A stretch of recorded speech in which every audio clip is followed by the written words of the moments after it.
The Problem of Cell 13.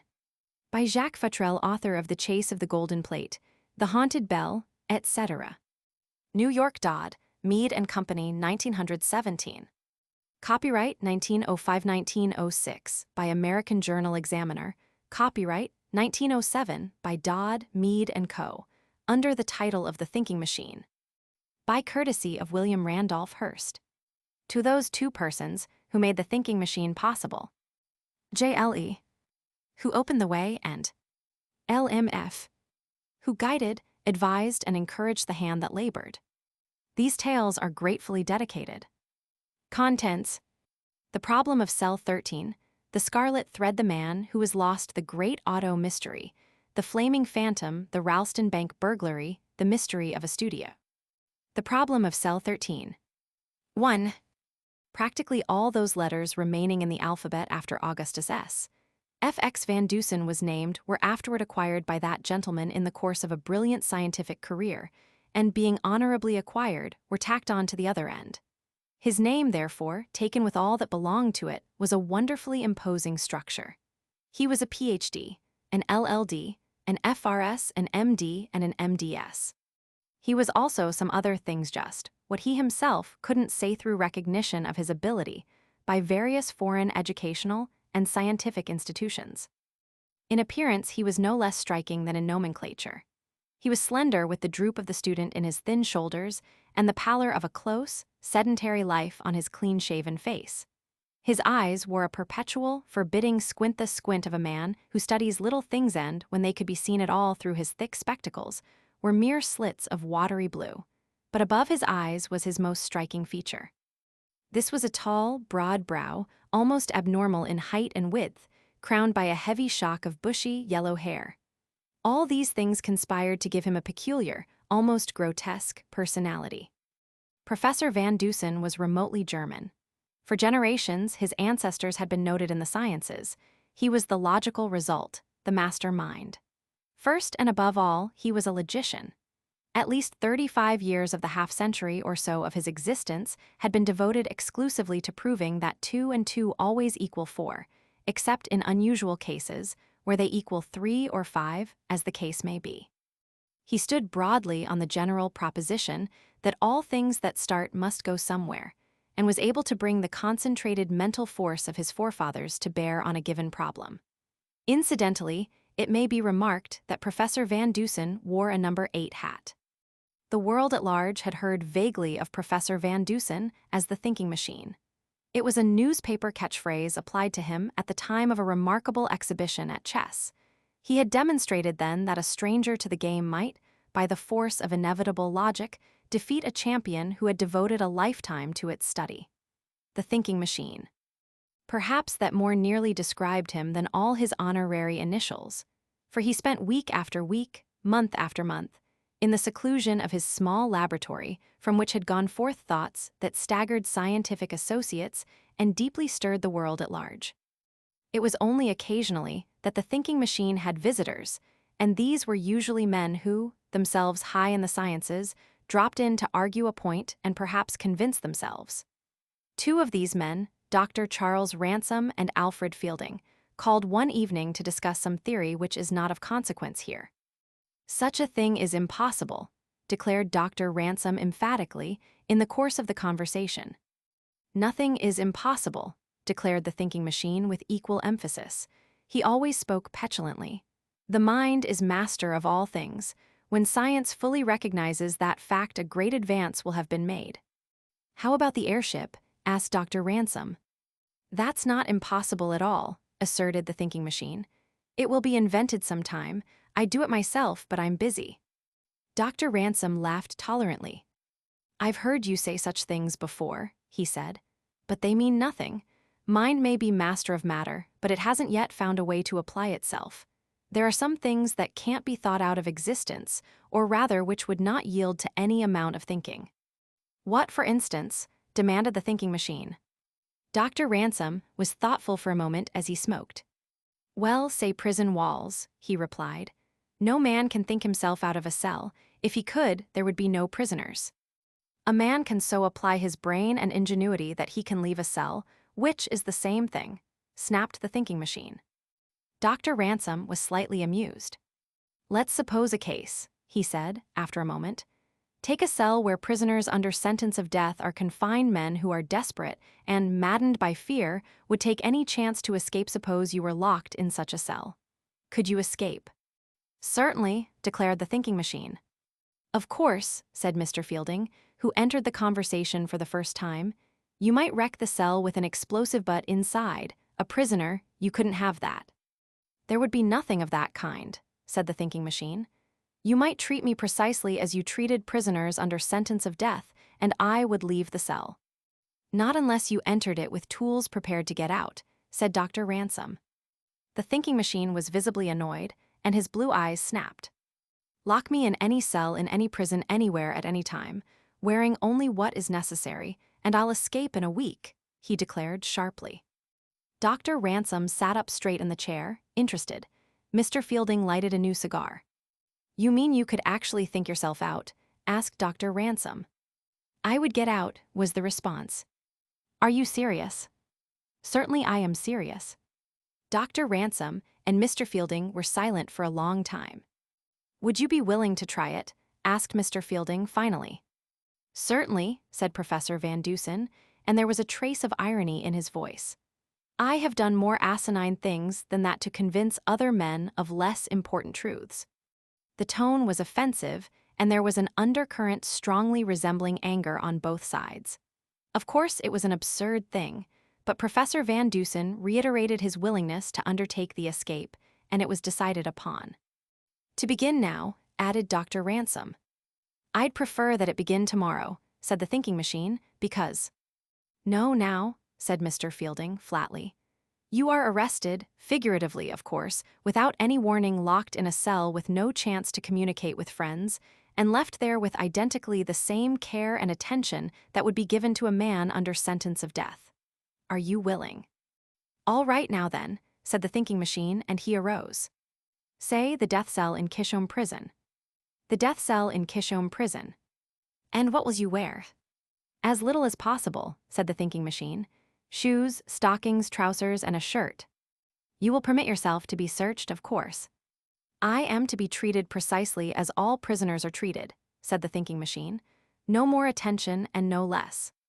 There were some preliminaries to be arranged in the matter of obtaining permission for the test, but all three were influential men, and everything was done satisfactorily by telephone, albeit the prison commissioners, to whom the experiment was explained on purely scientific grounds, were sadly bewildered. Professor Van Dusen would be the most distinguished prisoner they had ever entertained. When the thinking machine had donned those things which he was to wear during his incarceration, he called the little old woman who was his housekeeper, cook, and maid-servant all in one. Martha, he said, it is now 27 minutes past 9 o'clock. I am going away. 1 week from tonight, at 9:30, these gentlemen and one, possibly two, others will take supper with me here. Remember, Dr. Ransom is very fond of artichokes. The three men were driven to Kishom Prison, where the warden was awaiting them, having been informed of the matter by telephone. He understood merely that the eminent Professor Van Dusen was to be his prisoner if he could keep him for 1 week, that he had committed no crime, but that he was to be treated as all other prisoners were treated. Search him, instructed Dr. Ransom. The thinking machine was searched. Nothing was found on him. The pockets of the trousers were empty. The white, stiff-bosomed shirt had no pocket. The shoes and stockings were removed, examined, then replaced. As he watched all these preliminaries, the rigid search, and noted the pitiful, childlike physical weakness of the man, the colorless face, and the thin, white hands, Dr. Ransom almost regretted his part in the affair. Are you sure you want to do this? He asked. Would you be convinced if I did not? Inquired the thinking machine in turn. No. All right, I'll do it. What sympathy Dr. Ransom had was dissipated by the tone. It nettled him, and he resolved to see the experiment to the end. It would be a stinging reproof to egotism. It will be impossible for him to communicate with anyone outside, he asked. Absolutely impossible, replied the warden. He will not be permitted writing materials of any sort. And your jailers, would they deliver a message from him? Not one word, directly or indirectly, said the warden. "You may rest assured of that. They will report anything he might say or turn over to me anything he might give them." "That seems entirely satisfactory," said Mr. Fielding, who was frankly interested in the problem. "Of course, in the event he fails," said Dr. Ransom, "and asks for his liberty, you understand you are to set him free." "I understand," replied the warden. The thinking machine stood listening, but had nothing to say until this was all ended. Then, "I should like to make 3 small requests. You may grant them or not, as you wish." "No special favors now," warned Mr. Fielding. "I am asking none," was the stiff response. "I would like to have some tooth powder by it yourself to see that it is tooth powder, and I should like to have 1 $5 and 2 $10 bills." Dr. Ransom, Mr. Fielding, and the warden exchanged astonished glances. They were not surprised at the request for tooth powder, but were at the request for money. "Is there any man with whom our friend would come in contact that he could bribe with $25? asked Dr. Ransom of the warden. "Not for $2,500, was the positive reply. "Well, let him have them," said Mr. Fielding. "I think they are harmless enough." "And what is the third request?" asked Dr. Ransom. "I should like to have my shoes polished." Again, the astonished glances were exchanged. This last request was the height of absurdity, so they agreed to it. These things all being attended to, the thinking machine was led back into the prison from which he had undertaken to escape. "Here is cell 13, said the warden, stopping 3 doors down the steel corridor. "This is where we keep condemned murderers. No one can leave it without my permission, and no one in it can communicate with the outside. I'll stake my reputation on that. It's only 3 doors back of my office, and I can readily hear any unusual noise." "Will this cell do, gentlemen?" asked the thinking machine. There was a touch of irony in his voice. "Admirably," was the reply. The heavy steel door was thrown open, there was a great scurrying and scampering of tiny feet, and the thinking machine passed into the gloom of the cell. Then the door was closed and double locked by the warden. "What is that noise in there?" asked Dr. Ransom through the bars. "Rats, dozens of them," replied the thinking machine tersely. The 3 men, with final good nights, were turning away when the thinking machine called. "What time is it exactly, warden?" 11:17, replied the warden. "Thanks. I will join you gentlemen in your office at 8:30 1 week from tonight," said the thinking machine. "And if you do not?" "There is no if about it." 2. Kishom Prison was a great, spreading structure of granite, 4 stories in all, which stood in the center of acres of open space. It was surrounded by a wall of solid masonry 18 feet high, and so smoothly finished inside and out as to offer no foothold to a climber, no matter how expert. Atop of this fence, as a further precaution, was a 5-foot fence of steel rods, each terminating in a keen point. This fence in itself marked an absolute deadline between freedom and imprisonment, for, even if a man escaped from his cell, it would seem impossible for him to pass the wall. The yard, which on all sides of the prison building was 25 feet wide, that being the distance from the building to the wall, was by day an exercise ground for those prisoners to whom was granted the boon of occasional semi-liberty. But that was not for those in cell 13. At all times of the day there were armed guards in the yard, 4 of them, one patrolling each side of the prison building. By night, the yard was almost as brilliantly lighted as by day. On each of the 4 sides was a great arc light which rose above the prison wall and gave to the guards a clear sight. The lights, too, brightly illuminated the spiked top of the wall. The wires which fed the arc lights ran up the side of the prison building on insulators, and from the top story led out to the poles supporting the arc lights. All these things were seen and comprehended by the thinking machine, who was only enabled to see out his closely barred cell window by standing on his bed. This was on the morning following his incarceration. He gathered, too, that the river lay over there beyond the wall somewhere, because he heard faintly the pulsation of a motor boat and high up in the air saw a river bird. From that same direction came the shouts of boys at play and the occasional crack of a batted ball. He knew then that between the prison wall and the river was an open space, a playground. Kishom Prison was regarded as absolutely safe. No man had ever escaped from it. The thinking machine, from his perch on the bed seeing what he saw, could readily understand why. The walls of the cell, though built he judged 20 years before, were perfectly solid, and the window bars of new iron had not a shadow of rust on them. The window itself, even with the bars out, would be a difficult mode of egress because it was small. Yet, seeing these things, the thinking machine was not discouraged. Instead, he thoughtfully squinted at the great arc light. There was bright sunlight now and traced with his eyes the wire which led from it to the building. That electric wire, he reasoned, must come down the side of the building not a great distance from his cell. That might be worth knowing. Cell 13 was on the same floor with the offices of the prison, that is, not in the basement, nor yet upstairs. There were only 4 steps up to the office floor, therefore the level of the floor must be only 3 or 4 feet above the ground. He couldn't see the ground directly beneath his window, but he could see it further out toward the wall. It would be an easy drop from the window. Well and good.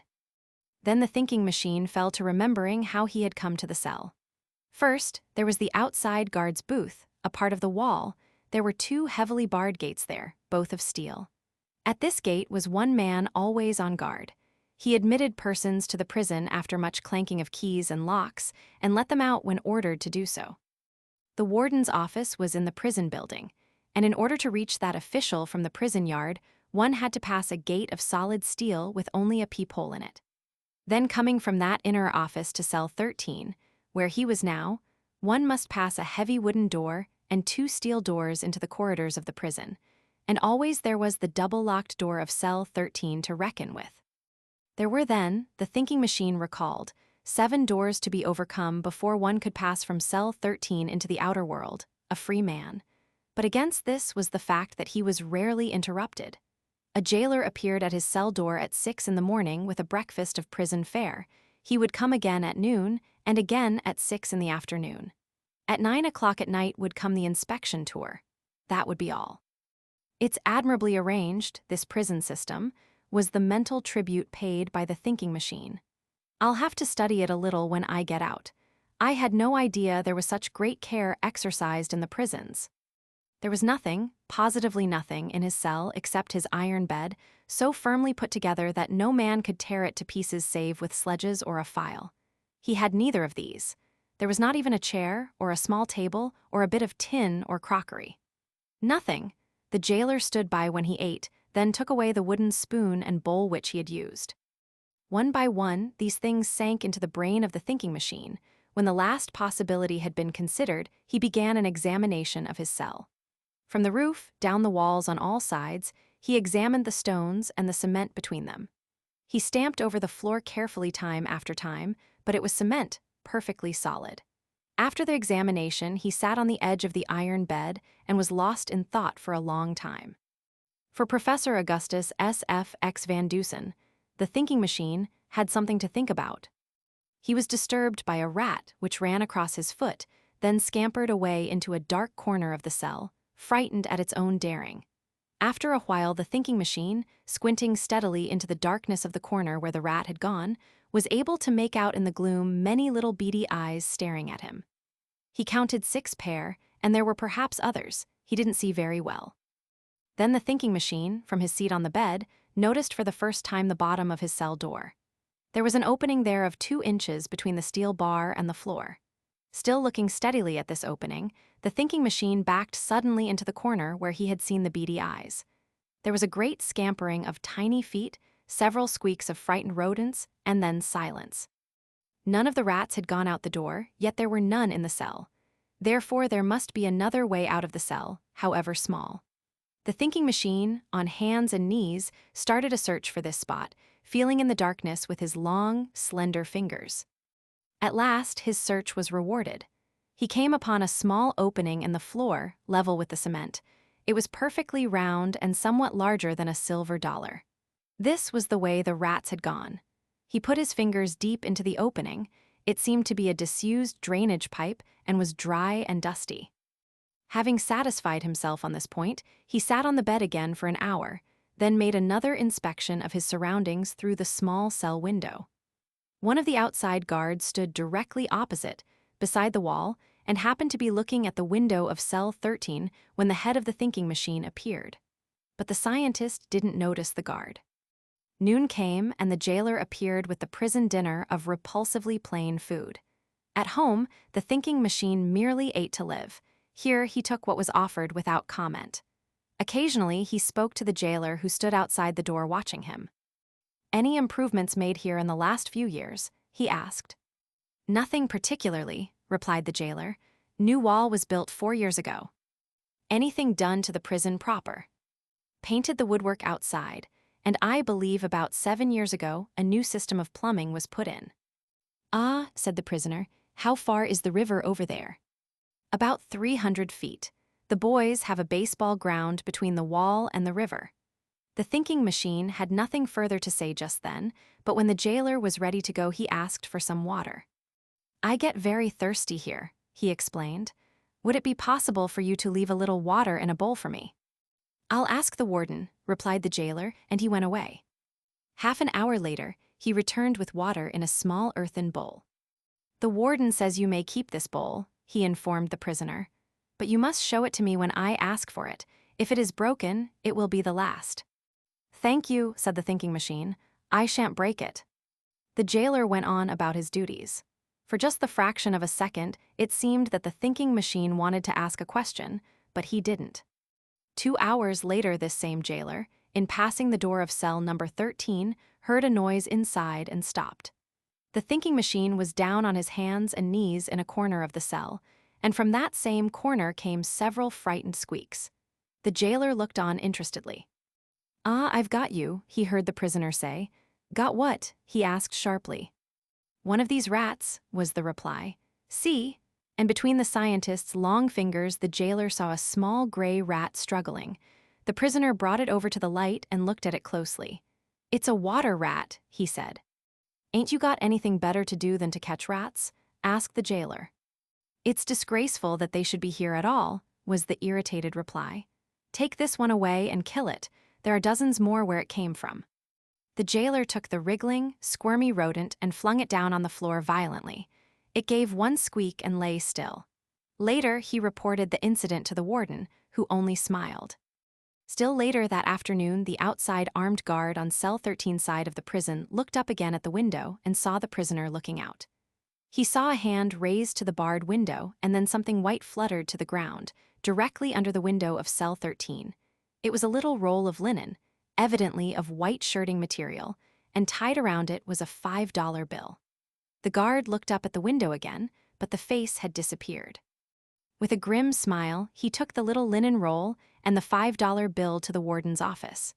There together, they deciphered something which was written on it with a queer sort of ink, frequently blurred. On the outside was this: "Finder of this please deliver to Dr. Charles Ransom." "Ah," said the warden with a chuckle, "plan of escape number 1 has gone wrong." Then, as an afterthought, "But why did he address it to Dr. Ransom?" "And where did he get the pen and ink to write with?" asked the guard. The warden looked at the guard, and the guard looked at the warden. There was no apparent solution of that mystery. The warden studied the writing carefully, then shook his head. "Well, let's see what he was going to say to Dr. Ransom," he said at length, still puzzled, and he unrolled the inner piece of linen. "Well, if that were, what do you think of that?" he asked, dazed. The guard took the bit of linen and read this: "Epicesiot denet ni a httto enzyse. T. 3. The warden spent an hour wondering what sort of a cipher it was, and half an hour wondering why his prisoner should attempt to communicate with Dr. Ransom, who was the cause of him being there. After this, the warden devoted some thought to the question of where the prisoner got writing materials and what sort of writing materials he had. With the idea of illuminating this point, he examined the linen again. It was a torn part of a white shirt and had ragged edges. Now it was possible to account for the linen, but what the prisoner had used to write with was another matter. The warden knew it would have been impossible for him to have either pen or pencil, and besides, neither pen nor pencil had been used in this writing. What then? The warden decided to personally investigate. The thinking machine was his prisoner. He had orders to hold his prisoners. If this one sought to escape by sending cipher messages to persons outside, he would stop it, as he would have stopped it in the case of any other prisoner. The warden went back to cell 13 and found the thinking machine on his hands and knees on the floor, engaged in nothing more alarming than catching rats. The prisoner heard the warden's step and turned to him quickly. "It's disgraceful," he snapped. "These rats, there are scores of them." "Other men have been able to stand them," said the warden. "Here is another shirt for you. Let me have the one you have on." "Why?" demanded the thinking machine quickly. His tone was hardly natural, his manner suggested actual perturbation. "You have attempted to communicate with Dr. Ransom," said the warden severely.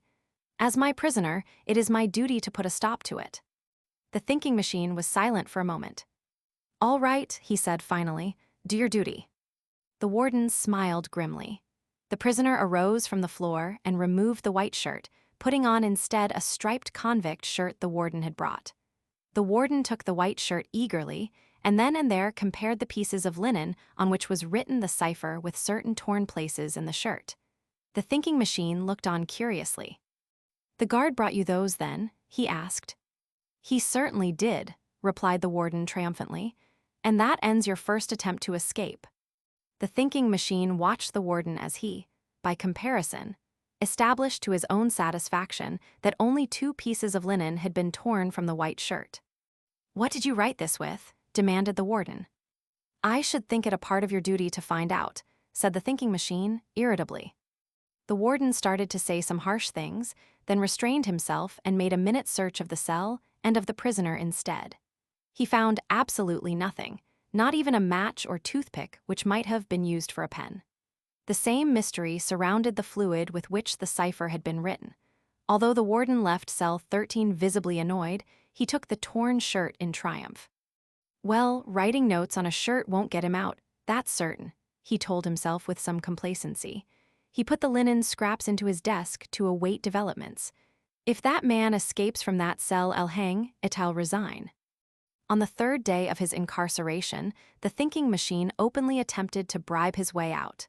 The jailer had brought his dinner and was leaning against the barred door, waiting, when the thinking machine began the conversation. "The drainage pipes of the prison lead to the river, don't they?" he asked. "Yes," said the jailer. "I suppose they are very small." "Too small to crawl through, if that's what you're thinking about," was the grinning response. There was silence until the thinking machine finished his meal. Then, "You know I'm not a criminal, don't you?" "Yes." "And that I've a perfect right to be freed if I demand it." "Yes." "Well, I came here believing that I could make my escape," said the prisoner, and his squint eyes studied the face of the jailer. "Would you consider a financial reward for aiding me to escape?" The jailer, who happened to be an honest man, looked at the slender, weak figure of the prisoner, at the large head with its mass of yellow hair, and was almost sorry. "I guess prisons like these were not built for the likes of you to get out of," he said at last. "But would you consider a proposition to help me get out?" the prisoner insisted, almost beseechingly. "No," said the jailer shortly. $500, urged the thinking machine. "I am not a criminal." "No," said the jailer. 1,000.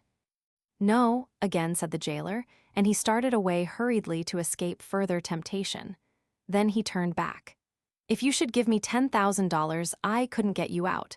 You'd have to pass through 7 doors, and I only have the keys to 2. Then he told the warden all about it. "Plan number 2 fails," said the warden, smiling grimly. "First a cipher, then bribery." When the jailer was on his way to cell 13 at 6 o'clock, again bearing food to the thinking machine, he paused, startled by the unmistakable scrape of steel against steel. It stopped at the sound of his steps. Then craftily, the jailer, who was beyond the prisoner's range of vision, resumed his tramping, the sound being apparently that of a man going away from cell 13. As a matter of fact, he was in the same spot. After a moment, there came again the steady scrape, and the jailer crept cautiously on tiptoes to the door and peered between the bars. The thinking machine was standing on the iron bed working at the bars of the little window. He was using a file, judging from the backward and forward swing of his arms. Cautiously, the jailer crept back to the office, summoned the warden in person, and they returned to cell 13 on tiptoes. The steady scrape was still audible. The warden listened to satisfy himself and then suddenly appeared at the door. "Well," he demanded, and there was a smile on his face. The thinking machine glanced back from his perch on the bed and leaped suddenly to the floor, making frantic efforts to hide something. The warden went in, with hand extended. "Give it up," he said. "No," said the prisoner sharply. "Come, give it up," urged the warden. "I don't want to have to search you again." "No," repeated the prisoner. "What was it, a file?" asked the warden. The thinking machine was silent and stood squinting at the warden with something very nearly approaching disappointment on his face but not quite. The warden was almost sympathetic. "Plan number 3 fails, eh?" he asked good-naturedly. "Too bad, isn't it?" The prisoner didn't say. "Search him," instructed the warden. The jailer searched the prisoner carefully. At last, artfully concealed in the waistband of the trousers, he found a piece of steel about 2 inches long, with one side curved like a half-moon. "Ah," said the warden as he received it from the jailer.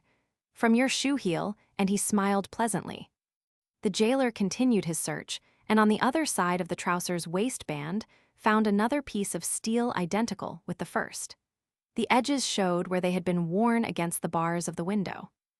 "You couldn't saw a way through those bars with these," said the warden. "I could have," said the thinking machine firmly.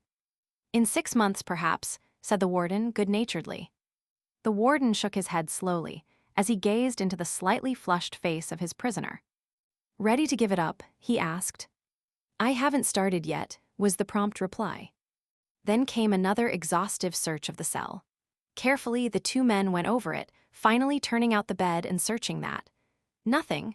The warden in person climbed upon the bed and examined the bars of the window where the prisoner had been sawing. When he looked, he was amused. "Just made it a little bright by hard rubbing," he said to the prisoner, who stood looking on with a somewhat crestfallen air. The warden grasped the iron bars in his strong hands and tried to shake them. They were immovable, set firmly in the solid granite. He examined each in turn and found them all satisfactory. Finally, he climbed down from the bed. "Give it up, Professor," he advised. The thinking machine shook his head, and the warden and jailer passed on again. As they disappeared down the corridor, the thinking machine sat on the edge of the bed with his head in his hands. "He's crazy to try to get out of that cell," commented the jailer. "Of course he can't get out," said the warden, "but he's clever.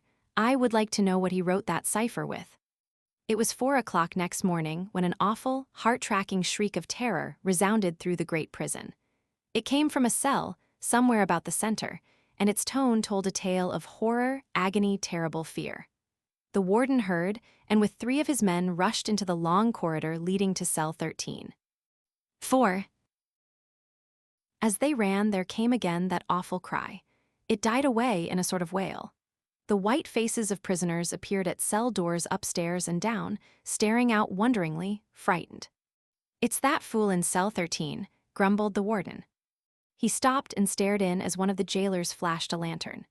That fool in cell 13 lay comfortably on his cot, flat on his back with his mouth open, snoring. Even as they looked, there came again the piercing cry from somewhere above. The warden's face blanched a little as he started up the stairs. There on the top floor he found a man in cell 43, directly above cell 13, but 2 floors higher, cowering in a corner of his cell. "What's the matter?" demanded the warden. "Thank God you've come," exclaimed the prisoner, and he cast himself against the bars of his cell. "What is it?" demanded the warden again. He threw open the door and went in. The prisoner dropped on his knees and clasped the warden about the body. His face was white with terror, his eyes were widely distended, and he was shuddering. His hands, icy cold, clutched at the warden's. "Take me out of this cell, please take me out," he pleaded. "What's the matter with you anyhow?" insisted the warden impatiently. "I heard something," said the prisoner, and his eyes roved nervously around the cell.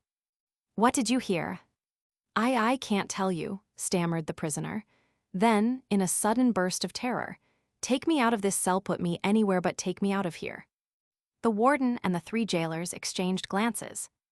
"Who is this fellow? What's he accused of?" asked the warden. "Joseph Ballard," said one of the jailers. "He's accused of throwing acid in a woman's face. She died from it." "But they can't prove it," gasped the prisoner. "They can't prove it. Please put me in some other cell." He was still clinging to the warden, and that official threw his arms off roughly. Then for a time he stood looking at the cowering wretch, who seemed possessed of all the wild, unreasoning terror of a child. "Look here, Ballard," said the warden finally. "If you heard anything, I want to know what it was. Now tell me." I can't," was the reply. He was sobbing. "Where did it come from?" "I don't know, everywhere, nowhere. I just heard it."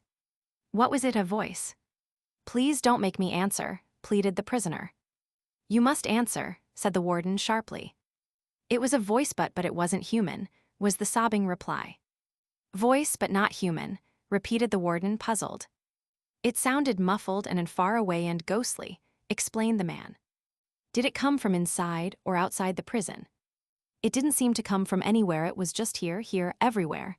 I heard it. For an hour the warden tried to get the story, but Ballard had become suddenly obstinate and would say nothing, only pleaded to be placed in another cell or to have one of the jailers remain near him until daylight. These requests were gruffly refused. "And see here," said the warden in conclusion, "if there's any more of this screaming, I'll put you in the padded cell."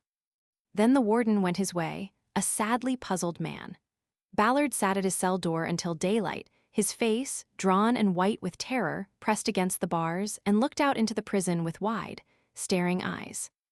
That day, the fourth since the incarceration of the thinking machine, was enlivened considerably by the volunteer prisoner, who spent most of his time at the little window of his cell. He began proceedings by throwing another piece of linen down to the guard, who picked it up dutifully and took it to the warden. On it was written, "Only 3 days more." The warden was in no way surprised at what he read. He understood that the thinking machine meant only 3 days more of his imprisonment, and he regarded the note as a boast. But how was the thing written? Where had the thinking machine found this new piece of linen? How? He carefully examined the linen. It was white, of fine texture shirting material. He took the shirt which he had taken and carefully fitted the 2 original pieces of the linen to the torn places. This third piece was entirely superfluous. It didn't fit anywhere, and yet it was unmistakably the same goods. "And where does he get anything to write with?" demanded the warden of the world at large. Still later on the 4th day, the thinking machine, through the window of his cell, spoke to the armed guard outside. "What day of the month is it?" he asked. "The 15th, was the answer. The thinking machine made a mental astronomical calculation and satisfied himself that the moon would not rise until after 9 o'clock that night. Then he asked another question.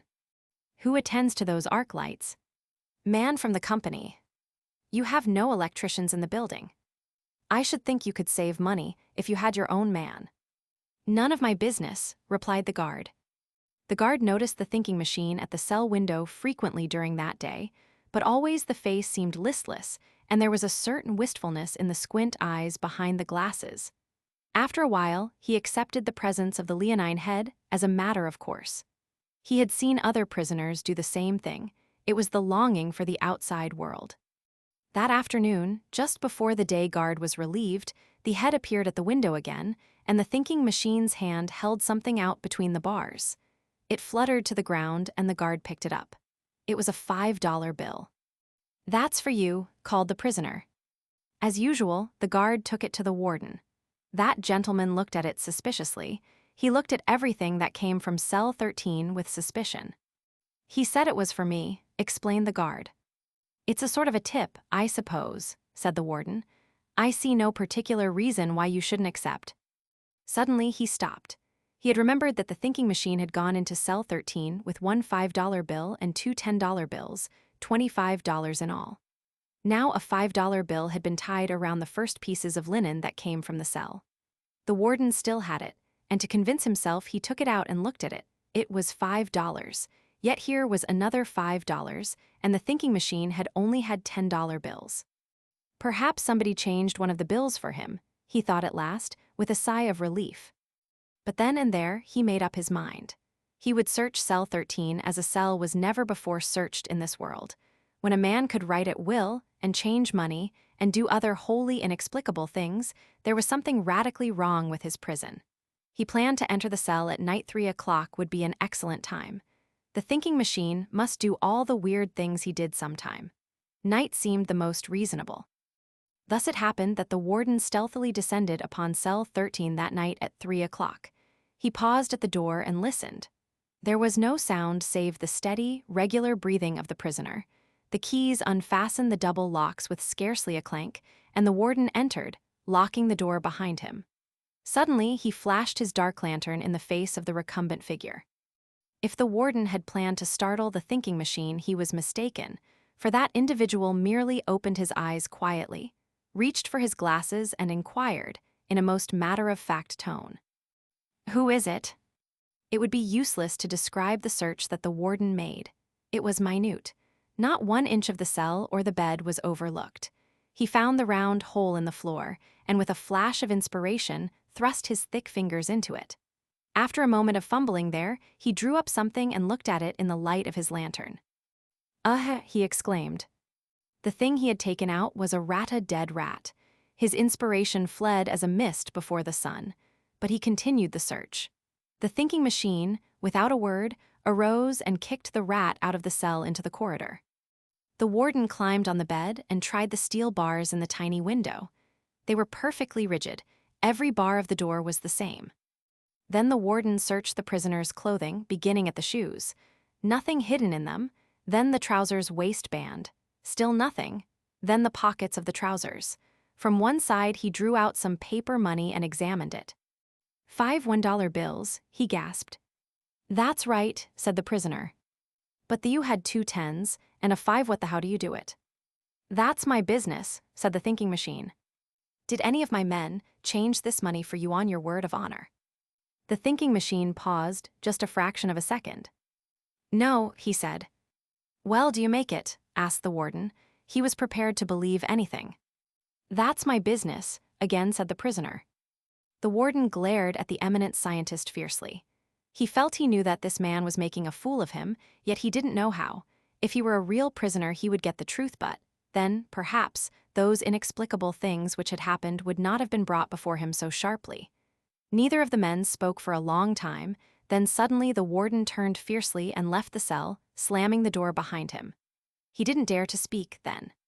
He glanced at the clock. It was 10 minutes to 4. He had hardly settled himself in bed when again came that heartbreaking shriek through the prison. With a few muttered words, which, while not elegant, were highly expressive, he relighted his lantern and rushed through the prison again to the cell on the upper floor.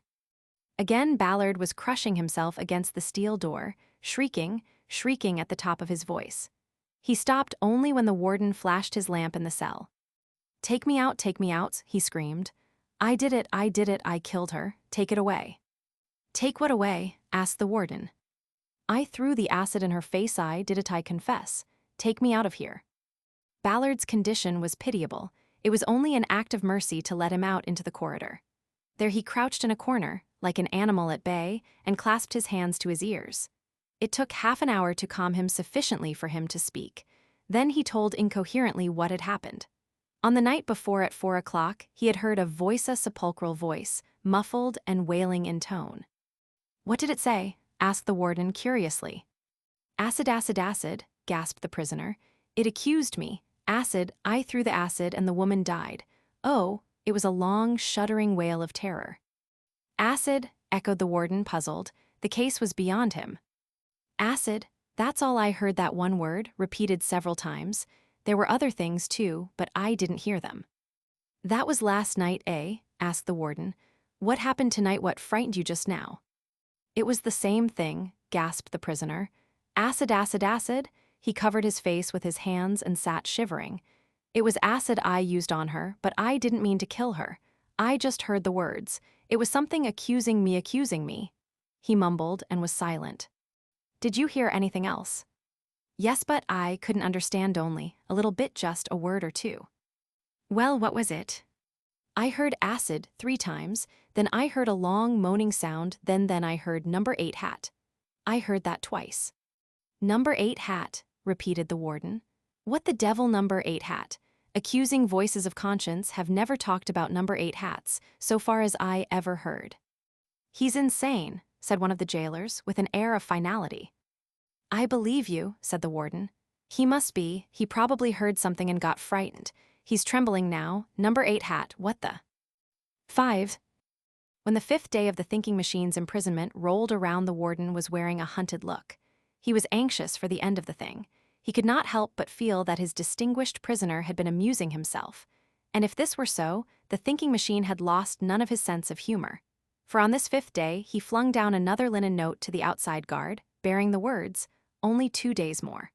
Also, he flung down $50. Now the warden knew that the man in cell 13 didn't have any $50. He couldn't have any $50, no more than he could have pen and ink and linen, and yet he did have them. It was a condition, not a theory. That is one reason why the warden was wearing a hunted look. That ghastly, uncanny thing, too, about acid and number 8 hat clung to him tenaciously.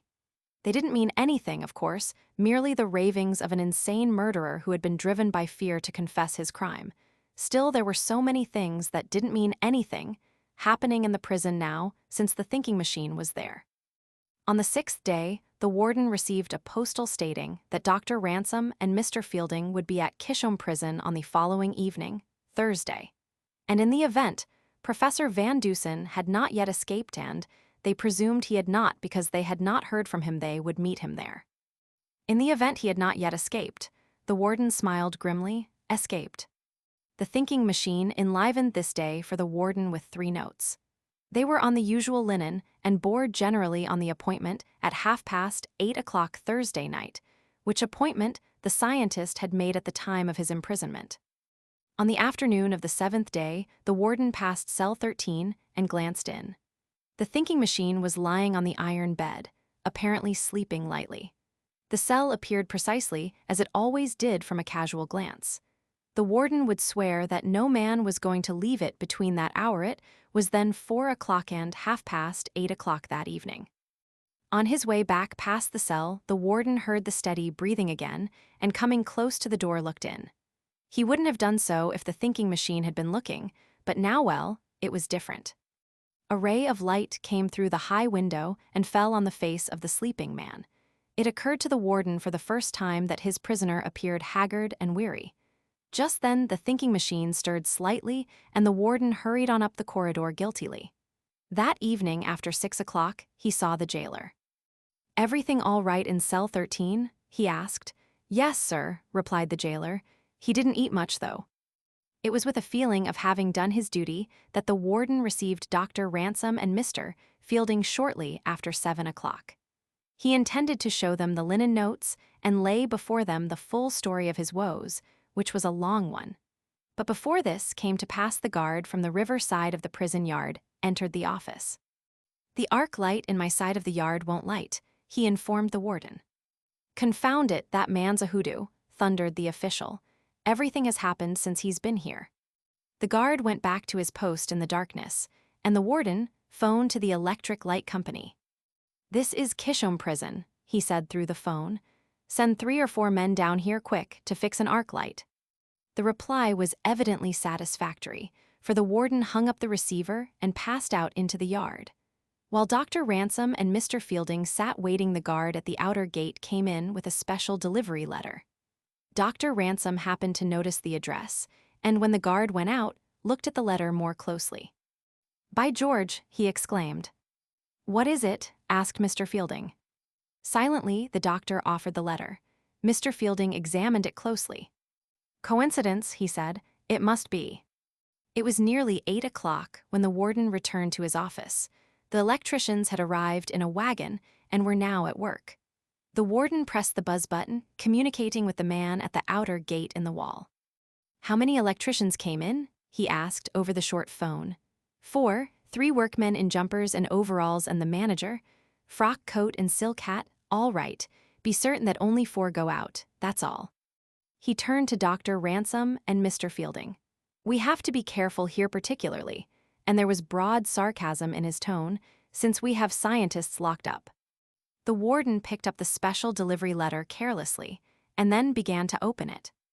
"When I read this, I want to tell you gentlemen something about how great Caesar," he ended, suddenly, as he glanced at the letter.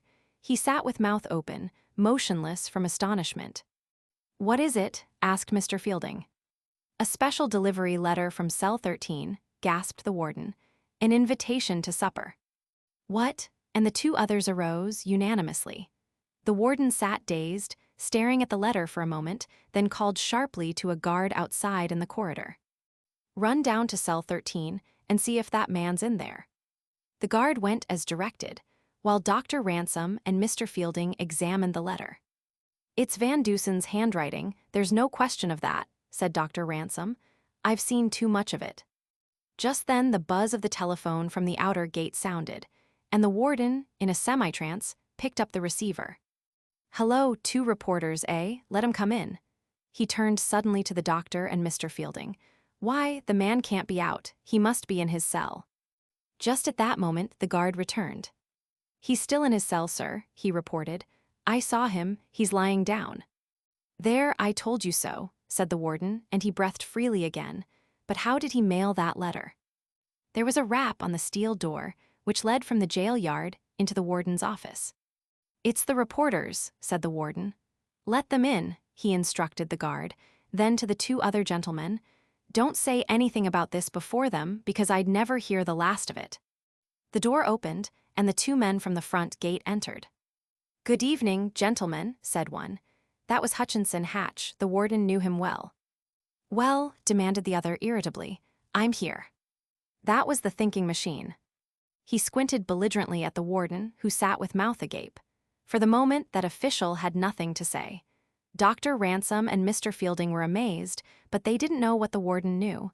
They were only amazed. He was paralyzed. Hutchinson Hatch, the reporter, took in the scene with greedy eyes. How did you do it?" gasped the warden finally. "Come back to the cell," said the thinking machine, in the irritated voice which his scientific associates knew so well. The warden, still in a condition bordering on trance, led the way. "Flash your light in there," directed the thinking machine. The warden did so. There was nothing unusual in the appearance of the cell, and there on the bed lay the figure of the thinking machine. Certainly, there was the yellow hair.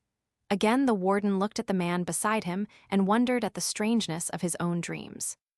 With trembling hands, he unlocked the cell door, and the thinking machine passed inside. "See here," he said. He kicked at the steel bars in the bottom of the cell door, and 3 of them were pushed out of place. A 4th broke off and rolled away in the corridor. "And here, too," directed the erstwhile prisoner as he stood on the bed to reach the small window. He swept his hand across the opening, and every bar came out. "What's this in the bed?" demanded the warden, who was slowly recovering. "A wig," was the reply. "Turn down the cover." The warden did so.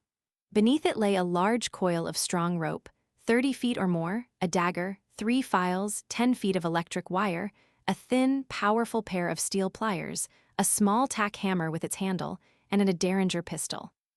"How did you do it?" demanded the warden. "You gentlemen have an engagement to supper with me at 9:30, said the thinking machine. "Come on, or we shall be late." "But how did you do it?" insisted the warden. "Don't ever think you can hold any man who can use his brain," said the thinking machine. "Come on, we shall be late." 6.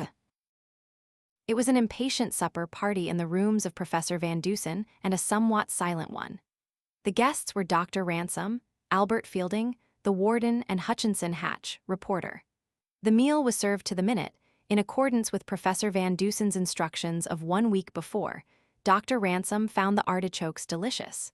At last the supper was finished, and the thinking machine turned full on Dr. Ransom and squinted at him fiercely. "Do you believe it now?" he demanded. "I do," replied Dr. Ransom. "Do you admit that it was a fair test?" "I do."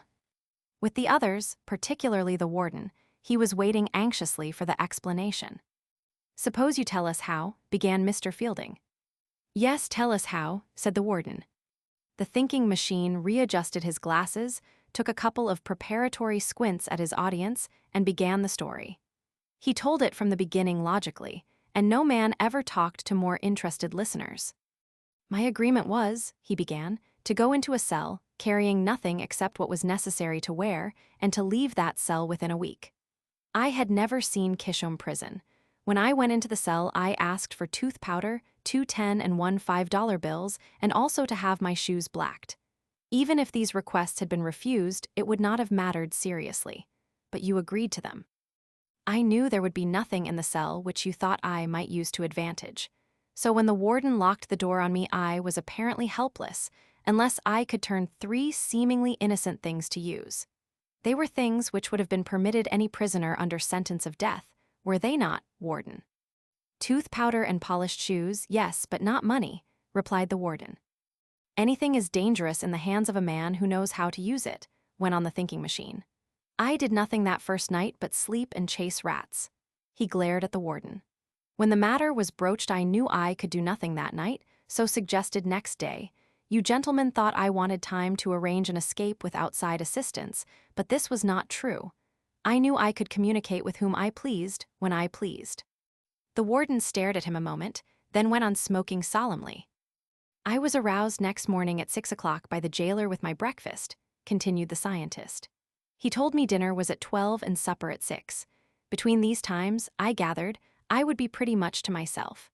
So immediately after breakfast, I examined my outside surroundings from my cell window. One look told me it would be useless to try to scale the wall, even should I decide to leave my cell by the window, for my purpose was to leave not only the cell, but the prison. Of course, I could have gone over the wall, but it would have taken me longer to lay my plans that way.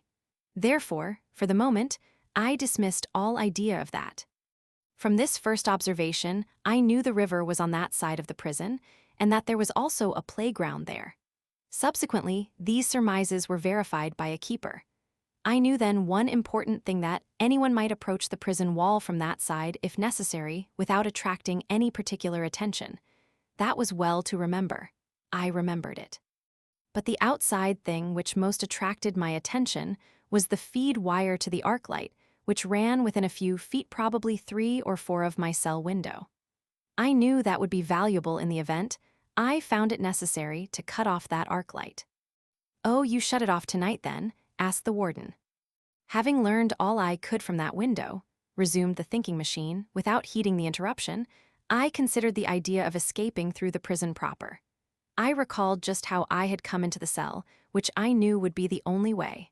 7 doors lay between me and the outside, so, also for the time being, I gave up the idea of escaping that way. And I couldn't go through the solid granite walls of the cell. The thinking machine paused for a moment, and Dr. Ransom lighted a new cigar. For several minutes there was silence, then the scientific jailbreaker went on.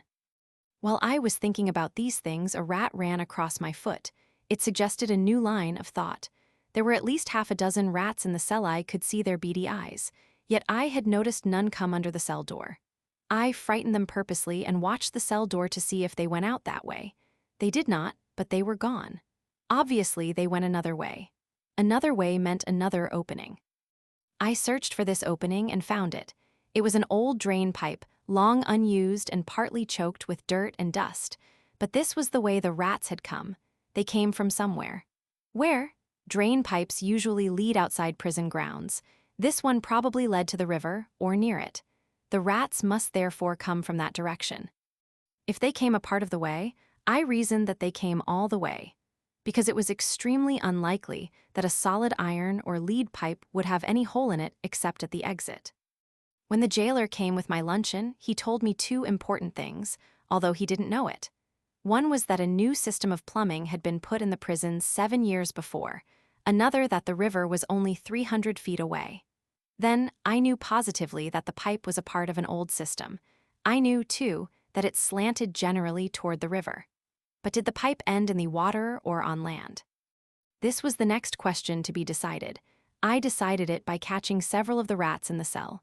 My jailer was surprised to see me engaged in this work.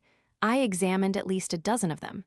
They were perfectly dry, they had come through the pipe, and most important of all, they were not house rats but field rats.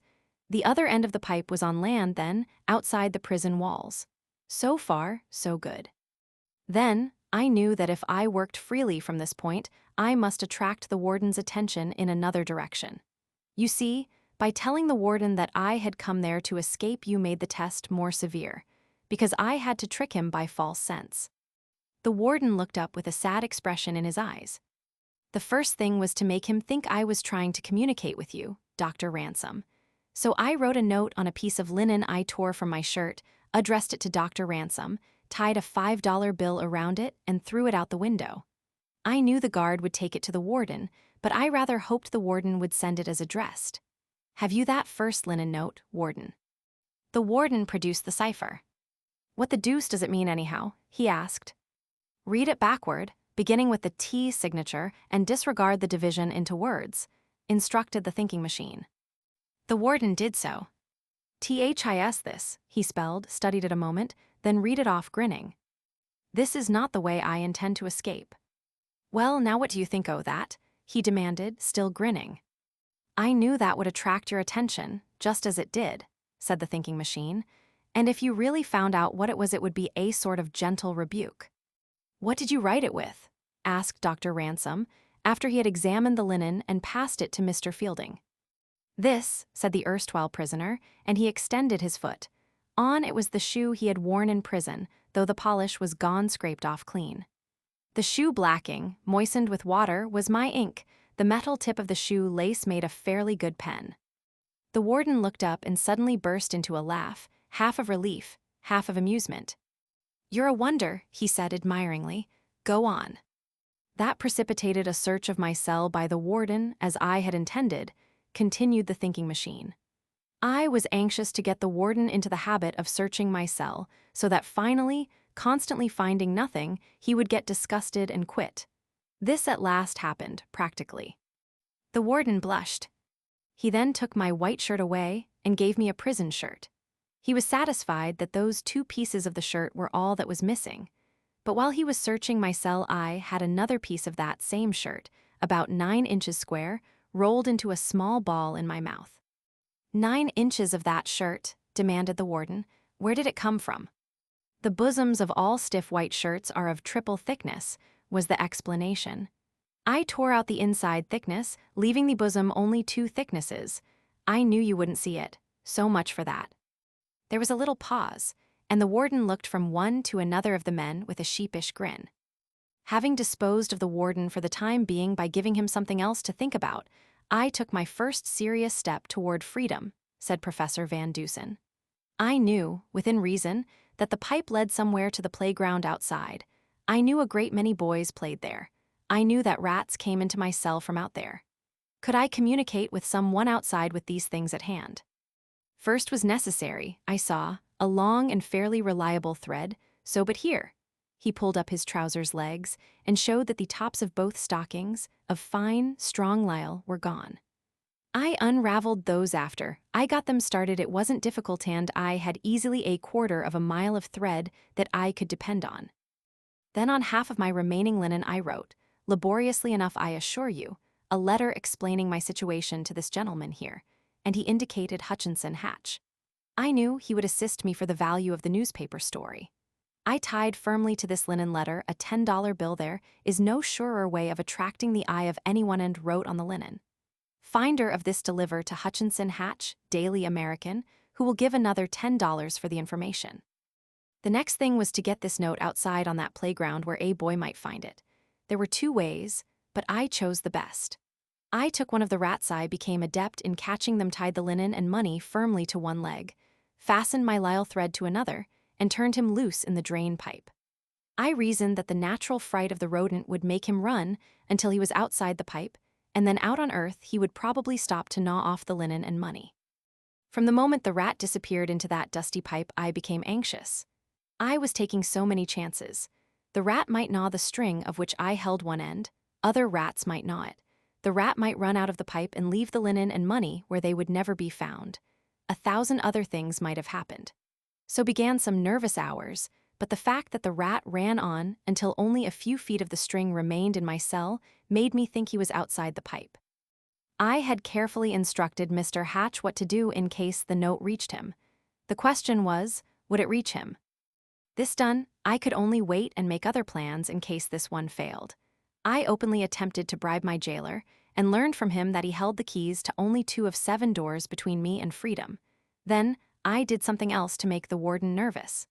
I took the steel supports out of the heels of my shoes and made a pretense of sawing the bars of my cell window. The warden raised a pretty row about that. He developed, too, the habit of shaking the bars of my cell window to see if they were solid. They were then. Again the warden grinned. He had ceased being astonished.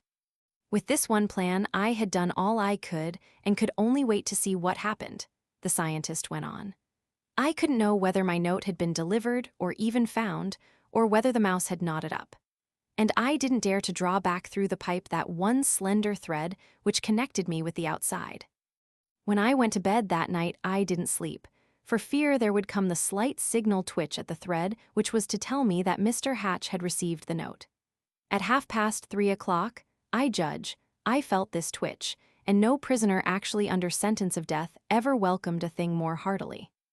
The thinking machine stopped and turned to the reporter. "You'd better explain just what you did," he said. "The linen note was brought to me by a small boy who had been playing baseball," said Mr. Hatch. "I immediately saw a big story in it, so I gave the boy another $10 and got several spools of silk, some twine, and a roll of light, pliable wire.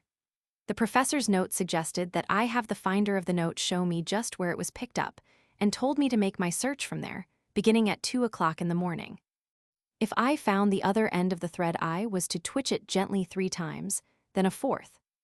I began the search with a small bulb electric light. It was an hour and 20 minutes before I found the end of the drain pipe, half hidden in weeds. The pipe was very large there, say 12 inches across. Then I found the end of the lisle thread, twitched it as directed, and immediately I got an answering twitch. Then I fastened the silk to this, and Professor Van Dusen began to pull it into his cell. I nearly had heart disease for fear the string would break. To the end of the silk, I fastened the twine, and when that had been pulled in, I tied on the wire. Then that was drawn into the pipe, and we had a substantial line, which rats couldn't gnaw, from the mouth of the drain into the cell." The thinking machine raised his hand, and Hatch stopped. "All this was done in absolute silence," said the scientist. "But when the wire reached my hand, I could have shouted. Then we tried another experiment, which Mr. Hatch was prepared for. I tested the pipe as a speaking tube. Neither of us could hear very clearly, but I dared not speak loud for fear of attracting attention in the prison. At last, I made him understand what I wanted immediately. He seemed to have great difficulty in understanding when I asked for nitric acid, and I repeated the word acid several times. Then I heard a shriek from a cell above me. I knew instantly that someone had overheard, and when I heard you coming, Mr. Warden, I feigned sleep. If you had entered my cell at that moment, that whole plan of escape would have ended there. But you passed on. That was the nearest I ever came to being caught. Having established this improvised trolley, it is easy to see how I got things in the cell and made them disappear at will. I merely dropped them back into the pipe. You, Mr. Warden, could not have reached the connecting wire with your fingers. They are too large. My fingers, you see, are longer and more slender. In addition, I guarded the top of that pipe with a rat. You remember how?" "I remember," said the warden, with a grimace. "I thought that if anyone were tempted to investigate that hole, the rat would dampen his ardor. Mr. Hatch could not send me anything useful through the pipe until next night, although he did send me change for $10 as a test, so I proceeded with other parts of my plan. Then I evolved the method of escape, which I finally employed. In order to carry this out successfully, it was necessary for the guard in the yard to get accustomed to seeing me at the cell window. I arranged this by dropping linen notes to him, boastful in tone, to make the warden believe, if possible, one of his assistants was communicating with the outside for me. I would stand at my window for hours gazing out, so the guard could see, and occasionally I spoke to him. In that way, I learned that the prison had no electricians of its own, but was dependent upon the lighting company if anything should go wrong. That cleared the way to freedom perfectly. Early in the evening of the last day of my imprisonment, when it was dark, I planned to cut the feed wire, which was only a few feet from my window, reaching it with an acid-tipped wire I had. That would make that side of the prison perfectly dark while the electricians were searching for the break. That would also bring Mr. Hatch into the prison yard. There was only one more thing to do before I actually began the work of setting myself free. This was to arrange final details with Mr. Hatch through our speaking tube. I did this within half an hour after the warden left my cell on the 4th night of my imprisonment. Mr. Hatch again had serious difficulty in understanding me, and I repeated the word acid to him several times, and later the words, Number 8 hat, that's my size, and these were the things which made a prisoner upstairs confess to murder, so one of the jailers told me next day. This prisoner heard our voices, confused of course, through the pipe, which also went to his cell. The cell directly over me was not occupied, hence no one else heard.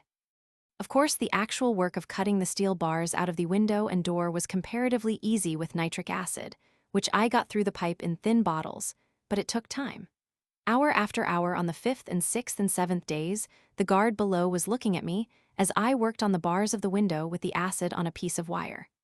I used the tooth powder to prevent the acid spreading. I looked away abstractedly as I worked, and each minute the acid cut deeper into the metal. I noticed that the jailers always tried the door by shaking the upper part, never the lower bars, therefore I cut the lower bars, leaving them hanging in place by thin strips of metal. But that was a bit of daredeviltry. I could not have gone that way so easily. The thinking machine sat silent for several minutes. I think that makes everything clear, he went on. Whatever points I have not explained were merely to confuse the warden and jailers. These things in my bed I brought in to please Mr. Hatch, who wanted to improve the story. Of course, the wig was necessary in my plan. The special delivery letter one wrote and directed in my cell with Mr. Hatch's fountain pen, then sent it out to him and he mailed it. That's all, I think. But you're actually leaving the prison grounds and then coming in through the outer gate to my office? Asked the warden. Perfectly simple, said the scientist. I cut the electric light wire with acid, as I said, when the current was off. Therefore, when the current was turned on, the arc didn't light. I knew it would take some time to find out what was the matter and make repairs. When the guard went to report to you, the yard was dark. I crept out the window. It was a tight fit, to replace the bars by standing on a narrow ledge and remained in a shadow until the force of electricians arrived. Mr. Hatch was one of them. When I saw him, I spoke and he handed me a cap, a jumper and overalls, which I put on within 10 feet of you, Mr. Warden, while you were in the yard.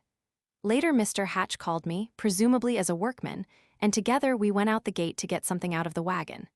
The gate guard let us pass out readily as 2 workmen who had just passed in. We changed our clothing and reappeared, asking to see you. We saw you, that's all. There was silence for several minutes. Dr. Ransom was first to speak. Wonderful, he exclaimed, perfectly amazing. How did Mr. Hatch happen to come with the electricians? Asked Mr. Fielding. His father is manager of the company, replied the thinking machine. But what if there had been no Mr. Hatch outside to help? Every prisoner has one friend outside who would help him escape if he could. Just suppose there had been no old plumbing system there, asked the warden curiously. There were 2 other ways out, said the thinking machine enigmatically. 10 minutes later, the telephone bell rang. It was a request for the warden. Light all right, eh? The warden asked through the phone. Good, wire cut beside cell 13? Yes, I know, 1 electrician too many, what's that? 2 came out. The warden turned to the others with a puzzled expression. He only let in 4 electricians. He has let out 2 and says there are 3 left. I was the odd one, said the thinking machine. Oh, said the warden, I see. Then through the phone, let the 5th man go, he's all right. The Scarlet Thread. 1. The thinking machine professor Augustus S. F.X. Van Dusen, Ph.D., LL.D., FRS, M.D., etc., scientist and logician, listened intently and without comment to a weird, seemingly inexplicable story. Hutchinson Hatch, reporter, was telling it. The bowed figure of the savant lay at ease in a large chair. The enormous head with its bushy yellow hair was thrown back. The thin, white fingers were pressed tip to tip, and the blue eyes, narrowed to mere slits, squinted aggressively upward. The scientist was in a receptive mood. From the beginning, every fact you know, he had requested. It's all out in the back bay, the reporter explained. There is a big apartment house there, a fashionable establishment in a side street just off Commonwealth Avenue. It is 5 stories in all and is cut up into small suites of 2 and 3 rooms with bath. These suites are handsomely, even luxuriously furnished, and are occupied by people who can afford to pay big rents. Generally, these are young unmarried men, although in several cases they are husband and wife. It is a house of every modern improvement, elevator service, hall boys, liveried doormen, spacious corridors, and all that. It has both the gas and electric systems of lighting. Tenants are at liberty to use either or both. A young broker, Weldon Henley, occupies one of the handsomest of these suites, being on the second floor, in front. He has met with considerable success in the street. He is a bachelor and lives there alone. There is no personal servant. He dabbles in photography as a hobby and is said to be remarkably expert. Recently, there was a report that he was to be married this winter to a beautiful Virginia girl who has been visiting Boston from time to time, a Miss Lipscomb Charlotte Lipscomb of Richmond. Henley has never denied or affirmed this rumor, although he has been asked about it often. Miss Lipscomb is impossible of access even when she visits Boston. Now she is in Virginia, I understand, but will return to Boston later in the season. The reporter paused, lighted a cigarette, and leaned forward in his chair, gazing steadily into the inscrutable eyes of the scientist. When Henley took the suite, he requested that all the electric lighting apparatus be removed from his apartments. He went on. He had taken a long lease of the place, and this was done. Therefore, he uses only gas for lighting purposes, and he usually keeps one of his gas jets burning low all night. Bad for his health, commented the scientist. Now comes the mystery of the affair, the reporter went on. It was 5 weeks or so ago Henley retired as usual about midnight. He locked his door on the inside. He is positive of that and awoke about 4 o'clock in the morning, nearly asphyxiated by gas. He was barely able to get up and open the window to let in the fresh air. The gas jet he had left burning was out, and the suite was full of gas. Accident possibly, said the thinking machine. A draft through the apartments, a slight diminution of gas pressure, 100 possibilities. So it was presumed, said the reporter. Of course it would have been impossible for. Nothing is impossible, said the other tartly. Don't say that, it annoys me exceedingly.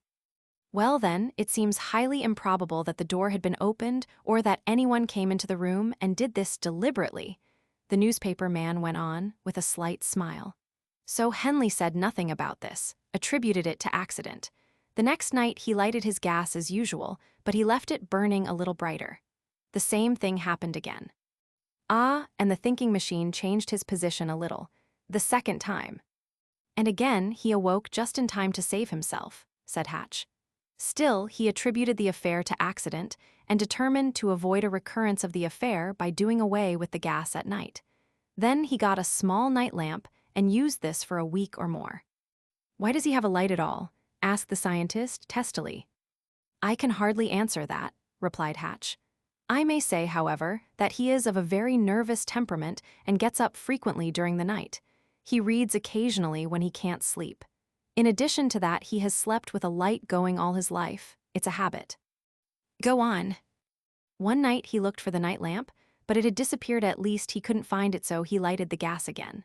The fact of the gas having twice before gone out had been dismissed as a serious possibility. Next morning at 5 o'clock, a bellboy, passing through the hall, smelled gas and made a quick investigation. He decided it came from Henley's place and rapped on the door. There was no answer. It ultimately developed that it was necessary to smash in the door. There on the bed, they found Henley unconscious, with the gas pouring into the room from the jet which he had left lighted.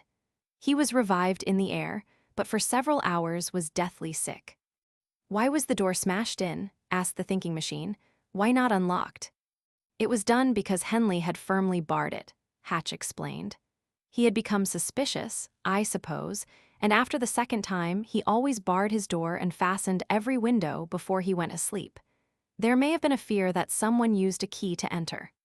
Well, asked the scientist, after that. 3 weeks or so elapsed, bringing the affair down to this morning, Hatch went on. Then the same thing happened a little differently. For instance, after the third time the gas went out, Henley decided to find out for himself what caused it, and so expressed himself to a few friends who knew of the mystery. Then, night after night, he lighted the gas as usual and kept watch. It was never disturbed during all that time, burning steadily all night. What sleep he got was in daytime. Last night Henley lay awake for a time, then, exhausted and tired, fell asleep. This morning early he awoke. The room was filled with gas again.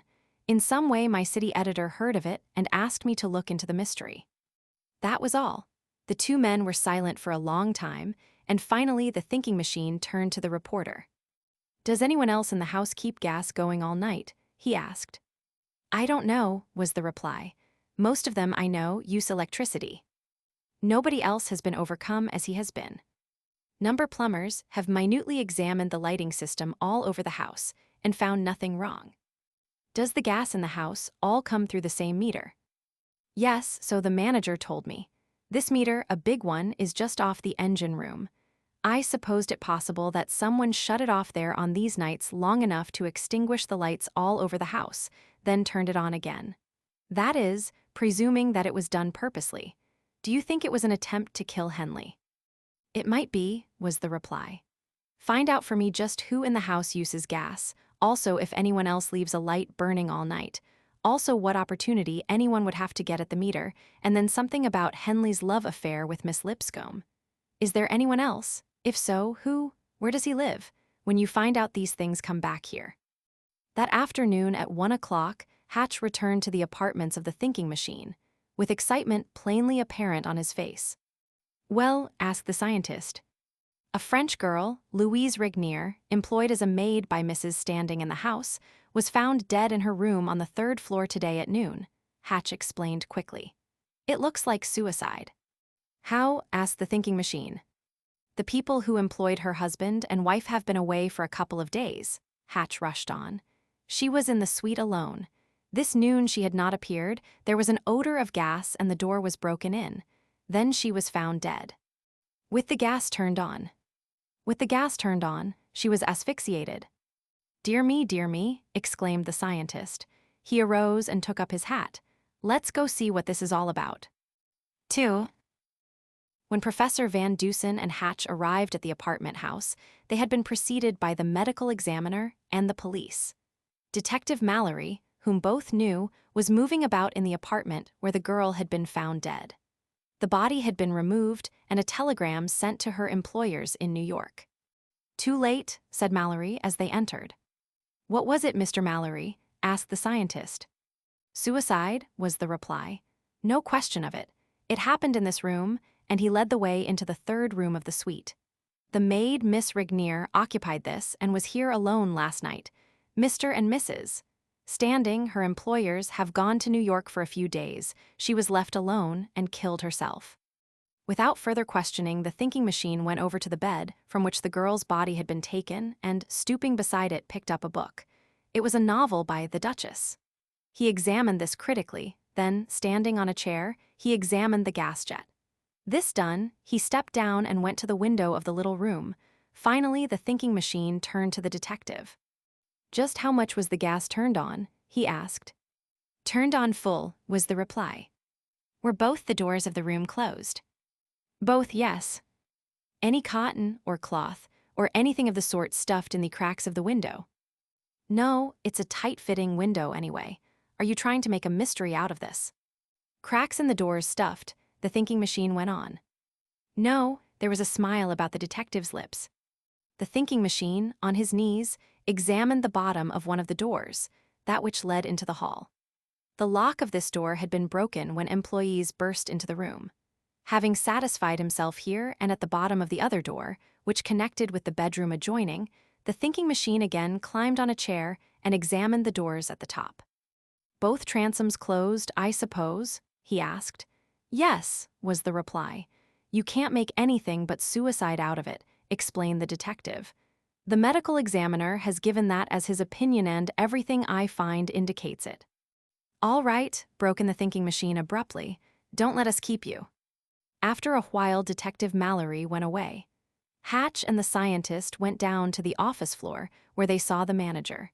He seemed to be greatly distressed, but was willing to do anything he could in the matter.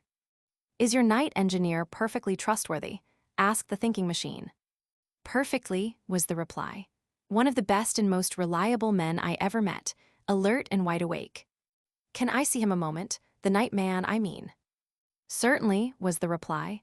He's downstairs. He sleeps there. He's probably up by this time. He sleeps usually till 1 o'clock in the daytime, being up all night. Do you supply gas for your tenants?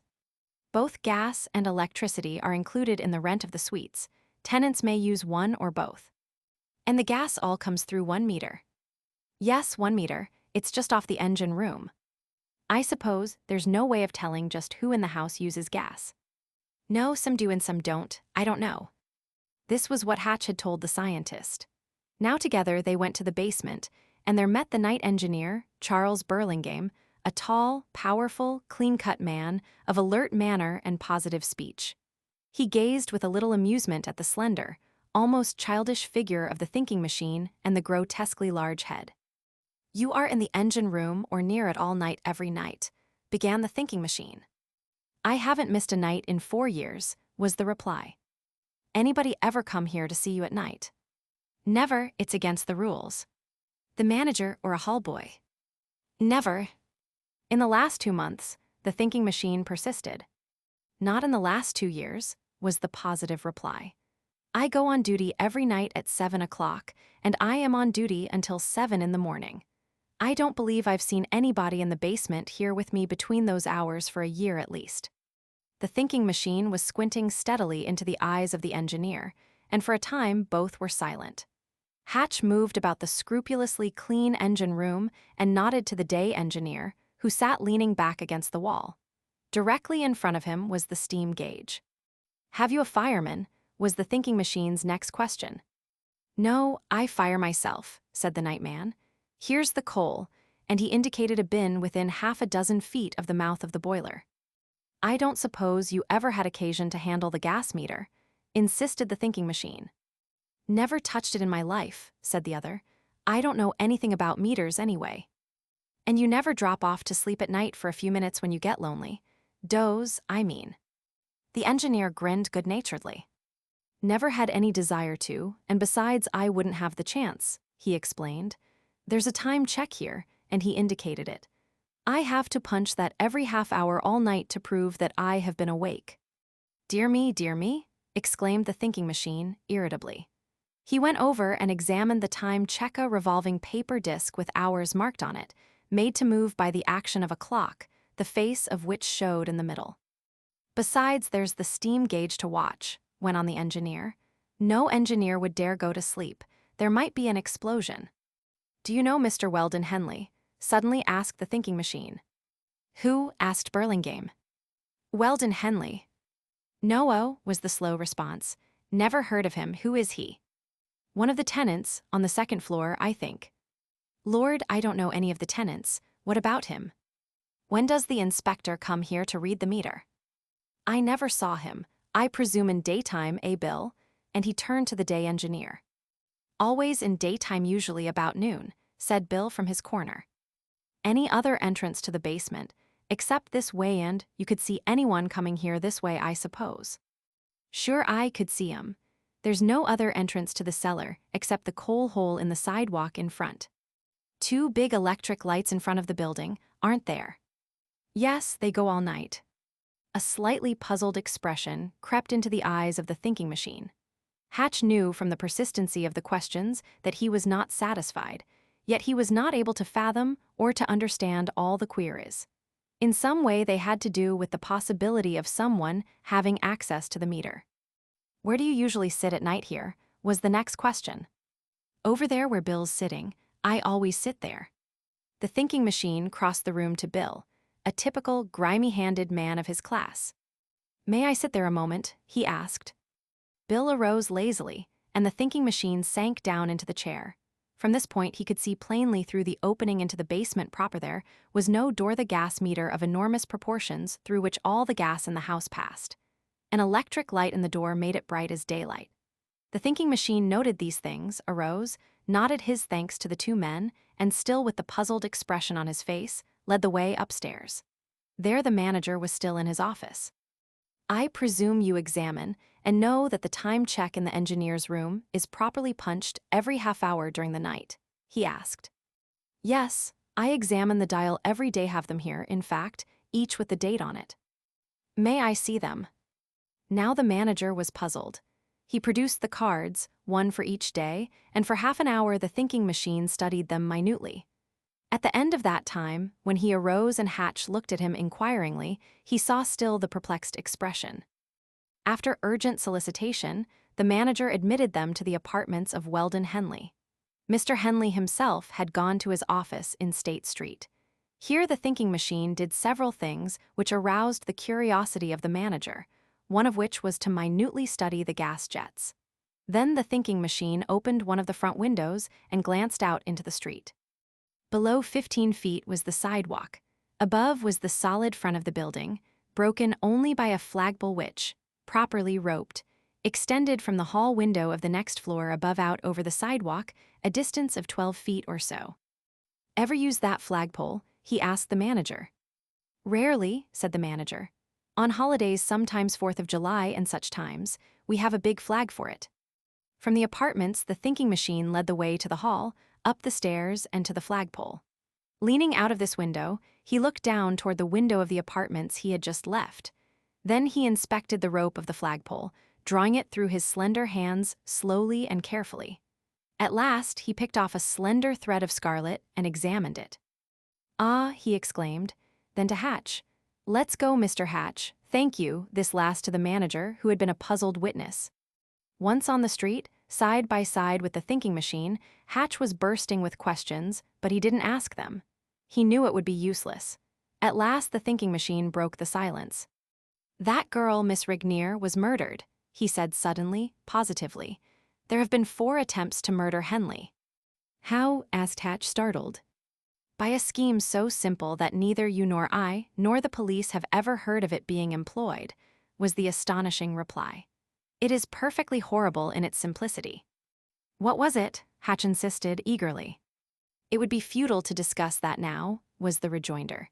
"There has been murder. We know how. Now the question is who, what person would have a motive to kill Henley?"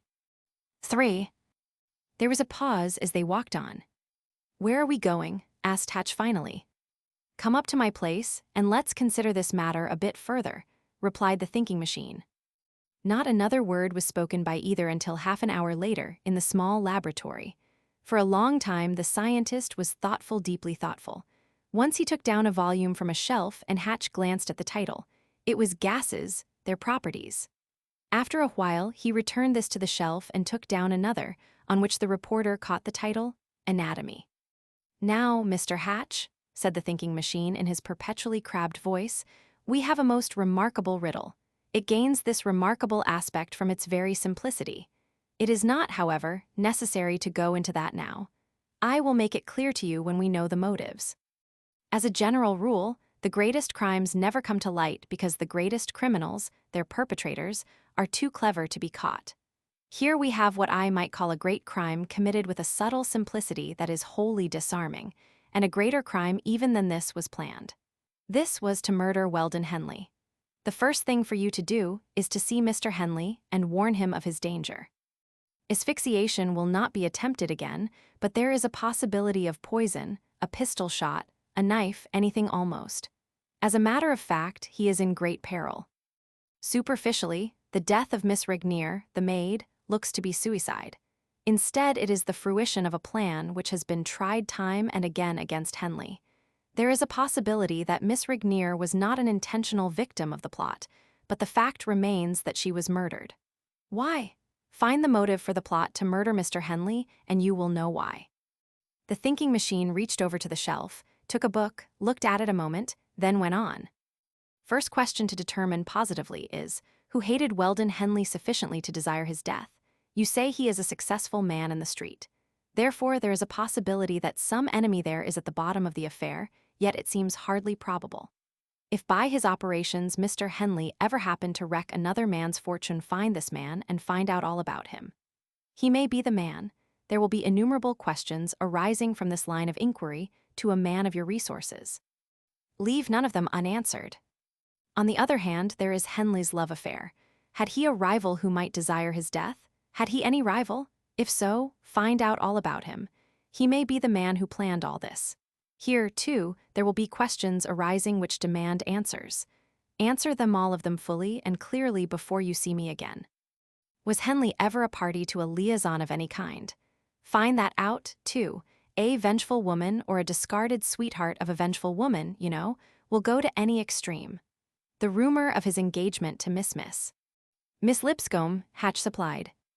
The rumor of his engagement to Miss Lipscomb might have caused a woman whom he had once been interested in, or who was once interested in him, to attempt his life. The subtler murders, that is, the ones which are most attractive as problems, are nearly always the work of a cunning woman. I know nothing about women myself, he hastened to explain, but Lombroso has taken that attitude. Therefore, see if there is a woman. Most of these points Hatch had previously seen with the unerring eye of a clever newspaper reporter, yet there were several which had not occurred to him. He nodded his understanding. Now the center of the affair, of course, the thinking machine continued, is the apartment house where Henley lives. The person who attempted his life either lives there or has ready access to the place and frequently spends the night there. This is a vital question for you to answer. I am leaving all this to you because you know better how to do these things than I do. That's all, I think. When these things are all learned, come back to me. The thinking machine arose as if the interview were at an end, and Hatch also arose, reluctantly. An idea was beginning to dawn in his mind.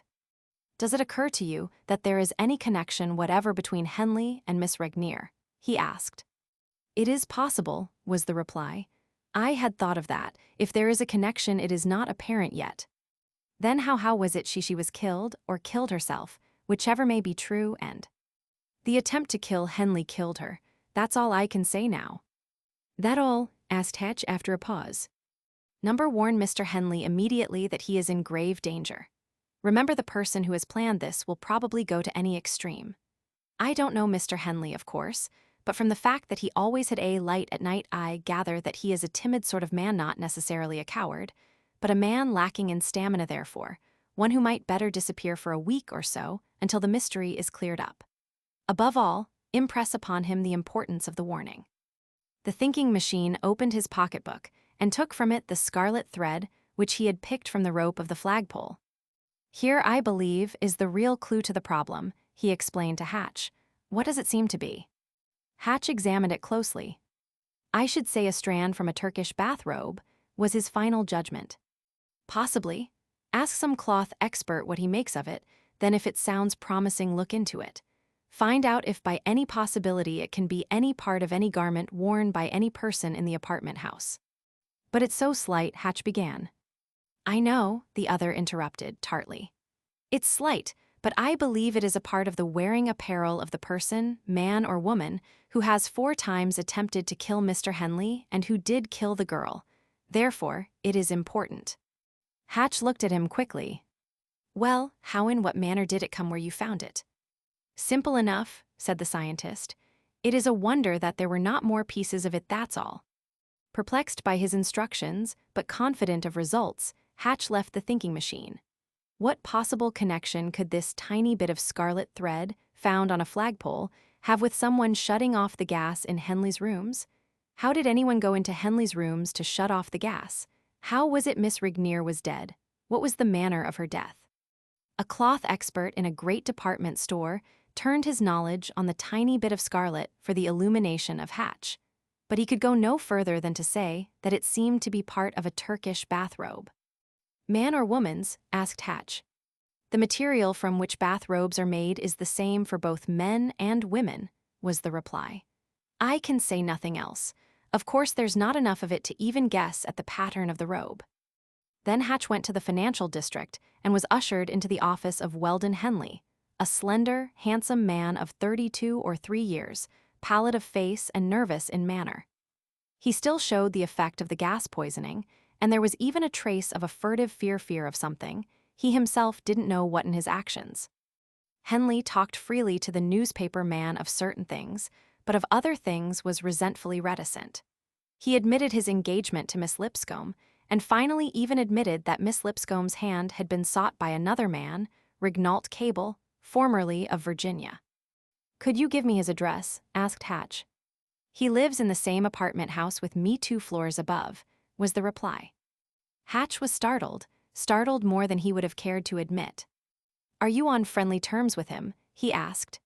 Certainly, said Henley.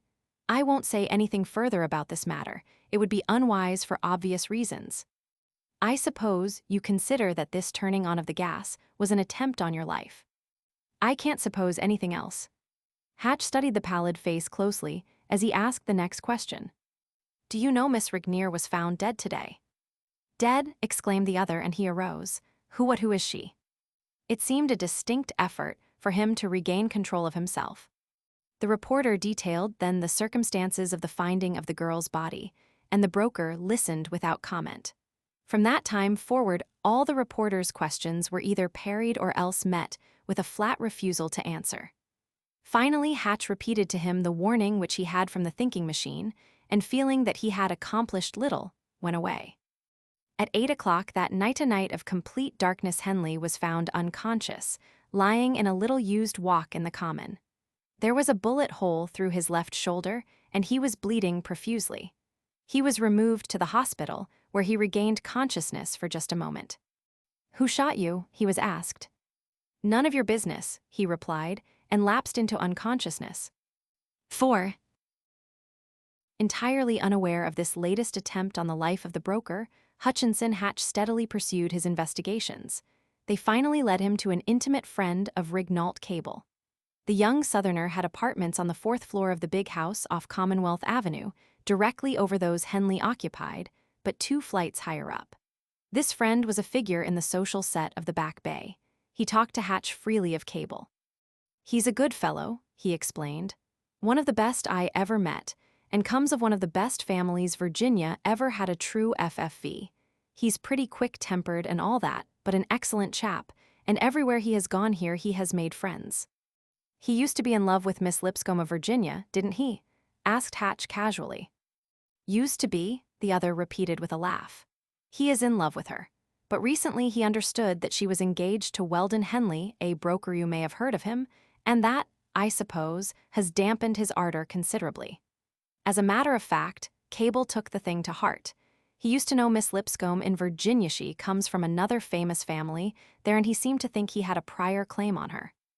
Hatch heard all these things as any man might listen to gossip, but each additional fact was sinking into his mind, and each additional fact led his suspicions on deeper into the channel they had chosen. "Cable is pretty well-to-do," his informant went on. "Not rich as we count riches in the North, but pretty well-to-do. And I believe he came to Boston because Miss Lipscomb spent so much of her time here. She is a beautiful young woman of 22 and extremely popular in the social world everywhere, particularly in Boston. Then there was the additional fact that Henley was here." "No chance at all for Cable," Hatch suggested. "Not the slightest," was the reply. Yet despite the heartbreak he had, he was the first to congratulate Henley on winning her love, and he meant it too. "What's his attitude toward Henley now?" asked Hatch. His voice was calm, but there was an underlying tense note imperceptible to the other. "They meet and speak and move in the same set. There's no love lost on either side, I don't suppose, but there is no trace of any ill feeling. Cable doesn't happen to be a vindictive sort of man." "Vindictive?" and the other laughed. "No, he's like a big boy, forgiving and all that, hot-tempered though. I could imagine him in a fit of anger making a personal matter of it with Henley, but I don't think he ever did." The mind of the newspaper man was rapidly focusing on one point. The rush of thoughts, questions, and doubts silenced him for a moment. Then, "How long has Cable been in Boston?" 7 or 8 months, that is. He has had apartments here for that long, but he has made several visits south. I suppose it's south. He has a trick of dropping out of sight occasionally. I understand that he intends to go south for good very soon. If I'm not mistaken, he is trying now to rent his suite." Hatch looked suddenly at his informant. An idea of seeing Cable and having a legitimate excuse for talking to him had occurred to him. "I'm looking for a suite," he volunteered at last. "I wonder if you would give me a card of introduction to him. We might get together on it." Thus it happened that half an hour later, about 10 minutes past 9 o'clock, Hatch was on his way to the big apartment house. In the office, he saw the manager. "Heard the news?" asked the manager. "No," Hatch replied. "What is it?" "Somebody's shot Mr. Henley as he was passing through the common early tonight." Hatch whistled his amazement. "Is he dead?" "No, but he is unconscious. The hospital doctors say it is a nasty wound, but not necessarily dangerous." "Who shot him, do they know?" "He knows, but he won't say." Amazed and alarmed by this latest development, an accurate fulfillment of the thinking machine's prophecy, Hatch stood thoughtful for a moment, then recovering his composure a little asked for Cable.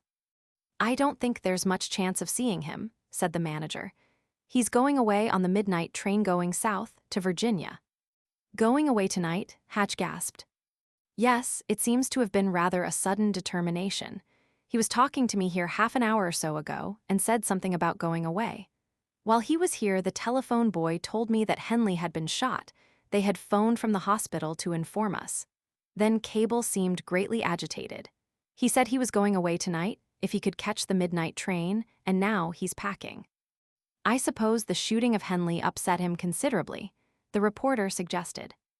Yes, I guess it did, was the reply. They moved in the same set and belonged to the same clubs. The manager sent Hatch's card of introduction to Cable's apartments. Hatch went up and was ushered into a suite identical with that of Henley's in every respect save in minor details of furnishings. Cable stood in the middle of the floor with his personal belongings scattered about the room. His valet, evidently a Frenchman, was busily engaged in packing. Cable's greeting was perfunctorily cordial. He seemed agitated. His face was flushed, and from time to time he ran his fingers through his long, brown hair. He stared at Hatch in a preoccupied fashion, then they fell into conversation about the rent of the apartments. I'll take almost anything reasonable, Cable said hurriedly. You see, I am going away tonight, rather more suddenly than I had intended, and I am anxious to get the lease off my hands. I pay $200 a month for these just as they are. May I look them over? Asked Hatch. He passed from the front room into the next. Here, on a bed, was piled a huge lot of clothing, and the valet, with deft fingers, was brushing and folding, preparatory to packing. Cable was directly behind him. Quite comfortable, you see, he explained. There's room enough if you are alone, are you? Oh yes, Hatch replied. This other room here, Cable explained, is not in very tidy shape now. I have been out of the city for several weeks, and what's the matter? He demanded suddenly. Hatch had turned quickly at the words and stared at him, then recovered himself with a start. I beg your pardon, he stammered. I rather thought I saw you in town here a week or so ago. Of course, I didn't know you, and I was wondering if I could have been mistaken. Must have been, said the other easily. During the time I was away, a friend of my sister's, occupied the suite. I'm afraid some of her things are here. She hasn't sent for them as yet. She occupied this room, I think. When I came back a few days ago, she took another place, and all her things haven't been removed. I see, remarked Hatch casually. I don't suppose there's any chance of her returning here unexpectedly if I should happen to take her apartments. Not the slightest. She knows I am back and thinks I am to remain. She was to send for these things. Hatch gazed about the room ostentatiously. Across a trunk lay a Turkish bathrobe with a scarlet stripe in it. He was anxious to get hold of it, to examine it closely. But he didn't dare to then. Together they returned to the front room. I rather like the place, he said after a pause, but the price is. Just a moment, Cable interrupted. Jean, before you finish packing that suitcase, be sure to put my bathrobe in it. It's in the far room. Then one question was settled for Hatch. After a moment, the valet returned with the bathrobe, which had been in the far room. It was Cable's bathrobe. As Jean passed the reporter, an end of the robe caught on a corner of the trunk, and, stopping, the reporter unfastened it. A tiny strand of thread clung to the metal. Hatch detached it and stood idly twirling it in his fingers. As I was saying, he resumed, I rather like the place, but the price is too much.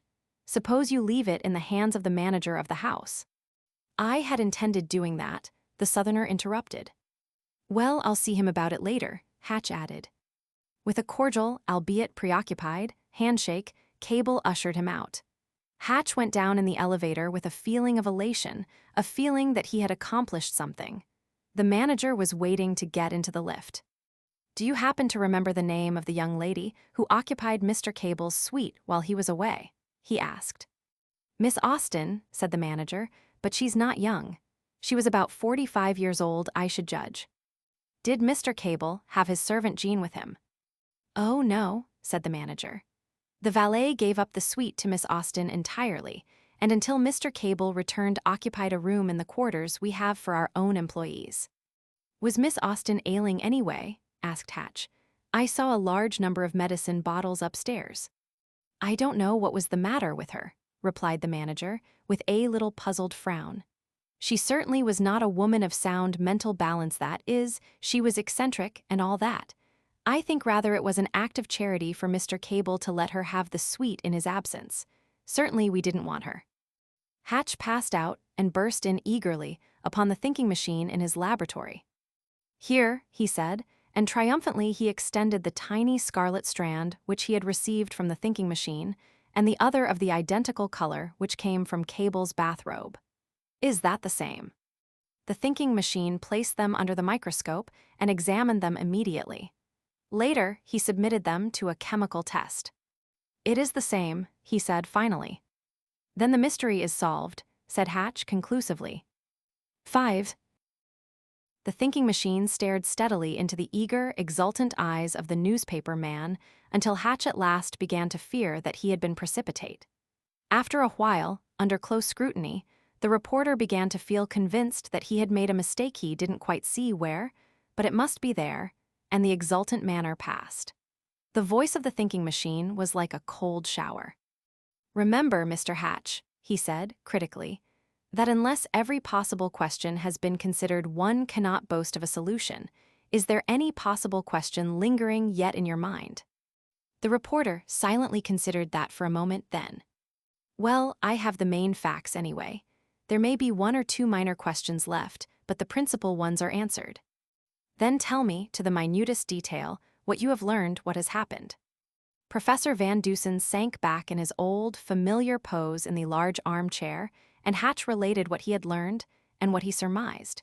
He related, too, the peculiar circumstances surrounding the wounding of Henley, and right on down to the beginning and end of the interview with Cable in the latter's apartments. The thinking machine was silent for a time, then there came a host of questions. Do you know where the woman Miss Austen is now? Was the first. No, Hatch had to admit. Or her precise mental condition. No. Or her exact relationship to Cable. No. Do you know, then, what the valet, Jean, knows of the affair? No, not that, said the reporter, and his face flushed under the close questioning. He was out of the suite every night. Therefore might have been the very one who turned on the gas, the other put in testily. So far as I can learn, nobody could have gone into that room and turned on the gas, said the reporter, somewhat aggressively. Henley barred the doors and windows and kept watch, night after night. Yet the moment he was exhausted and fell asleep, the gas was turned on to kill him, said the thinking machine. Thus we see that he was watched more closely than he watched. I see what you mean now, said Hatch after a long pause. I should like to know what Henley and Cable and the valet knew of the girl who was found dead, the thinking machine suggested. Further, I should like to know if there was a good-sized mirror, not one set in a bureau or dresser either in Henley's room or the apartments where the girl was found. Find out this for me and never mind. I'll go with you. The scientist left the room. When he returned, he wore his coat and hat. Hatch arose mechanically to follow. For a block or more they walked along, neither speaking. The thinking machine was the first to break the silence. You believe Cable is the man who attempted to kill Henley? Frankly, yes, replied the newspaper man. Why? Because he had the motive disappointed love. How? I don't know, Hatch confessed. The doors of the Henley suite were closed. I don't see how anybody passed them. And the girls who killed her, how, why? Disconsolately, Hatch shook his head as he walked on. The thinking machine interpreted his silence aright.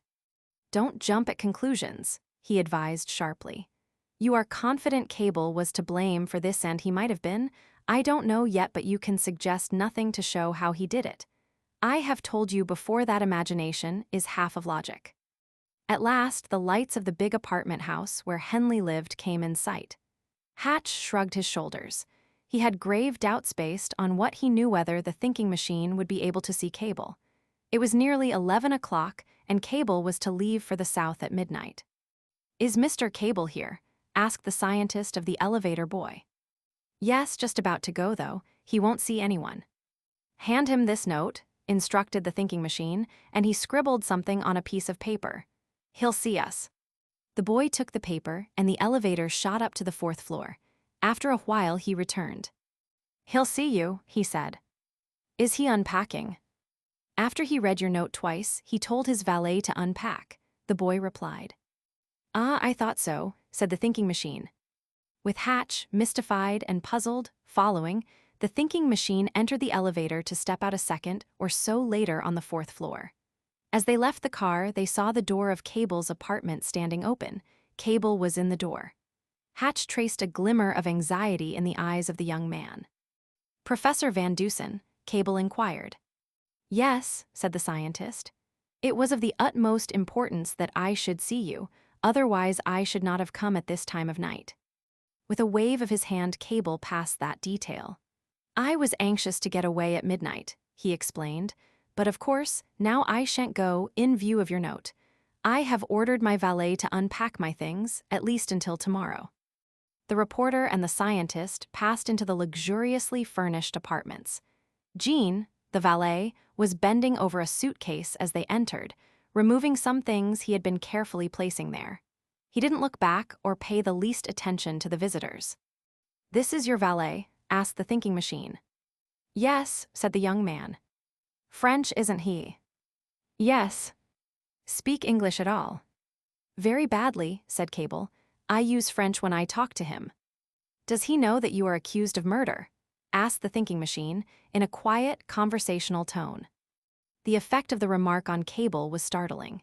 He staggered back a step or so as if he had been struck in the face, and a crimson flush overspread his brow. Jean, the valet, straightened up suddenly and looked around. There was a queer expression, too, in his eyes, an expression which Hatch could not fathom. Murder, gasped Cable at last. Yes, he speaks English all right, remarked the thinking machine. Now, Mr. Cable, will you please tell me just who Miss Austen is and where she is and her mental condition? Believe me, it may save you a great deal of trouble. What I said in the note is not exaggerated. The young man turned suddenly and began to pace back and forth across the room. After a few minutes, he paused before the thinking machine, who stood impatiently waiting for an answer. I'll tell you, yes, said Cable firmly.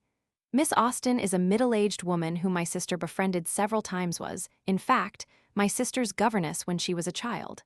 Of late years, she has not been wholly right mentally and has suffered a great deal of privation. I had about concluded arrangements to put her in a private sanitarium.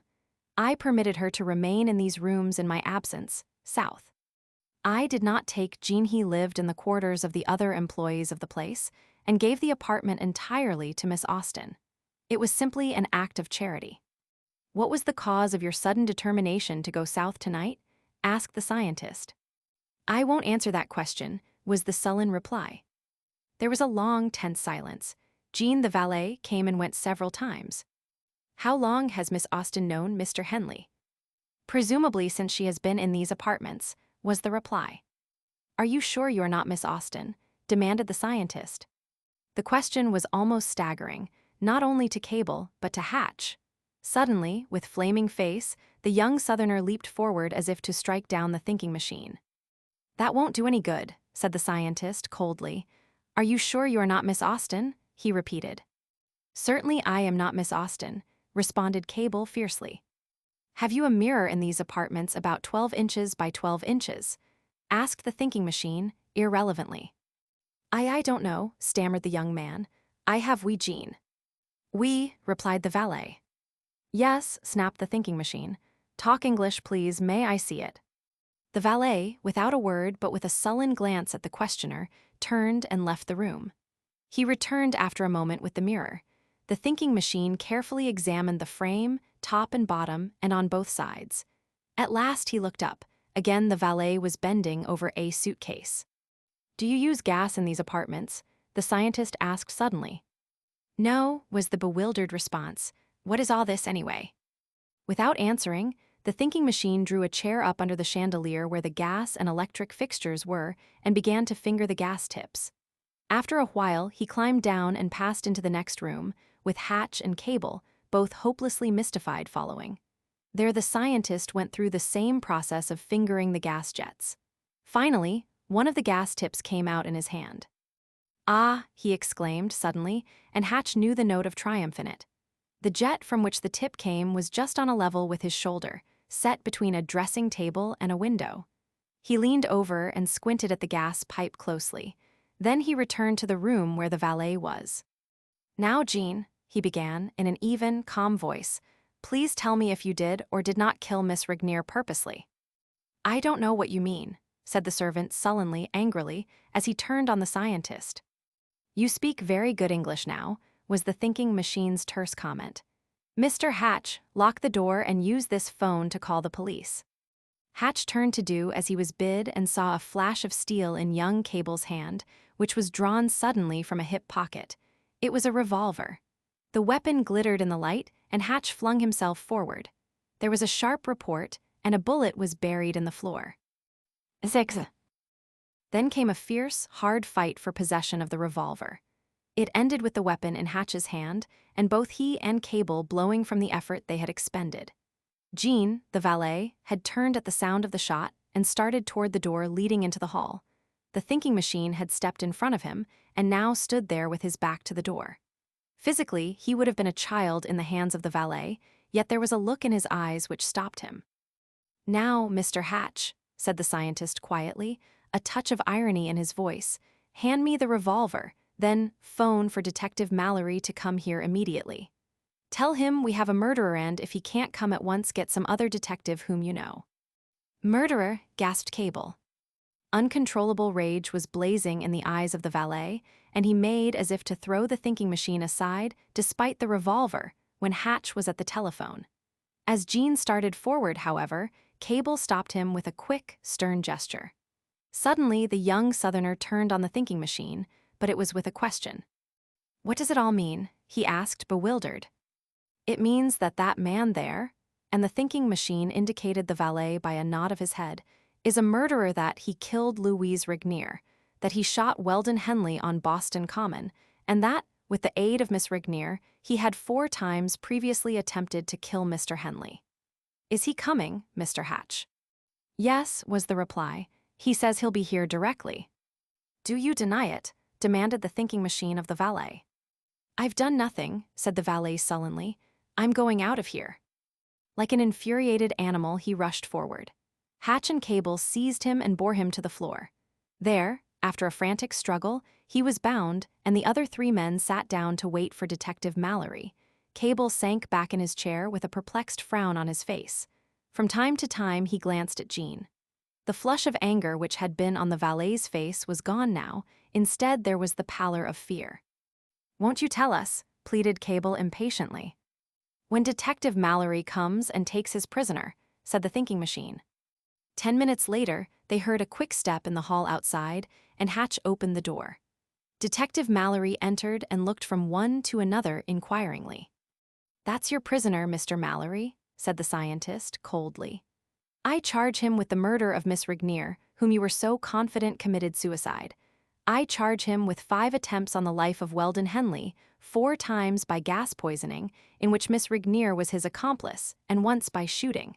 He is the man who shot Mr. Henley."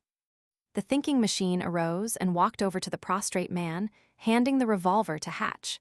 He glared down at Jean fiercely. "Will you tell how you did it, or shall I?" he demanded.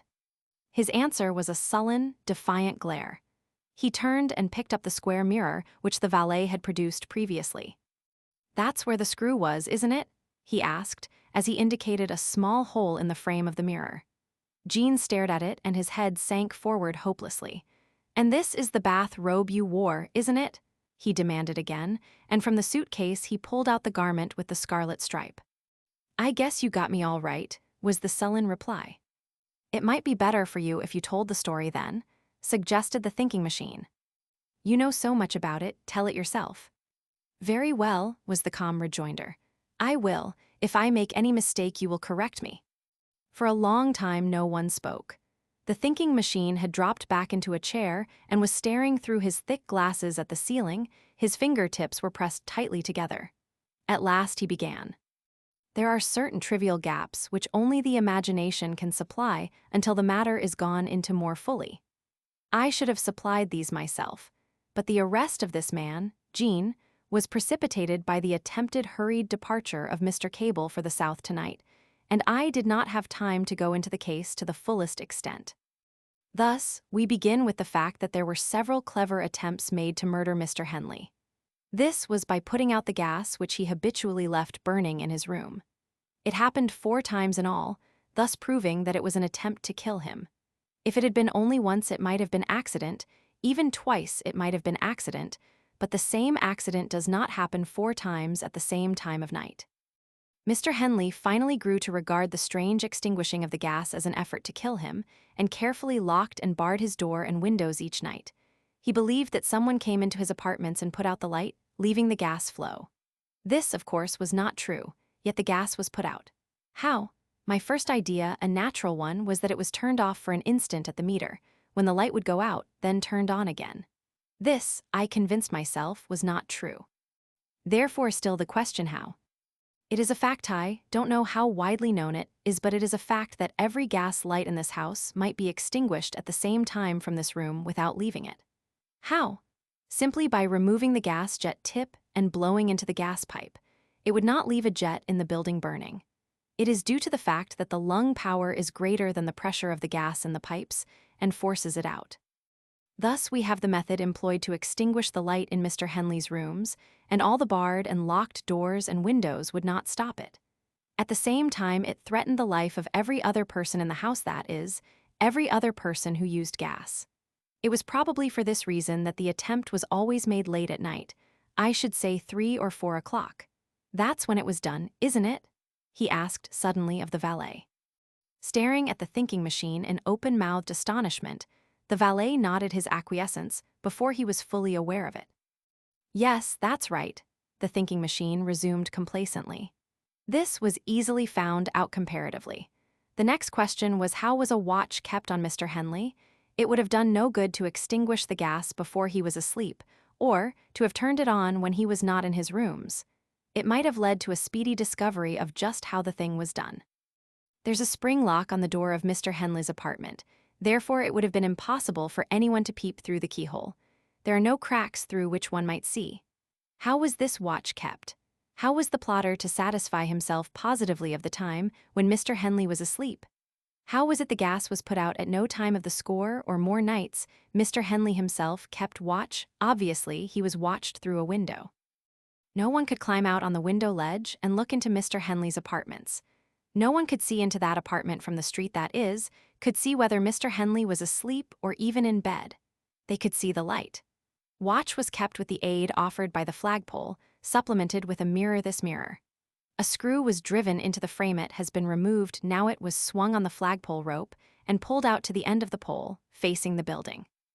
To a man standing in the hall window of the 3rd floor, it offered precisely the angle necessary to reflect the interior of Mr. Henley's suite, possibly even showed him in bed through a narrow opening in the curtain. There is no shade on the windows of that suite, heavy curtains instead. Is that right? Again, the prisoner was surprised into a mute acquiescence. I saw the possibility of these things, and I saw, too, that at 3 or 4 o'clock in the morning it would be perfectly possible for a person to move about the upper halls of this house without being seen. If he wore a heavy bathrobe, with a hood, say, no one would recognize him even if he were seen, and besides the garb would not cause suspicion. This bathrobe has a hood. Now, in working the mirror back and forth on the flagpole at night, a tiny scarlet thread was pulled out of the robe and clung to the rope. I found this thread. Later, Mr. Hatch found an identical thread in these apartments. Both came from that bathrobe. Plain logic shows that the person who blew down the gas pipes worked the mirror trick. The person who worked the mirror trick left the thread. The thread comes back to the bathrobe. That bathrobe there, he pointed dramatically. Thus the person who desired Henley's death was in these apartments, or had easy access to them. He paused a moment, and there was a tense silence. A great light was coming to Hatch, slowly but surely. The brain that had followed all this was unlimited in possibilities.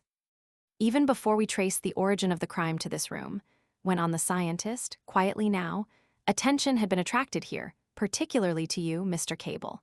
It was through the love affair, of which Miss Lipscomb was the center. Mr. Hatch learned that you and Henley had been rivals for her hand. It was that, even before this scarlet thread was found, which indicated that you might have some knowledge of the affair, directly or indirectly. You are not a malicious or revengeful man, Mr. Cable. but you are hot-tempered extremely so. You demonstrated that just now, when angry and not understanding, but feeling that your honor was at stake, you shot a hole in the floor." "What?" asked Detective Mallory. "A little accident," explained the thinking machine quickly. "Not being a malicious or revengeful man, you are not the man to deliberately go ahead and make elaborate plans for the murder of Henley. In a moment of passion, you might have killed him, but never deliberately as the result of premeditation. Besides, you were out of town. Who was then in these apartments? Who had access to these apartments? Who might have used your bathrobe? Your valet, possibly Miss Austen. Which? Now, let's see how we reached this conclusion, which led to the valet. Miss Regnier was found dead. It was not suicide. How did I know? Because she had been reading with the gas light at its full. If she had been reading by the gaslight, how was it then that it went out and suffocated her before she could arise and shut it off? Obviously, she must have fallen asleep over her book and left the light burning. If she was in this plot to kill Henley, why did she light the jet in her room? There might have been some slight defect in the electric bulb in her room which she had just discovered. Therefore, she lighted the gas, intending to extinguish it, turn it off entirely later. But she fell asleep. Therefore, when the valet here blew into the pipe, intending to kill Mr. Henley, he unwittingly killed the woman he loved, Miss Regnier. It was perfectly possible, meanwhile, that she did not know of the attempt to be made that particular night, although she had participated in the others, knowing that Henley had night after night sat up to watch the light in his rooms. The facts, as I knew them, showed no connection between Miss Regnier and this man at that time, nor any connection between Miss Regnier and Henley. It might have been that the person who blew the gas out of the pipe from these rooms knew nothing whatever of Miss Regnier, just as he didn't know who else he might have killed in the building. But I had her death and the manner of it. I had eliminated you, Mr. Cable. Therefore there remained Miss Austen and the valet. Miss Austen was eccentric insane, if you will. Would she have any motive for killing Henley? I could imagine none. Love? Probably not. Money? They had nothing in common on that ground. What? Nothing that I could see. Therefore, for the moment, I passed Miss Austen by after asking you, Mr. Cable, if you were Miss Austen. What remained? The valet. Motive? Several possible ones, one or two probable. He is French, or says he is. Miss Regnier is French.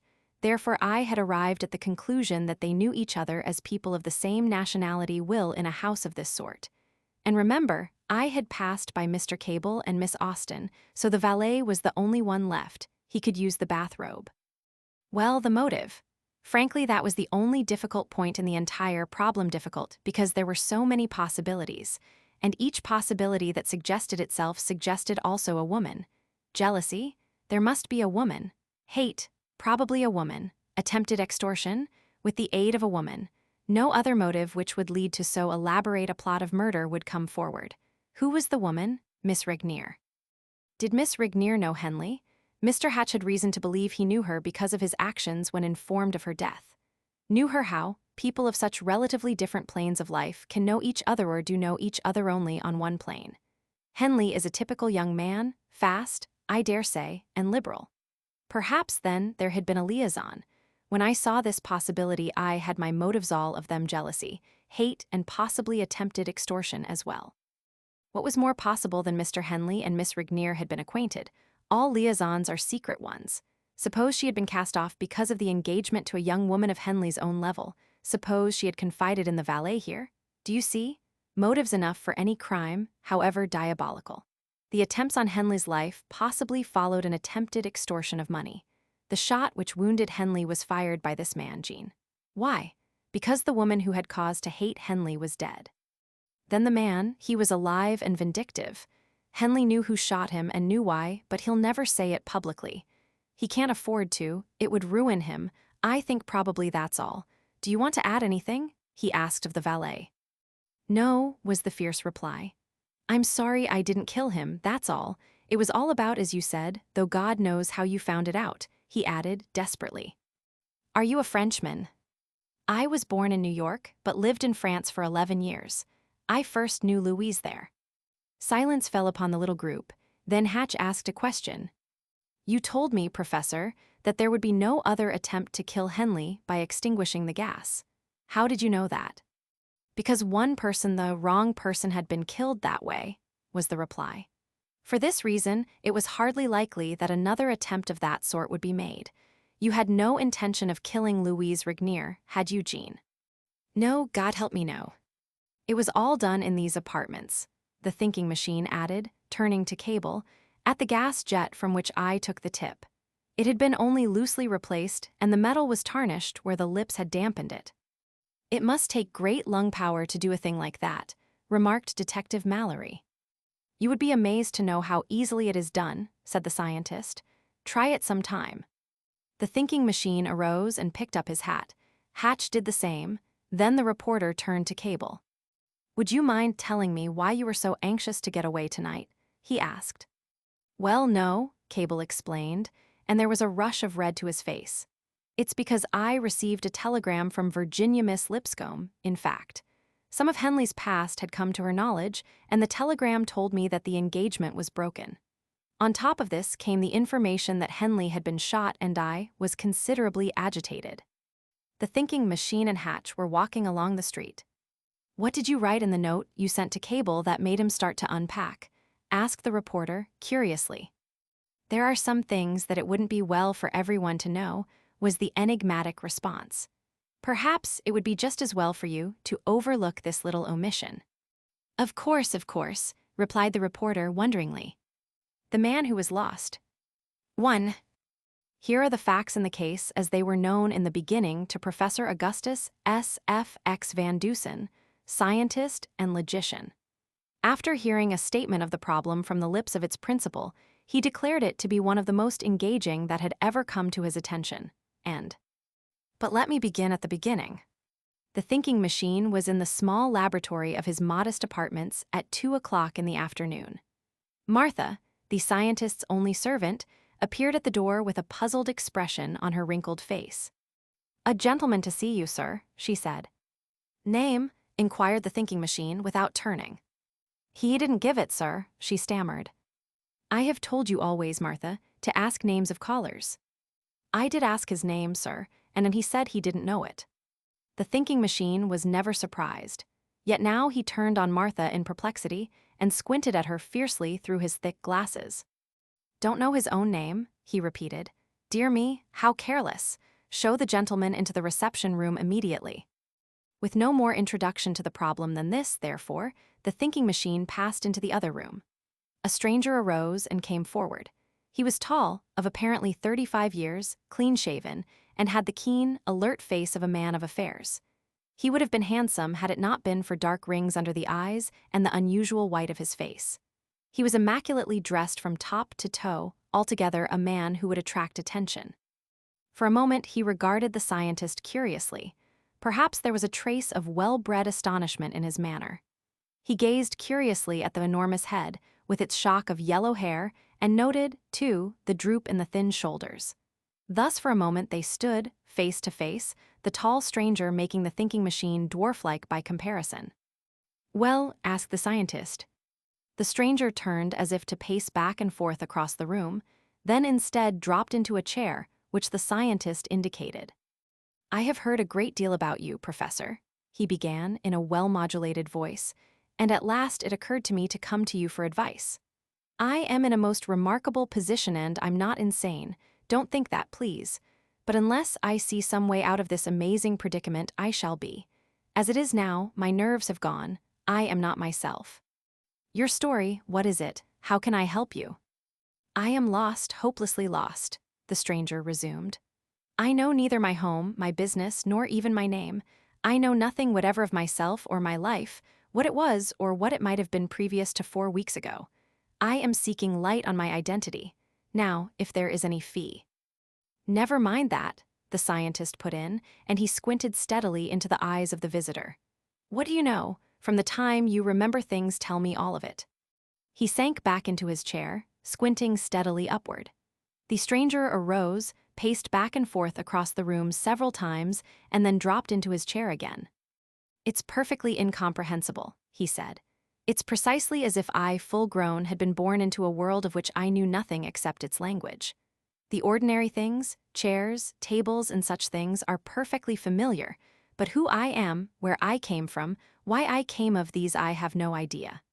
I will tell you just as my impressions came to me when I awoke one morning, 4 weeks ago. It was 8 or 9 o'clock, I suppose. I was in a room.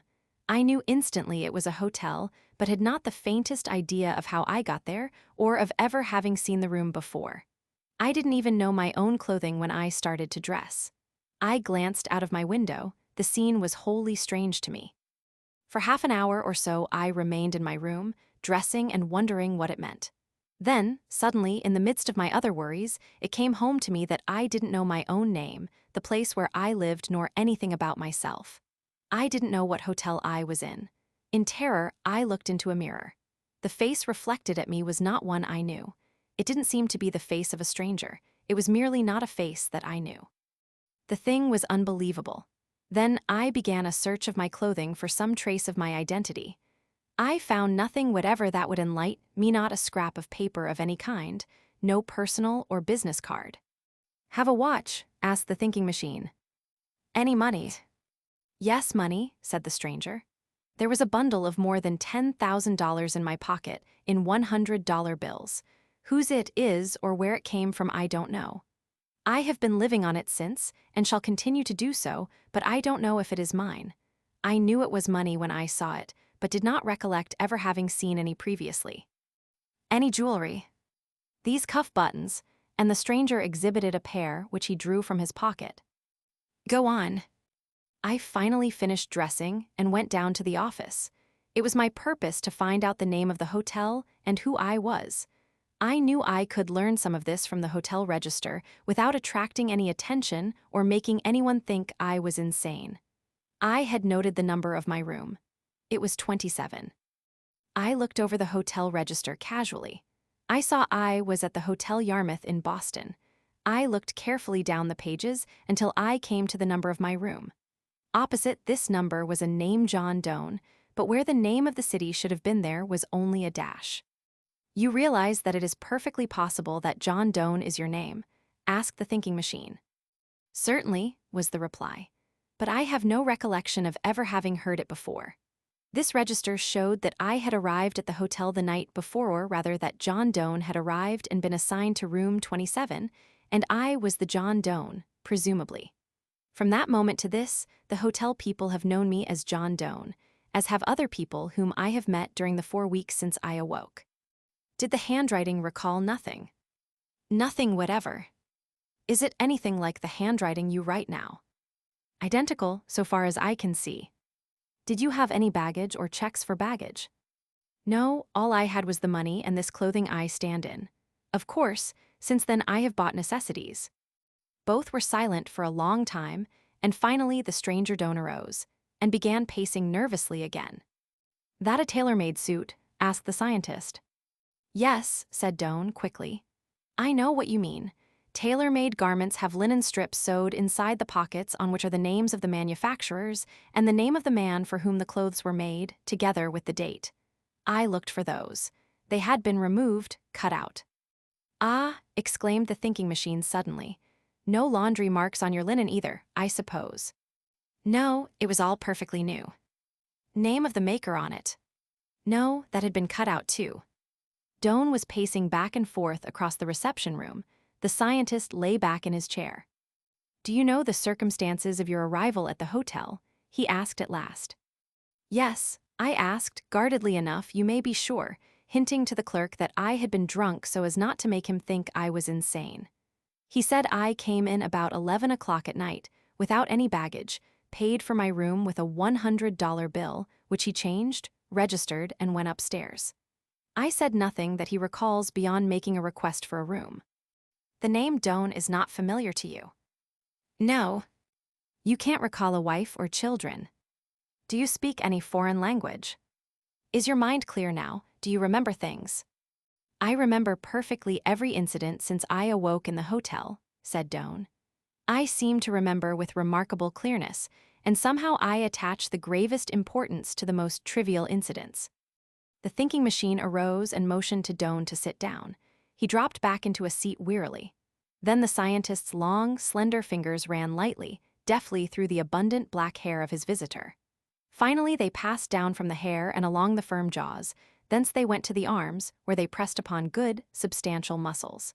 At last the hands, well-shaped and white, were examined minutely. A magnifying glass was used to facilitate this examination. Finally, the thinking machine stared into the quick-moving, nervous eyes of the stranger. "Any marks at all on your body?" he asked at last. "No," Doan responded. "I had thought of that and sought for an hour for some sort of mark. There's nothing." The eyes glittered a little, and finally, in a burst of nervousness, he struggled to his feet. "My God," he exclaimed. "Is there nothing you can do? What is it all anyway?" "Seems to be a remarkable form of aphasia," replied the thinking machine. "That's not an uncommon disease among people whose minds and nerves are overwrought. You've simply lost your identity. If it is aphasia, you will recover in time. When, I don't know. And meantime, let me see the money you found." With trembling hands, Doan produced a large roll of bills, principally hundreds, many of them perfectly new. The thinking machine examined them minutely and finally made some memoranda on a slip of paper. The money was then returned to Doan. "Now what shall I do?" asked the latter. "Don't worry," advised the scientist. "I'll do what I can." "And tell me who and what I am." "Oh, I can find that out all right," remarked the thinking machine. "But there's a possibility that you wouldn't recall even if I told you all about yourself." 2. When John Doan of Nowhere to all practical purposes left the home of the thinking machine, he bore instructions of divers kinds. First, he was to get a large map of the United States and study it closely, reading over and pronouncing aloud the name of every city, town, and village he found. After an hour of this, he was to take a city directory and read over the names, pronouncing them aloud as he did so. Then he was to make out a list of the various professions and higher commercial pursuits and pronounce these. All these things were calculated, obviously, to arouse the sleeping brain. After Doan had gone, the thinking machine called up Hutchinson Hatch, reporter, on the phone. "Come up immediately," he requested. "There's something that will interest you."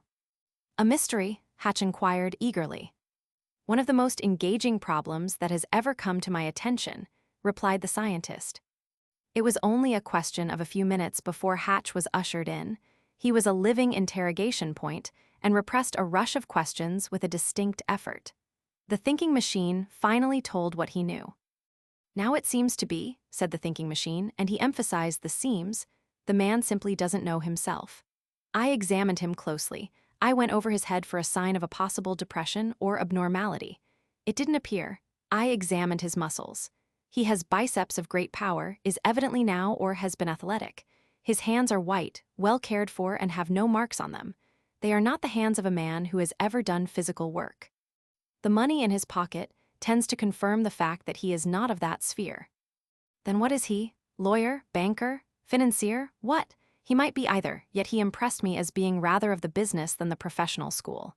He has a good, square-cut jaw. The jaw of a fighting man, and his poise gives one the impression that whatever he has been doing, he has been foremost in it. Being foremost in it, he would naturally drift to a city, a big city. He is typically a city man. Now, please, to aid me, communicate with your correspondents in the large cities and find if such a name as John Doan appears in any directory. Is he at home now? Has he a family? All about him." "Do you believe that John Doan is his name?" asked the reporter. "No reason why it shouldn't be," said the thinking machine, "yet it might not be." "How about inquiries in this city?" "He can't well be a local man," was the reply. "He has been wandering about the streets for 4 weeks, and if he had lived here, he would have met someone who knew him." "But the money?" "I'll probably be able to locate him through that," said the thinking machine. "The matter is not at all clear to me now, but it occurs to me that he is a man of consequence, and that it was possibly necessary for someone to get rid of him for a time." "Well, if it's plain aphasia, as you say," the reporter put in, "it seems rather difficult to imagine that the attack came at a moment when it was necessary to get rid of him." "I say it seems like aphasia," said the scientist, crustily. "There are known drugs which will produce the identical effect if properly administered." "Oh," said Hatch, he was beginning to see. "There is one drug particularly, made in India and not unlike hashish. In a case of this kind, anything is possible. Tomorrow I shall ask you to take Mr. Doan down through the financial district as an experiment. When you go there, I want you particularly to get him to the sound of the ticker. It will be an interesting experiment." The reporter went away, and the thinking machine sent a telegram to the blank National Bank of Butte, Montana. "To whom did you issue $100 bills, Series B, numbering 846,380 to 846,395, inclusive? Please answer." It was 10 o'clock next day when Hatch called on the thinking machine. There he was introduced to John Doan, the man who was lost. The thinking machine was asking questions of Mr. Doan when Hatch was ushered in. "Did the map recall nothing?" "Nothing." "Montana, Montana, Montana," the scientist repeated monotonously. "Think of it. Butte, Montana." Doan shook his head hopelessly, sadly. "Cowboy, cowboy, did you ever see a cowboy?" Again the head shake. "Coyote, something like a wolf coyote. Don't you recall ever having seen one?" "I'm afraid it's hopeless," remarked the other. There was a note of more than ordinary irritation in the thinking machine's voice when he turned to Hatch. "Mr. Hatch, will you walk through the financial district with Mr. Doan?" he asked. "Please go to the places I suggested." So it came to pass that the reporter and Doan went out together, walking through the crowded, hurrying, bustling financial district. The first place visited was a private room where market quotations were displayed on a blackboard. Mr. Doan was interested, but the scene seemed to suggest nothing. He looked upon it all as any stranger might have done. After a time, they passed out. Suddenly, a man came running toward them, evidently a broker. "What's the matter?" asked another. "Montana copper's gone to smash," was the reply. "Copper, copper," gasped Doan suddenly. Hatch looked around quickly at his companion. Doan's face was a study. On it was half-realization and a deep, perplexed wrinkle, a glimmer even of excitement. "Copper," he repeated. "Does the word mean anything to you?" asked Hatch quickly. "Copper metal, you know." "Copper, copper, copper," the other repeated. Then, as Hatch looked, the queer expression faded, there came again utter hopelessness. There are many men with powerful names who operate in the street, some of them in copper. Hatch led Doan straight to the office of one of these men, and there introduced him to a partner in the business. "We want to talk about copper a little," Hatch explained, still eyeing his companion. "Do you want to buy or sell?" asked the broker. "Sell," said Doan suddenly. "Sell, sell, sell copper, that's it, copper." He turned to Hatch, stared at him dully a moment, a deathly pallor came over his face, then with upraised hands fell senseless. 3. Still unconscious, the man of mystery was removed to the home of the thinking machine and there stretched out on a sofa. The thinking machine was bending over him, this time in his capacity of physician, making an examination. Hatch stood by, looking on curiously. "I never saw anything like it," Hatch remarked. "He just threw up his hands and collapsed. He hasn't been conscious since. It may be that, when he comes to, he will have recovered his memory. And in that event, he will have absolutely no recollection whatever of you and me," explained the thinking machine. Doan moved a little at last, and under a stimulant the color began to creep back into his pallid face. "Just what was said, Mr. Hatch, before he collapsed?" asked the scientist. Hatch explained, repeating the conversation as he remembered it. "And he said sell," mused the thinking machine. "In other words, he thinks or imagines he knows that copper is to drop. I believe the first remark he heard was that copper had gone to smash down. I presume that means." "Yes," the reporter replied. Half an hour later, John Doan sat up on the couch and looked about the room. "Ah, Professor," he remarked, "I fainted, didn't I?" The thinking machine was disappointed because his patient had not recovered memory with consciousness. The remark showed that he was still in the same mental condition the man who was lost. "Sell copper, sell, sell, sell," repeated the thinking machine commandingly. "Yes, yes, sell," was the reply. The reflection of some great mental struggle was on Doan's face. He was seeking to recall something which persistently eluded him.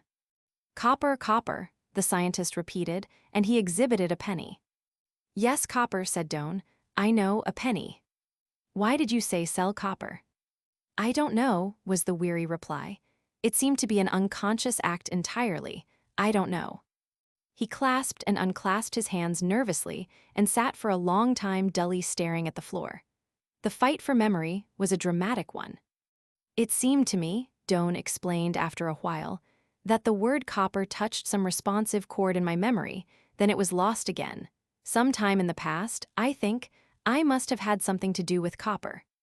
Yes, said the thinking machine, and he rubbed his slender fingers briskly. Now you are coming around again. His remarks were interrupted by the appearance of Martha at the door with a telegram. The thinking machine opened it hastily. What he saw perplexed him again. "Dear me, most extraordinary," he exclaimed. "What is it?" asked Hatch curiously. The scientist turned to Doan again. "Do you happen to remember Preston Bell?" he demanded, emphasizing the name explosively. "Preston Bell?" the other repeated, and again the mental struggle was apparent on his face. "Preston Bell. Cashier of the blank National Bank of Butte, Montana," urged the other, still in an emphatic tone. "Cashier Bell." He leaned forward eagerly and watched the face of his patient. Hatch unconsciously did the same. Once there was almost realization, and seeing it, the thinking machine sought to bring back full memory. "Bell Cashier Copper," he repeated time after time. The flash of realization, which had been on Doan's face, passed, and there came infinite weariness, the weariness of one who is ill. "I don't remember," he said at last. "I'm very tired."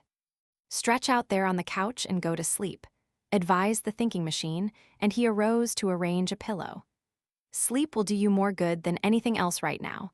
But before you lie down, let me have, please, a few of those $100 bills you found."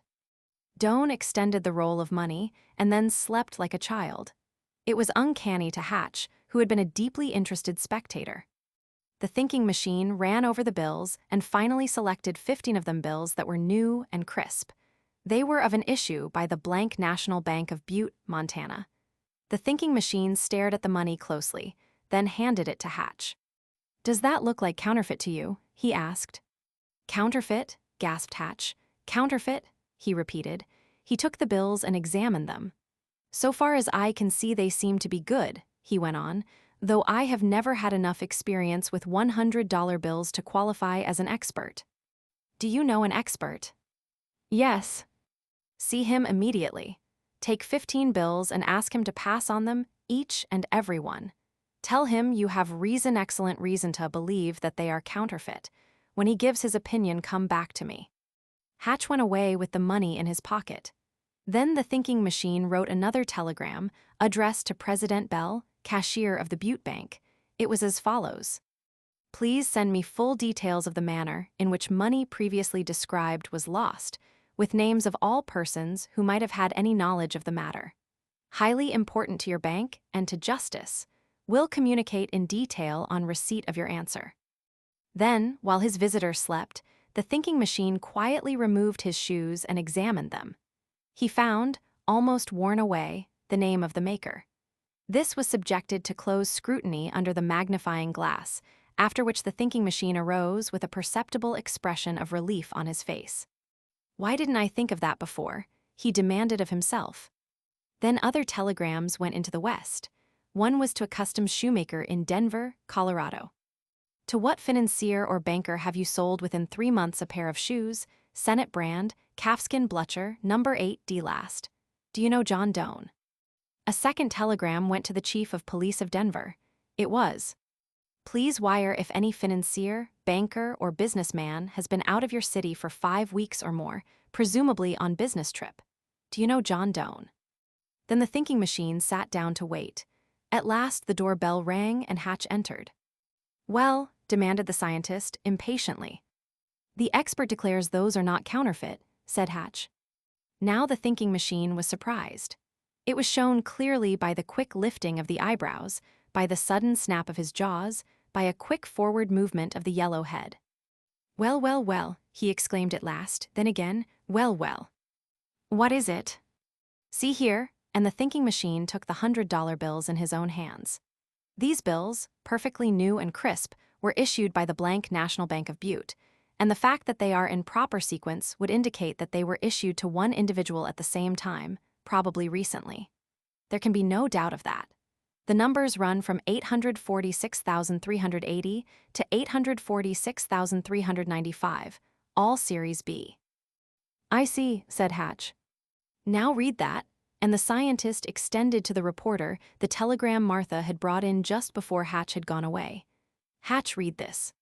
Series B, $100 bills 846,380 to 846,395, issued by this bank, are not in existence. Were destroyed by fire, together with 27 others of the same series. Government has been asked to grant permission to reissue these numbers. Preston Bell, cashier." The reporter looked up with a question in his eyes. "It means," said the thinking machine, "that this man is either a thief or the victim of some sort of financial jugglery." "In that case, is he what he pretends to be, a man who doesn't know himself?" asked the reporter. "That remains to be seen." 4. Event followed event with startling rapidity during the next few hours. First came a message from the chief of police of Denver. No capitalist or financier of consequence was out of Denver at the moment, so far as his men could ascertain. Longer search might be fruitful. He did not know John Doan. One John Doan in the directory was a teamster. Then from the blank National Bank came another telegram signed, "Preston Bell, cashier," reciting the circumstances of the disappearance of the $100 bills. The blank National Bank had moved into a new structure. Within a week, there had been a fire which destroyed it.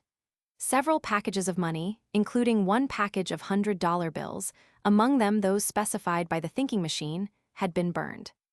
President Harrison of the bank immediately made affidavit to the government that these bills were left in his office. The thinking machine studied this telegram carefully and from time to time glanced at it while Hatch made his report. This was as to the work of the correspondents who had been seeking John Doan. They found many men of the name and reported at length on each. One by one, the thinking machine heard the reports, then shook his head. Finally, he reverted again to the telegram, and after consideration, sent another this time to the chief of police of Butte. In it, he asked these questions. Has there ever been any financial trouble in blank National Bank? Was there an embezzlement or shortage at any time? What is reputation of President Harrison? What is reputation of Cashier Bell? Do you know John Doan? In due course of events, the answer came. It was brief and to the point. It said, "Harrison recently embezzled $175,000 and disappeared. Bell's reputation excellent, now out of city. Don't know John Doan. If you have any trace of Harrison, wire quick." This answer came just after Doan awoke, apparently greatly refreshed, but himself again, that is, himself insofar as he was still lost. For an hour the thinking machine pounded him with questions of all sorts, serious, religious, and at times seemingly silly. They apparently aroused no trace of memory, save when the name Preston Bell was mentioned. Then there was the strange, puzzled expression on Doan's face. "Harrison, do you know him?" asked the scientist. "President of the blank National Bank of Butte." There was only an uncomprehending stare for an answer. After a long time of this, the thinking machine instructed Hatch and Doan to go for a walk. He had still a faint hope that someone might recognize Doan and speak to him. As they wandered aimlessly on, two persons spoke to him. One was a man who nodded and passed on. "Who was that?" asked Hatch quickly. "Do you remember ever having seen him before?" "Oh, yes," was the reply. "He stops at my hotel. He knows me as Doan." It was just a few minutes before 6 o'clock when, walking slowly, they passed a great office building. Coming toward them was a well-dressed, active man of 35 years or so. As he approached, he removed a cigar from his lips. "Hello, Harry," he exclaimed and reached for Doan's hand. "Hello," said Doan, but there was no trace of recognition in his voice. "How's Pittsburgh?" asked the stranger. "Oh, all right, I guess," said Doan, and there came new wrinkles of perplexity in his brow. "Allow me, Mr. Really, I have forgotten your name." "Manning," laughed the other. "Mr. Hatch, Mr. Manning." The reporter shook hands with Manning eagerly.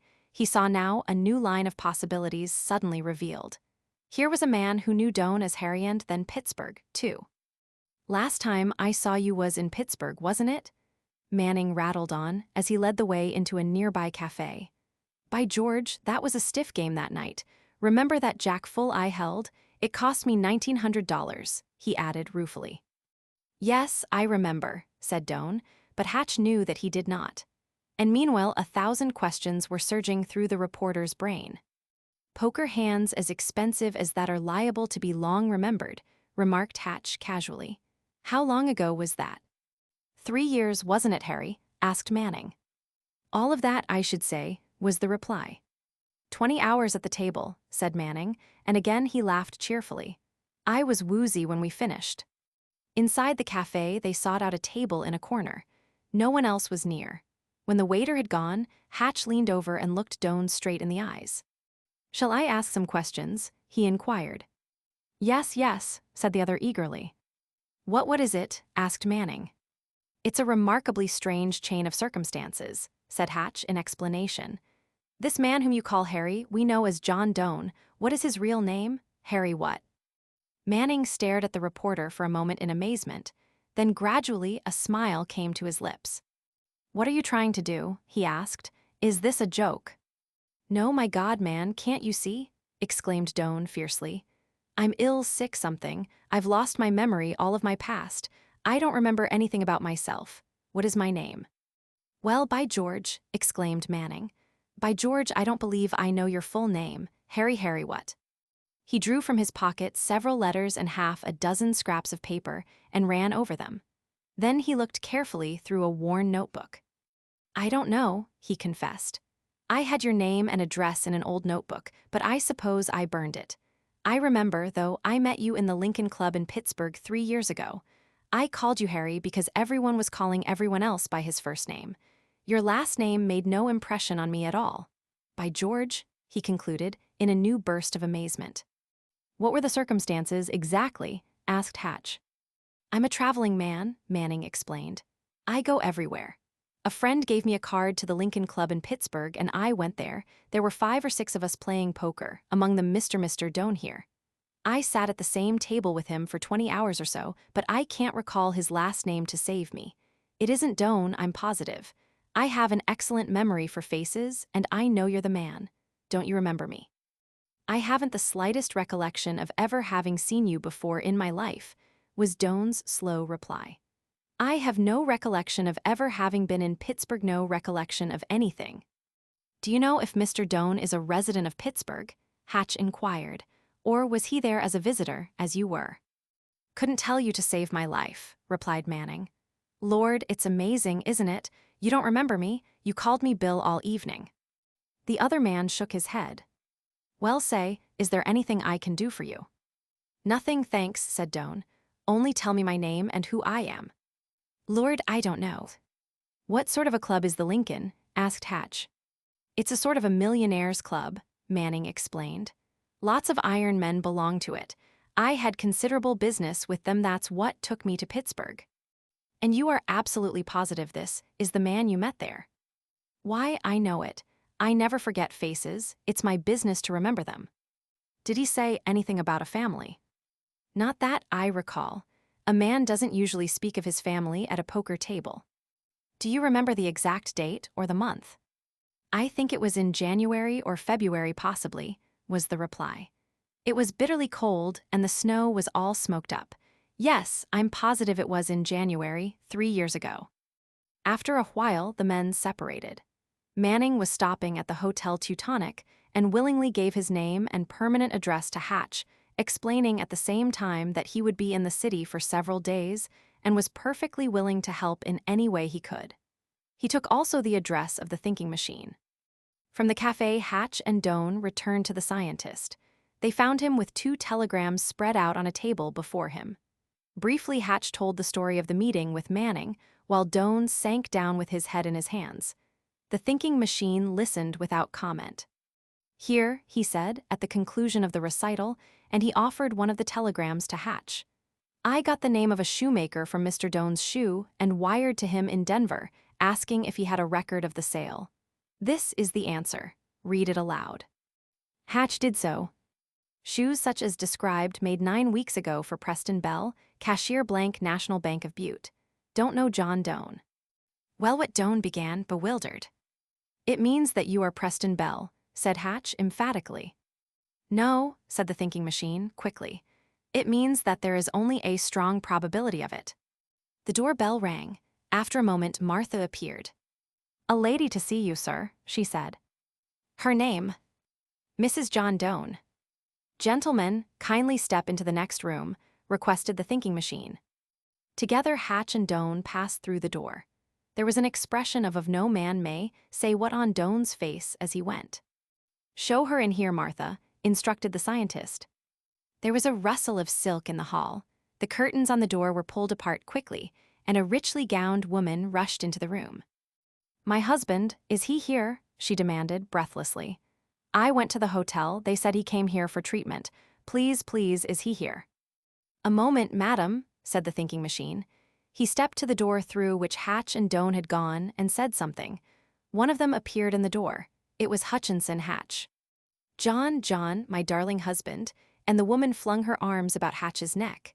Don't you know me? With blushing face, Hatch looked over her shoulder into the eyes of the thinking machine, who stood briskly rubbing his hands. Never before in his long acquaintance with the scientist had Hatch seen him smile. 5. For a time there was silence, broken only by sobs, as the woman clung frantically to Hatch with her face buried on his shoulder. Then, don't you remember me? She asked again and again. Your wife, don't you remember me? Hatch could still see the trace of a smile on the scientist's face and said nothing. You are positive this gentleman is your husband? Inquired the thinking machine, finally. Oh, I know, the woman sobbed. Oh, John, don't you remember me? She drew away a little and looked deeply into the reporter's eyes. Don't you remember me, John? Can't say that I ever saw you before, said Hatch, truthfully enough. Aye, fact is. Mr. Doan's memory is wholly gone now, explained the thinking machine. Meanwhile, perhaps you would tell me something about him. He is my patient. I am particularly interested. The voice was soothing. It had lost for the moment its perpetual irritation. The woman sat down beside Hatch. Her face, pretty enough in a bold sort of way, was turned to the thinking machine inquiringly. With one hand she stroked that of the reporter. Where are you from? Began the scientist. I mean, where's the home of John Doan? In Buffalo, she replied glibly. Didn't he even remember that? And what's his business? His health has been bad for some time, and recently he gave up active business, said the woman.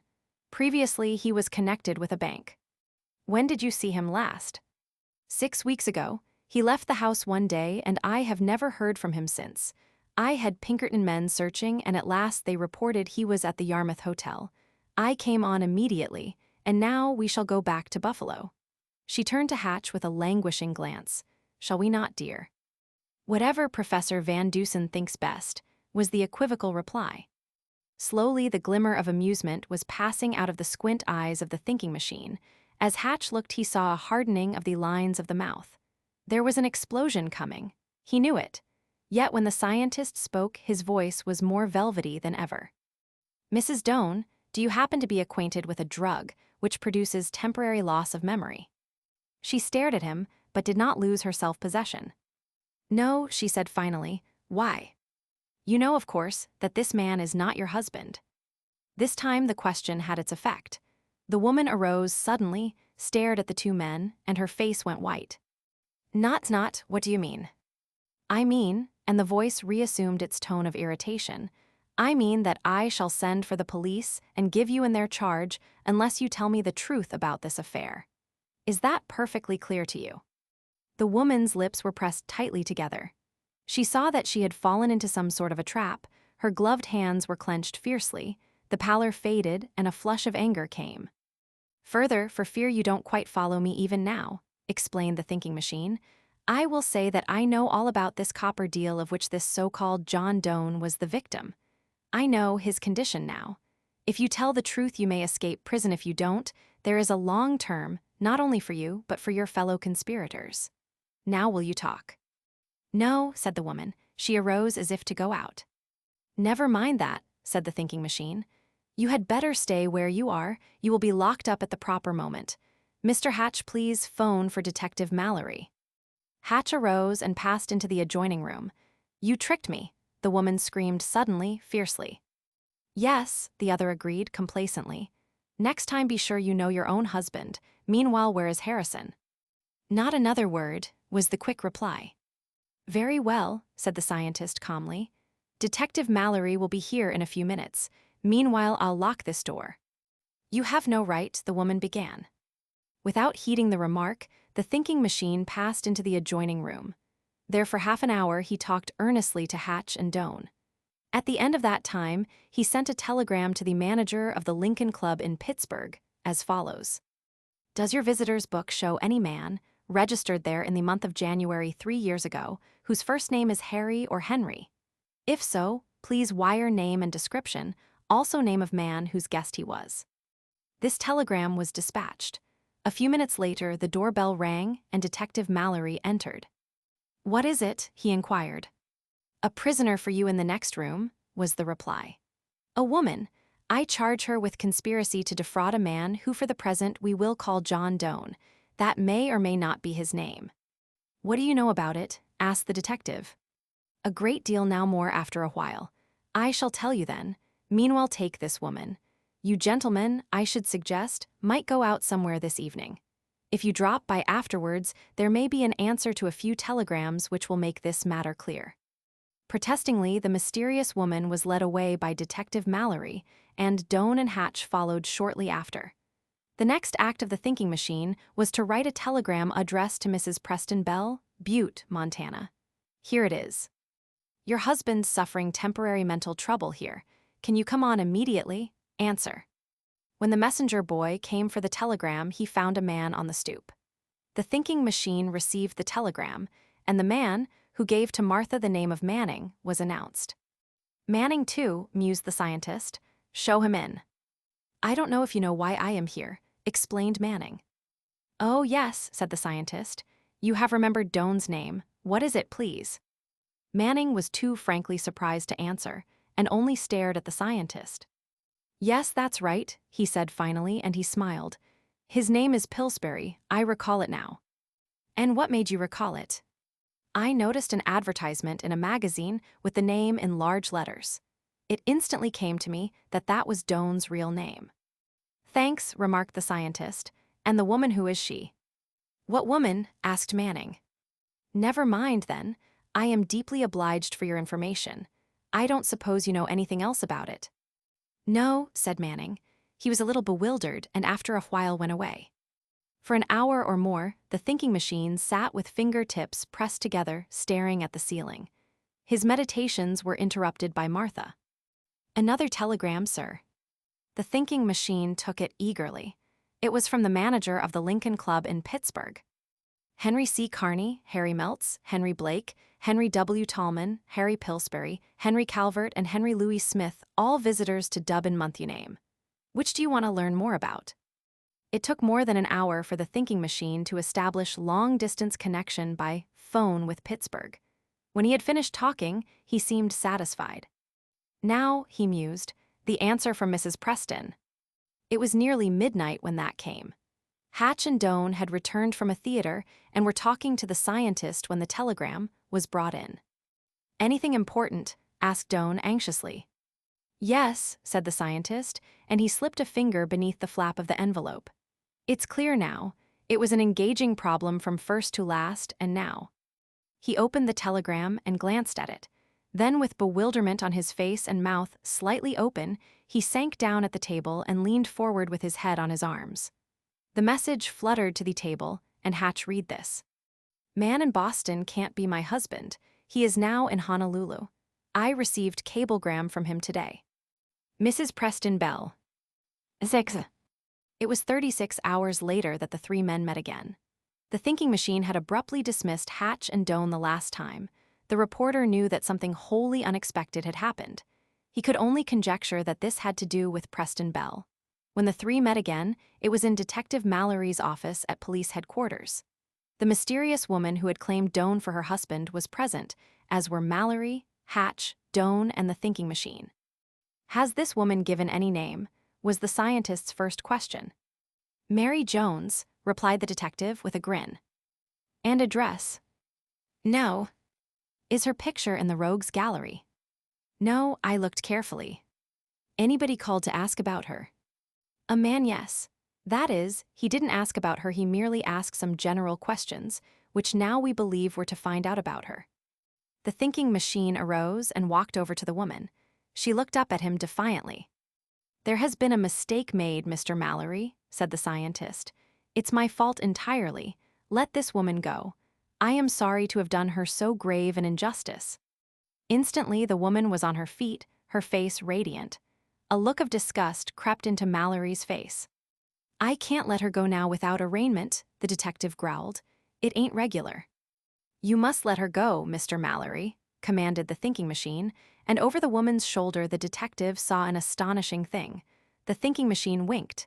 It was a decided, long, pronounced wink.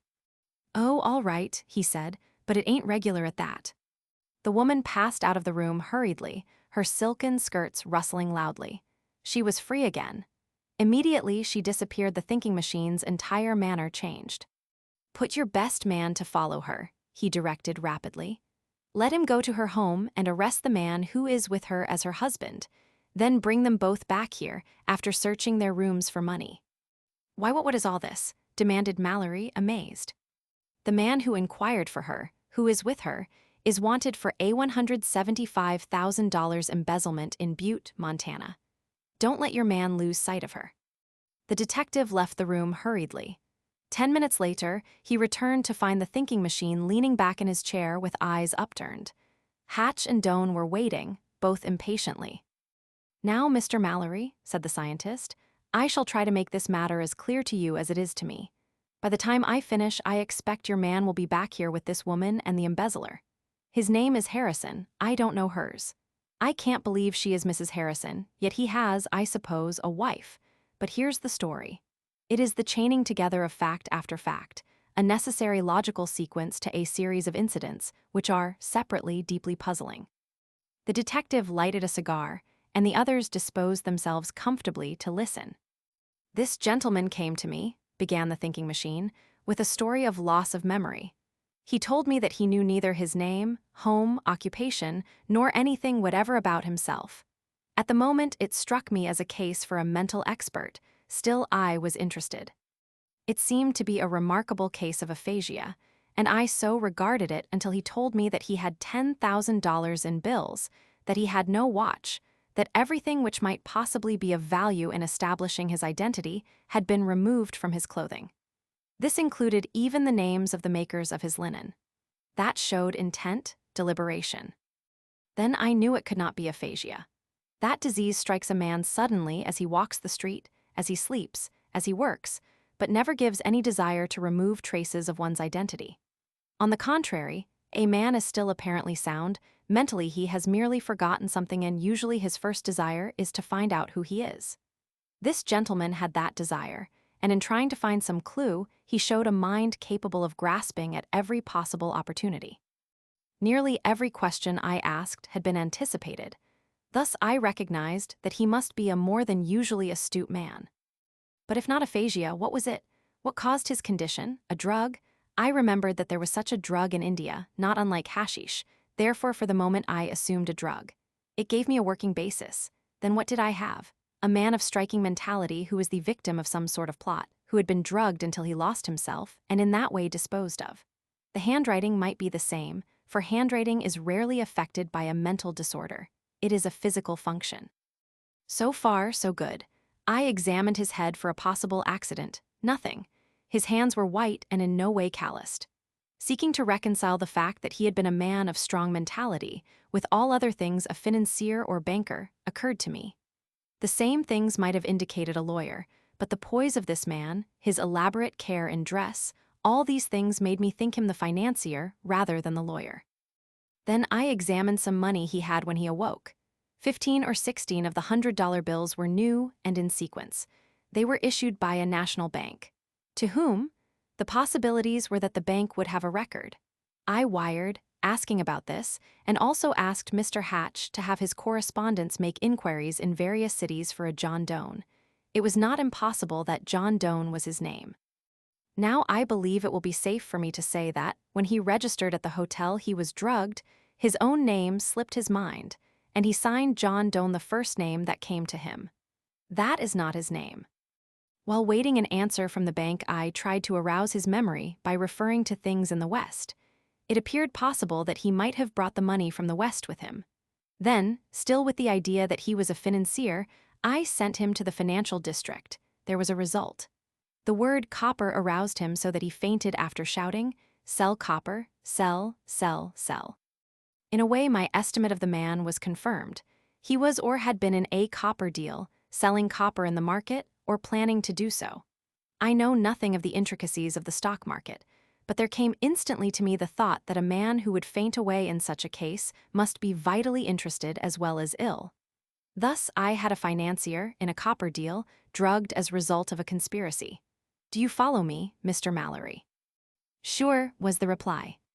At this point, I received a telegram from the Butte Bank telling me that the $100 bills I asked about had been burned. This telegram was signed, Preston Bell, cashier. If that were true, the bills this man had were counterfeit. There were no ifs about that. I asked him if he knew Preston Bell. It was the only name of a person to arouse him in any way. A man knows his own name better than anything in the world. Therefore, was it his? For a moment, I presumed it was. Thus the case stood. Preston Bell, cashier of the Butte Bank, had been drugged, was the victim of a conspiracy, which was probably a part of some great move in copper. But if this man were Preston Bell, how came the signature there? Part of the office regulation? It happens hundreds of times that a name is so used, particularly on telegrams. Well, this man who was lost Doan or Preston Bell went to sleep in my apartments. At that time, I believed it fully possible that he was a counterfeiter, as the bills were supposedly burned, and sent Mr. Hatch to consult an expert. I also wired for details of the fire loss in Butte and names of persons who had any knowledge of the matter. This done, I removed and examined this gentleman's shoes for the name of the maker. I found it. The shoes were of fine quality, probably made to order for him. Remember, at this time I believed this gentleman to be Preston Bell, for reasons I have stated. I wired to the maker or retailer to know if he had a record of a sale of the shoes, describing them in detail, to any financier or banker. I also wired to the Denver police to know if any financier or banker had been away from there for 4 or 5 weeks. Then came the somewhat startling information, through Mr. Hatch, that the $100 bills were genuine.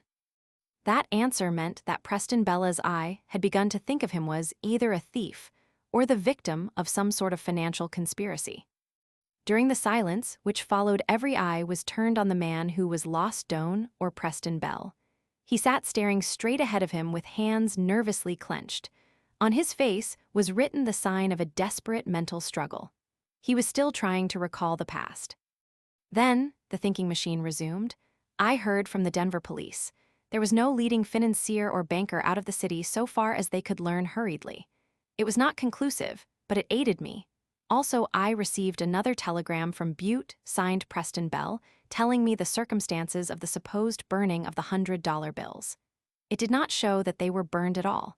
It was merely an assumption that they had been. They were last seen in President Harrison's office. Harrison, Harrison, Harrison, repeated Doan. Vaguely, I could see the possibility of something financially wrong in the bank.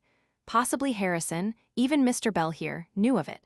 Banks do not apply for permission to reissue bills unless they are positive of the original loss. Yet here were the bills, obviously some sort of jugglery. I wired to the police of Butte, asking some questions. The answer was that Harrison had embezzled $175,000 and had disappeared. Now I knew he had part of the missing, supposedly burned, bills with him. It was obvious. Was Bell also a thief? The same telegram said that Mr. Bell's reputation was of the best, and he was out of the city. That confirmed my belief that it was an office rule to sign telegrams with the cashier's name, and further made me positive that this man was Preston Bell. The chain of circumstances was complete. It was two and too inevitable result, 4. Now, what was the plot? Something to do with copper, and there was an embezzlement. Then, still seeking a man who knew Bell personally, I sent him out walking with Hatch. I had done so before. Suddenly, another figure came into the mystery, a confusing one at the moment. This was a Mr. Manning, who knew Doan or Bell as Harry something, met him in Pittsburgh 3 years ago in the Lincoln Club.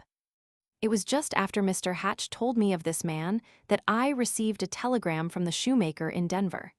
It said that he had made a shoe such as I described within a few months for Preston Bell. I had asked if a sale had been made to a financier or banker. I got the name back by wire. At this point, a woman appeared to claim John Doan as her husband. With no definite purpose, save general precaution, I asked Mr. Hatch to see her first. She imagined he was Doan and embraced him, calling him John. Therefore, she was a fraud.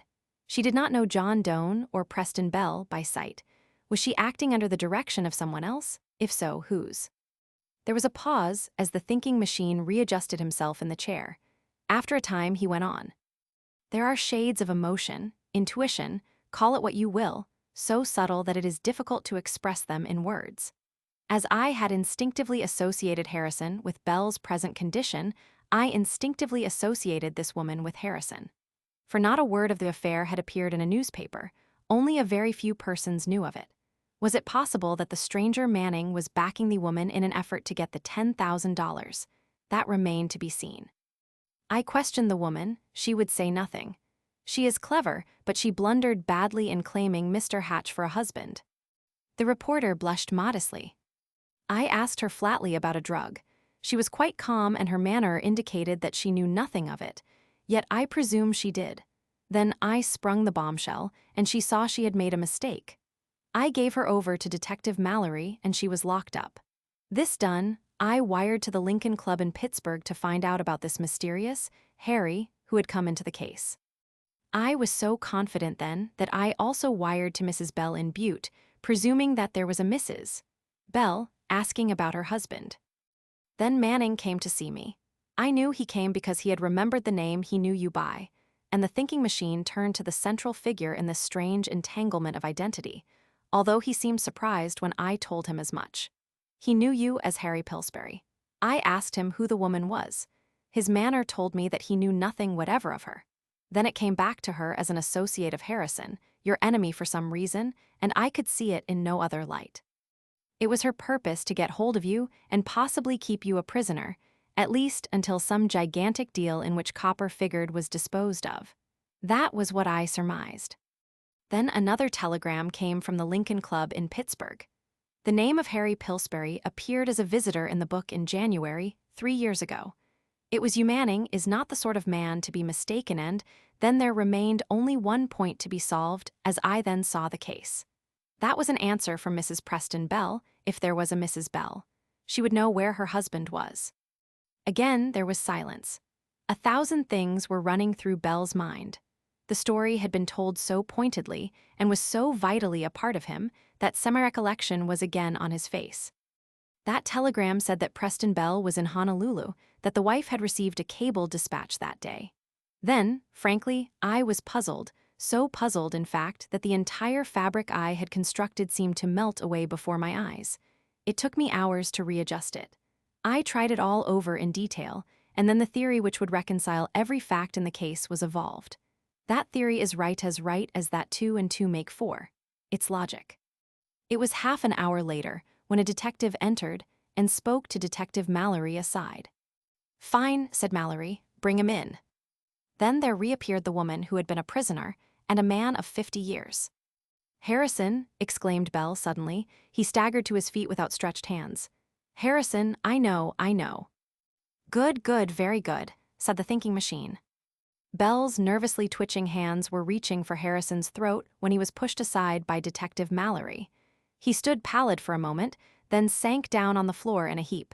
He was senseless. The thinking machine made a hurried examination. "Good," he remarked again.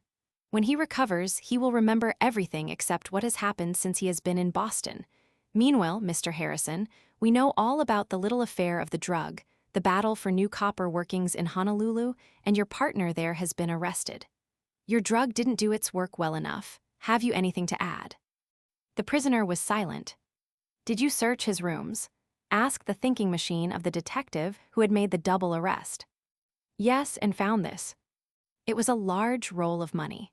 The thinking machine ran over it lightly $70,000, scanning the numbers of the bills. At last, he held forth half a dozen. They were among the 27 reported to have been burned in the bank fire in Butte. Harrison and the woman were led away. Subsequently, it developed that he had been systematically robbing the bank of which he was president for years, was responsible for the fire, at which time he had evidently expected to make a great haul, and that the woman was not his wife. Following his arrest, this entire story came out. Also the facts of the gigantic copper deal, in which he had rid himself of Bell, who was his partner, and had sent another man to Honolulu in Bell's name to buy up options on some valuable copper property there. This confederate in Honolulu had sent the cable dispatches to the wife in Butte. She accepted them without question. It was a day or so later that Hatch dropped in to see the thinking machine and asked a few questions. How did Bell happen to have that $10,000?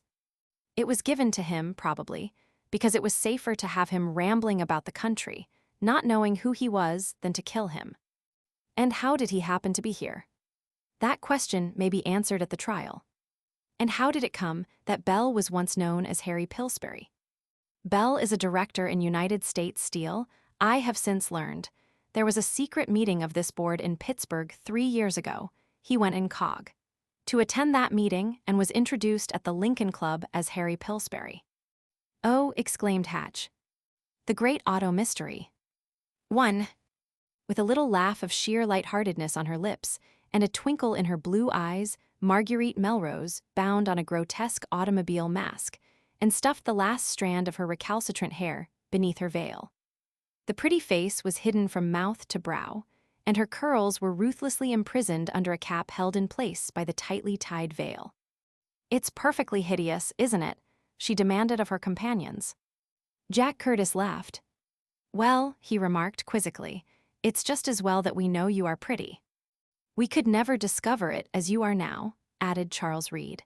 Can't see enough of your face to tell whether you are white or black. The girl's red lips were pursed into a pout, which ungraciously hid her white teeth, as she considered the matter seriously.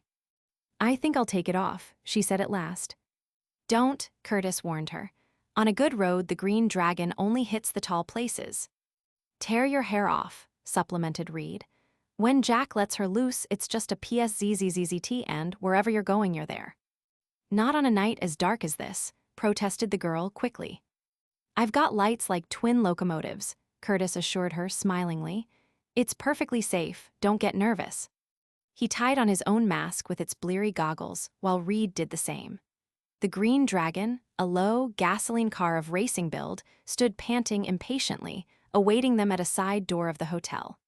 Curtis assisted Miss Melrose into the front seat and climbed in beside her, while Reed sat behind in the tonneau. There was a preparatory quiver. The car jerked a little and then began to move. The 3 persons in it were Marguerite Melrose, an actress who had attracted attention in the West 5 years before by her great beauty and had afterwards, by her art, achieved a distinct place. Jack Curtis, a friend since childhood, when both lived in San Francisco and attended the same school, and Charles Reed, his chum, son of a mine owner at Denver. The unexpected meeting of the 3 in Boston had been a source of mutual pleasure. It had been 2 years since they had seen one another in Denver, where Miss Melrose was playing.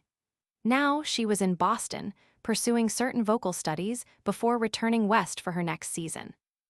Reed was in Boston to lay siege to the heart of a young woman of society, Miss Elizabeth Dow, whom he first met in San Francisco. She was only 19 years old, but despite this he had begun a siege and his ardor had never cooled, even after Miss Dow returned east. In Boston, he had heard, she looked with favor upon another man, Morgan Mason, poor but of excellent family, and frantically Reed had rushed, like Lochinvar out of the West, to find the rumor true. Curtis was one who never had anything to do save seek excitement in a new and novel way. He had come east with Reed. They had been together constantly since their arrival in Boston.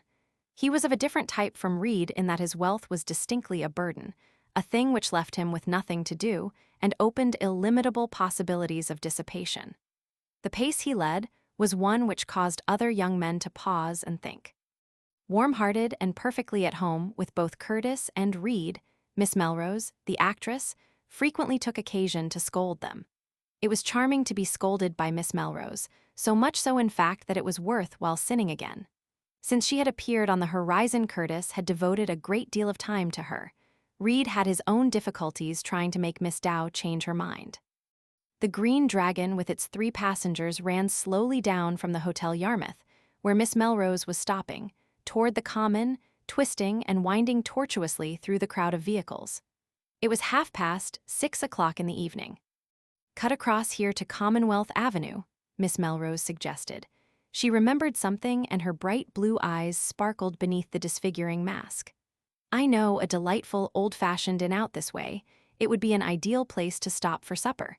I was there once 5 years ago when I was in Boston." "How far?" asked Reed.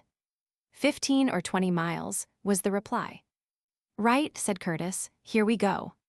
Soon after, they were skimming along Commonwealth Avenue, which at that time of day is practically given over to automobilists, past the Vendome, the Somerset, and on over the flat, smooth road. It was perfectly light now, because the electric lights were about them, but there was no moon above, and once in the country it would be dark going. Curtis was intent on his machine. Reed was thoughtful for a time, but after a while leaned over and talked to Miss Melrose. "I heard something today that might interest you," he remarked. "What is it?" she asked. "Don McLean is in Boston." "I heard that," she replied casually. "Who is he?" asked Curtis. "A man who is frantically in love with Marguerite," said Reed, with a smile. "Charlie," the girl reproved, and a flush crept into her face. It was never anything very serious. Curtis looked at her curiously for a moment, then his eyes turned again to the road ahead. "I don't suppose it's very serious if a man proposes to a girl 7 times, is it?" Reed asked, banteringly. "Did he do that?" asked Curtis quickly. "He merely made a fool of himself and me," replied the actress, with spirit, speaking to Curtis. "He was in love with me, I suppose, but his family objected because I was on the stage and threatened to disinherit him and all that sort of thing. So it ended it. Not that I ever considered the matter seriously anyway," she added. There was silence again as the Green Dragon plunged into the darkness of the country, the 2 brilliant lights ahead showing every dip and rise in the road. After a while, Curtis spoke again. "He's now in Boston." "Yes," said the girl. "At least I've heard so," she added quickly. Then the conversation ran into other channels, and Curtis, busy with the great machine and the innumerable levers which made it do this, or do that, or do the other, dropped out of it. Reed and Miss Melrose talked on, but the whir of the car as it gained speed made talking unsatisfactory, and finally the girl gave herself up to the pure delight of high speed, a dangerous pleasure which sets the nerves at angle and makes one greedy for more. "Do you smell gasoline?" Curtis asked suddenly, turning to the others. "Believe I do," said Reed. "Confound it, if I've sprung a leak in my tank it will be the deuce," Curtis growled amiably. "Do you think you've got enough to get to the inn?" asked Miss Melrose. "It can't be more than 5 or 6 miles now." "I'll run on until we stop," said Curtis. "We might be able to stir up some along here somewhere. I suppose they are prepared for autos." At last lights showed ahead, many lights glimmering through the trees. "I suppose that's the inn now," said Curtis. "Is it?" he asked of the girl. "Really, I don't know, but I have an impression that it isn't. The one I mean seems farther out than this, and it seems to me we passed one on the way. However, I don't remember very well." "We'll stop and get some gasoline anyhow," said Curtis. Puffing and snorting odorously, the Green Dragon came to a standstill in front of an old house, which stood back 20 feet or more from the road. It was lighted up, and from inside they could hear the cheery rattle of dishes and see white-aproned waiters moving about. Above the door was a sign, "Monarch Inn." "Is this the place?" asked Reed. "Oh, no," replied Miss Melrose. "The inn I spoke of was back from the road 300 or 400 feet through a grove." Curtis leaped out and evidently dropped something from his pocket as he did so, for he stopped and felt around for a moment. Then he examined his tank. "It's a leak," he said in irritation. "I haven't more than half a gallon left. These people must have some gasoline. Wait a few minutes." Miss Melrose and Reed still sat in the car as he started away toward the house. Almost at the veranda, he turned and called back. "Charlie, I dropped something there when I jumped out. Get down and strike a match and see if you can find it. Don't go near that gasoline tank with the match." He disappeared inside the house. Reed climbed out and struck several matches. Finally, he found what was lost and thrust it into an outside pocket. Miss Melrose was gazing away down the road at two brilliant lights coming toward them rapidly. "Rather chilly," Reed said as he straightened up. "Want a cup of coffee or something?" "Thanks, no," the girl replied. "I think I'll run in and scare up some sort of a hot drink, if you'll excuse me." "Now, Charlie, don't," the girl asked suddenly. "I don't like it." "Oh, one won't hurt," he replied lightly. "I shan't speak to you when you come out," she insisted, half banteringly. "Oh yes, you will," he laughed and passed into the house. Miss Melrose tossed her pretty head impatiently and turned to watch the approaching lights. They were blinding as they drew nearer, clearly revealing her figure, in its tan auto coat, to the occupant of the other car. The newcomer stopped, and then she heard whoever was in it she couldn't see speaking to her. "Would you mind turning your car a little so I can run in off the road?" "I don't know how," she replied helplessly. There was a little pause. The occupant of the other car was leaning forward, looking at her closely. "Is that you, Marguerite?" he asked finally. "Yes," she replied. "Who is that, Dawn?" "Yes." A man's figure leaped out of the other machine and came toward her. Curtis appeared beside the Green Dragon with a huge can of gasoline 20 minutes later. The two occupants of the car were clearly silhouetted against the sky, and Reed, leaning back in the tonneau, was smoking. "Find it?" he asked. "Yes," growled Curtis, and he began the work of repairing the leak and refilling his tank. It took only 5 minutes or so, and then he climbed up into the car. "Cold, Marguerite?" he asked. "She won't speak," said Reed, leaning forward a little. "She's angry because I went inside to get a hot scotch." "Wish I had one myself," said Curtis. "Let's wait till we get to the next place," Reed interposed.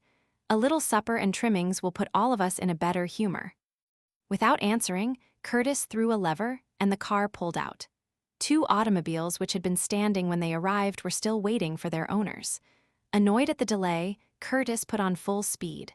Finally, Reed leaned forward and spoke to the girl. "In a good humor?" he asked. She gave no sign of having heard, and Reed placed his hand on her shoulder as he repeated the question.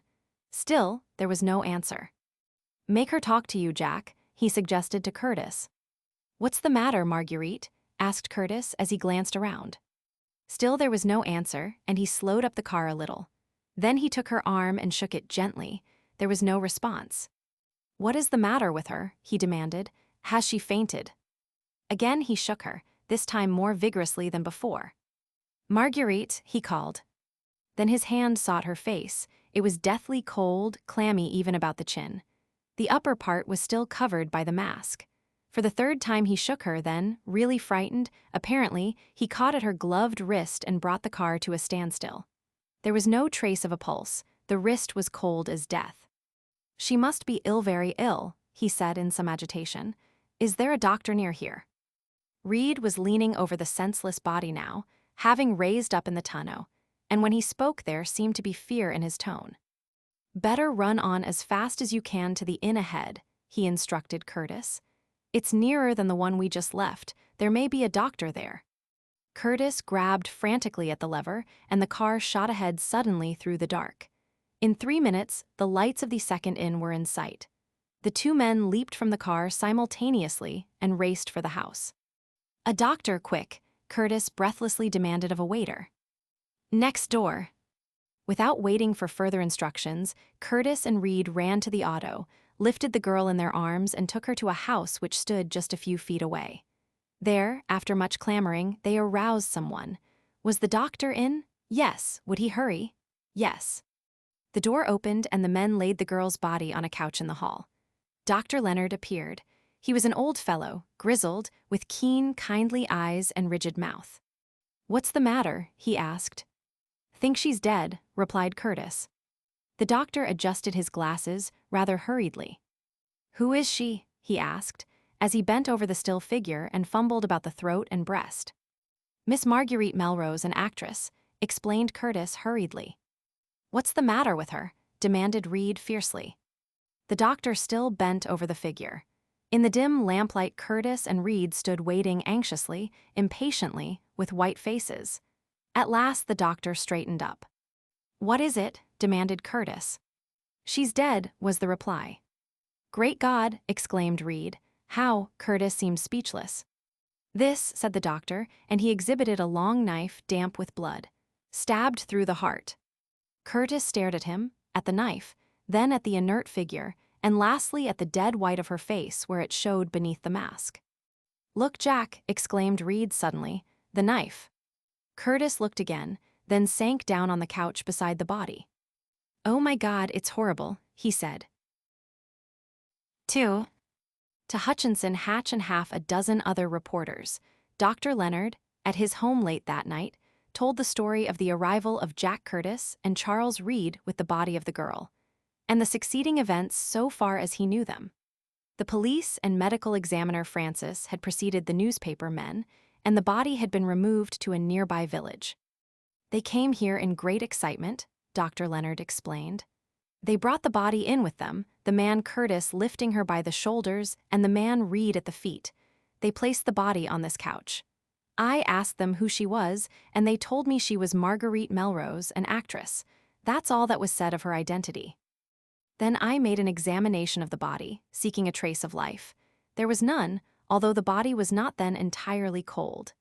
In examining her heart, my hand struck the knife which had killed her, a heavy weapon, evidently used for rough work, with a blade of 6 or 7 inches.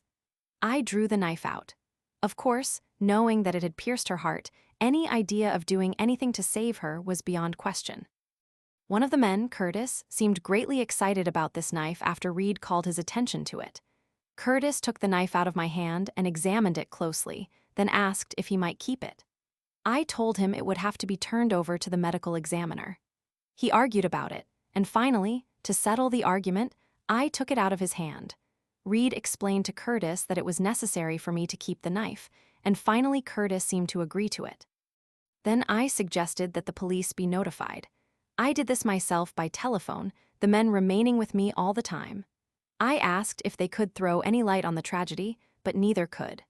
Curtis said he had been out searching for a man who had the keys to a shed where some gasoline was locked up, and it took 15 or 20 minutes to find him. As soon as he got the gasoline, he returned to the auto. Reed and Miss Melrose were at this time in the auto, he said. What had happened while he had been away, Curtis didn't know. Reed said he, too, had stepped out of the automobile, and after exchanging a few words with Miss Melrose went into the inn. There he remained 15 minutes or so, because inside he saw a woman he knew and spoke to her. He declared that any one of 3 waiters could verify his statement that he was in the Monarch Inn. After I had notified the police, Curtis grew very uneasy in his actions. It didn't occur to me at the moment, but now I recall that it was someone suggested to Reed that they go on to Boston and send out Detective Special Pinkerton men. I tried to dissuade them, but they went away. I couldn't stop them. They gave me their cards, however. They are at the Hotel Teutonic, and told me they could be seen there at any time. The medical examiner and the police came afterwards. I told them, and one of the detectives started immediately for Boston. They have probably told their story to him by this time. What did the young woman look like? Asked Hatch. Really, I couldn't say, said the doctor. She wore an automobile mask which covered all her face except the chin, and there was a veil tied over her cap, concealing her hair. I didn't remove these. I left the body just as it was for the medical examiner. How was she dressed? Hatch went on. She wore a long tan automobile dust coat of what seemed to be rich material, and beneath this a handsome knot, a fancy gown. I believe it was tailor-made. She was a woman of superb figure. That was all that could be learned from Dr. Leonard, and Hatch and the other men raced back to Boston. The next day, the newspapers flamed with the mystery of the murder of Miss Melrose, a beautiful Western actress who was visiting Boston. Each newspaper watched the other greedily to see if there was a picture of Miss Melrose. Neither had one. The newspapers also carried the stories of Jack Curtis and Charles Reed in connection with the murder. The stories were in substance just what Dr. Leonard had said, but were given in more detail. It was the general presumption, almost a foregone conclusion, that someone had killed Miss Melrose while the 2 men were away from the auto. Who was this someone? Man or woman? No one could answer.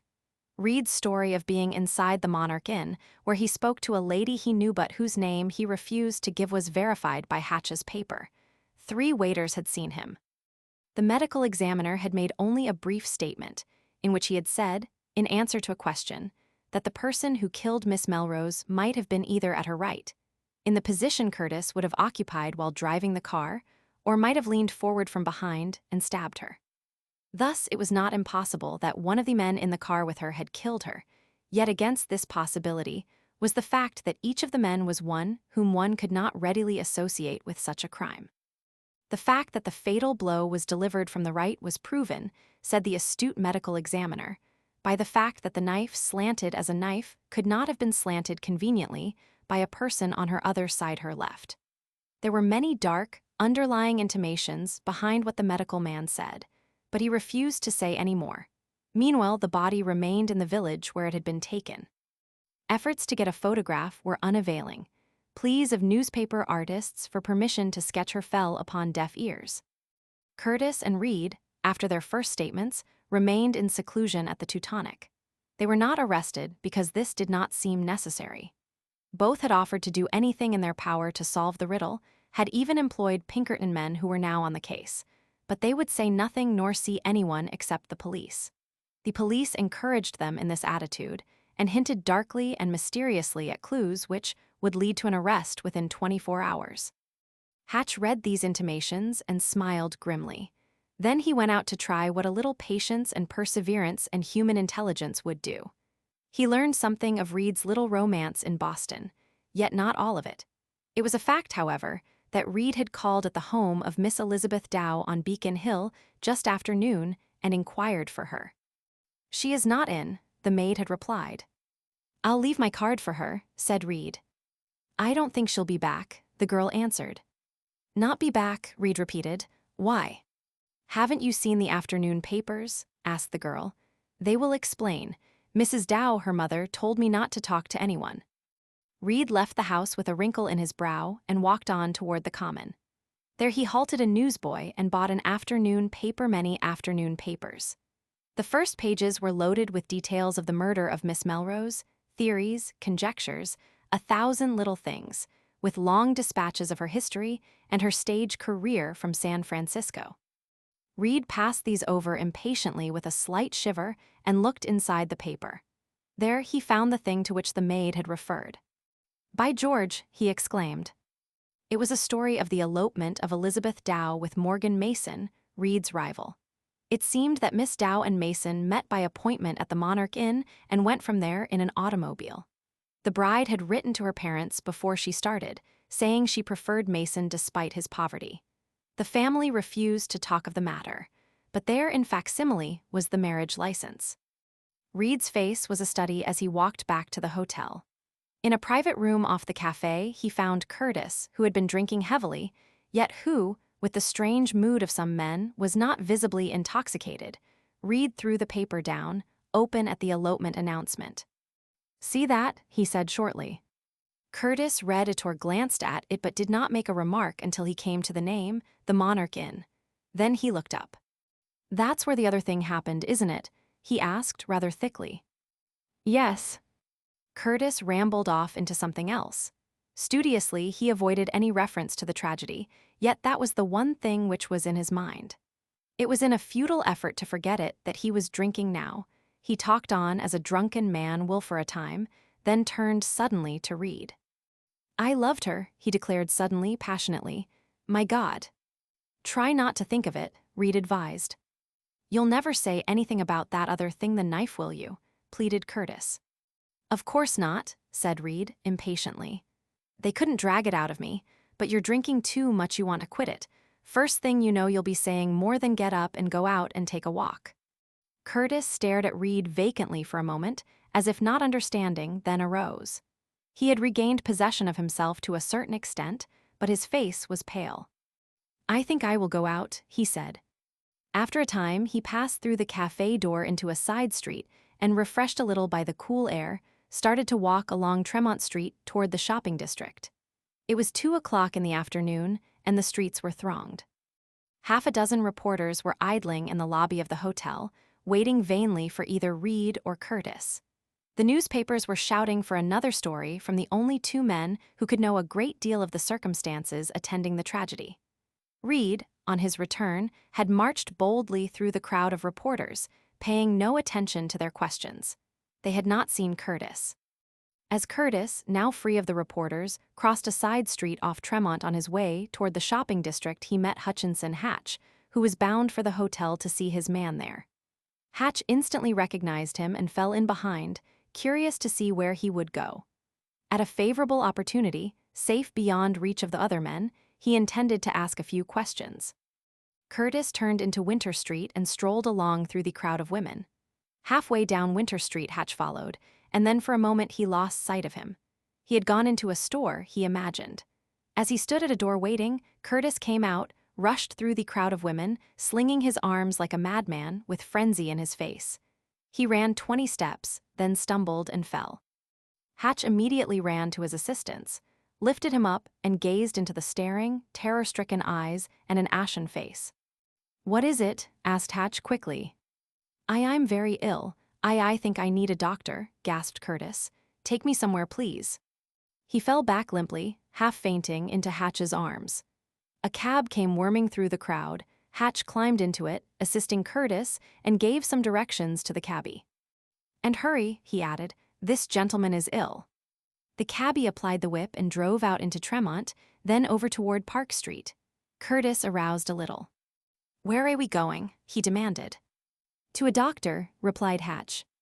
Curtis sank back with eyes closed and his face white, so white that Hatch felt of the pulse to assure himself that the heart was still beating. After a few minutes the cab stopped, and still assisting Curtis, Hatch went to the door. An aged woman answered the bell. "Professor Van Dusen here?" asked the reporter. "Yes." "Please tell him that Mr. Hatch is here with a gentleman who needs immediate attention," Hatch directed, hurriedly. He knew his way here and, still supporting Curtis, walked in. The woman disappeared. Curtis sank down on a couch in the little reception room, looked at Hatch glassily for a moment, then without a sound dropped back on the couch unconscious. After a moment the door opened, and there came in Professor Augustus S. F. X. Van Dusen, the thinking machine. He squinted inquiringly at Hatch, and Hatch waved his head toward Curtis. Dear me," exclaimed the thinking machine. He leaned over the prostrate figure a moment, then disappeared into another room, returning with a hypodermic. After a few anxious minutes, Curtis sat up straight. He stared at the two men with unseeing eyes, and in them was unutterable terror. I saw her," he screamed. "There was a dagger in her heart, Marguerite." Again he fell back unconscious. The thinking machine squinted at Hatch. "The man's got delirium tremens," he snapped impatiently. 3. For 15 minutes Hatch silently looked on as the thinking machine worked over the unconscious man. Once or twice Curtis moved uneasily and moaned slightly. Hatch had started to explain the situation to the thinking machine, but the irascible scientist glared at him and the reporter became silent. After 10 or 15 minutes, the thinking machine turned to Hatch more genially. "He'll be all right in a little while now," he said. "What is it?" "Well, it's a murder," Hatch began. "Marguerite Melrose, an actress, was stabbed through the heart last night and—" "Murder," interrupted the thinking machine. "Might it not have been suicide?" "Might have been, yes," said the reporter after a moment's pause, "but it appears to be murder." "When you say it is murder," said the thinking machine, "you immediately give the impression that you were there and saw it. Go on." From the beginning, then, Hatch told the story as he knew it. Of the stopping of the Green Dragon at the Monarch Inn, of the events there, of the whereabouts of Curtis and Reed at the time the girl received the knife thrust, and of the confirmation of Reed's story. Then he detailed those incidents of the arrival of the men with the girl at Dr. Leonard's house, of what had transpired there, of the effort Curtis had made to get possession of the knife. With fingertips pressed together and squinting steadily upward, the thinking machine listened. At its end, which bore on the actions of Curtis just preceding his appearance in the room with them, the thinking machine arose and walked over to the couch where Curtis lay. He ran his slender fingers idly through the unconscious man's thick hair several times. "Doesn't it strike you as perfectly possible, Mr. Hatch?" he asked finally, "that Miss Melrose did kill herself?" "It may be perfectly possible, but it doesn't appear so," said Hatch. "There was no motive." "And certainly you've shown no motive for anything else," said the other, crustily. "Still," he mused, "I really can't say anything until I talk to him." He again turned to his patient, and as he looked saw the red blood surge back into the face. "Ah, now we're all right," he announced. Thus it happened, for after another 10 minutes the patient sat up suddenly on the couch and looked at the two men before him, bewildered. "What's the matter?" he asked. The thickness was gone from his speech. He was himself again, although a little shaky. Briefly, Hatch explained to him what had happened, and he listened silently. Finally, he turned to the thinking machine. "And this gentleman?" he asked. He noted the queer appearance of the scientist and stared into the squint eyes frankly. "Professor Van Dusen, a distinguished scientist and physician," Hatch introduced. "I brought you here. He has been working with you for an hour." "And now, Mr. Curtis," said the thinking machine, "if you will tell us all you know about the murder of Miss Melrose." Curtis paled suddenly. "Why do you ask me?" he demanded. "You said a great deal while you were unconscious," remarked the thinking machine as he dreamily stared at the ceiling. "I know that worry over that and too much alcohol have put you in a condition bordering on nervous collapse. I think it would be better if you told it all." Hatch instantly saw the trend of the scientist's remarks and remained discreetly silent. Curtis stared at both for a moment, then paced nervously across the room. He did not know what he might have said, what chance word might have been dropped. Then, apparently, he made up his mind, for he stopped suddenly in front of the thinking machine. "Do I look like a man who would commit murder?" he asked. "No, you do not," was the prompt response. His recital of the story was similar to that of Hatch, but the scientist listened carefully. "Details, details," he interrupted once. The story was complete from the moment Curtis jumped out of the car until the return to the hotel of Curtis and Reed. There the narrator stopped. "Mr. Curtis, why did you try to induce Dr. Leonard to give up the knife to you?" asked the thinking machine, finally. Because he faltered, flushed, and stopped. "Because you were afraid it would bring the crime home to you," asked the scientist. "I didn't know what might happen," was the response. "Is it your knife?" Again the telltale flush overspread Curtis's face. "No," he said flatly. "Is it Reed's knife?" "Oh no," he said quickly. "You were in love with Miss Melrose." "Yes," was the steady reply. "Had she ever refused to marry you?" "I had never asked her." "Why?" "Is this a third degree?" demanded Curtis angrily, and he arose. "Am I a prisoner?" "Not at all," said the thinking machine quietly. "You may be made a prisoner, though, on what you said while unconscious. I am merely trying to help you." Curtis sank down in a chair with his head in his hands and remained motionless for several minutes. At last he looked up. "I'll answer your questions," he said. "Why did you never ask Miss Melrose to marry you?" Because I understood another man, Donald McLean, was in love with her, and she might have loved him. I understood she would have married him had it not been that by doing so she would have caused his disinheritance. McLean is now in Boston." "Ah," exclaimed the thinking machine. "Your friend Reed didn't happen to be in love with her, too, did he?" "Oh no," was the reply. "Reed came here hoping to win the love of Miss Dow, a society girl. I came with him." "Miss Dow?" asked Hatch quickly. "The girl who eloped last night with Morgan Mason?" "Yes," replied Curtis. "That elopement and this crime have put Reed almost in as bad a condition as I am." "What elopement?" asked the thinking machine. Hatch explained how Mason had procured a marriage license, how Miss Dow and Mason had met at the Monarch, in where Miss Melrose must have been killed according to all stories, how Miss Dow had written to her parents from there of the elopement and then of their disappearance. The thinking machine listened, but without apparent interest. "Have you such a knife as was used to kill Miss Melrose?" he asked at the end. "No." "Did you ever have such a knife?" "Well, once." "Where did you carry it when it was not in your auto kit?" "In my lower coat pocket." "By the way, what kind of looking woman was Miss Melrose?" "One of the most beautiful women I ever met," said Curtis, with a certain enthusiasm. "Of ordinary height, superb figure, a woman who would attract attention anywhere. I believe she wore a veil and an automobile mask at the time she was killed." "Yes, they covered all her face except her chin." "Could she, wearing an automobile mask, see either side of herself without turning?" asked the thinking machine pointedly. Had you intended to stab her, say while the car was in motion and had the knife in your hand, even in daylight, could she have seen it without turning her head? Or, if she had had the knife, could you have seen it? Curtis shuddered a little. No, I don't believe so. Was she blonde or brunette? Blonde with great clouds of golden hair, said Curtis, and again there was admiration in his tone. Golden hair, Hatch repeated. I understood medical examiner Francis to say she had dark hair. No golden hair, was the positive reply. Did you see the body, Mr. Hatch? Asked the scientist. None of us saw it. Dr. Francis makes that a rule. The thinking machine arose, excused himself, and passed into another room. They heard the telephone bell ring, and then someone closed the door connecting the two rooms. When the scientist returned, he went straight to a point which Hatch had impatiently awaited. What happened to you this afternoon in Winter Street? Curtis had retained his composure well up to this point. Now he became uneasy again. Quick pallor on his face was succeeded by a flush which crept up to the roots of his hair. I've been drinking too much, he said at last. That and this thing have completely unnerved me. I am afraid I was not myself. What did you think you saw?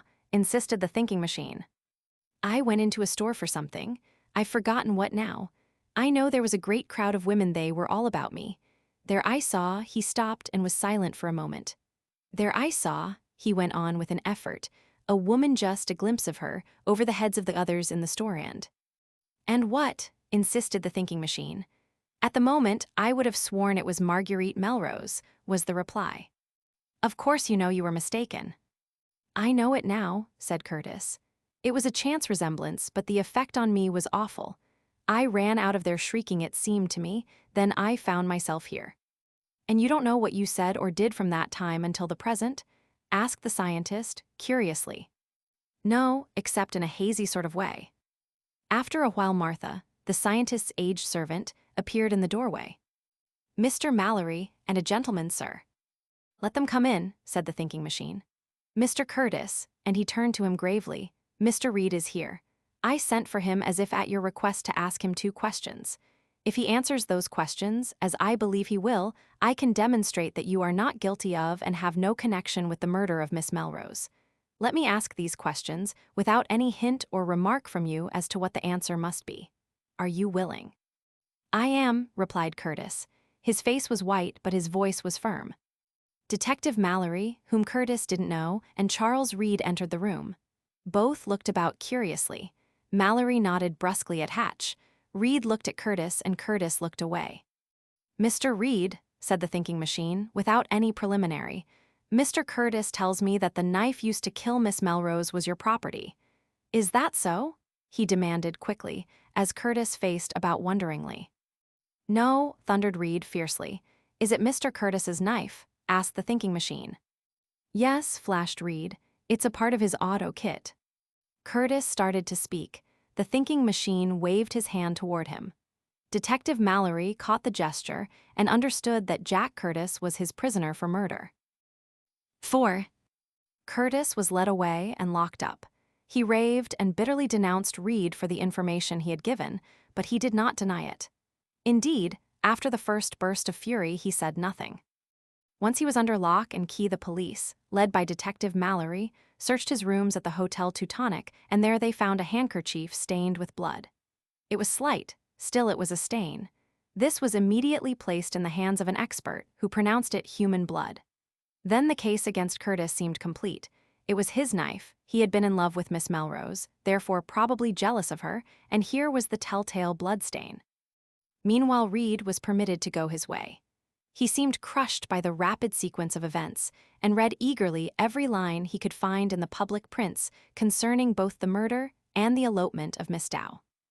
This latter affair, indeed, seemed to have greater sway over his mind than the murder, or that a lifetime friend was now held as the murderer.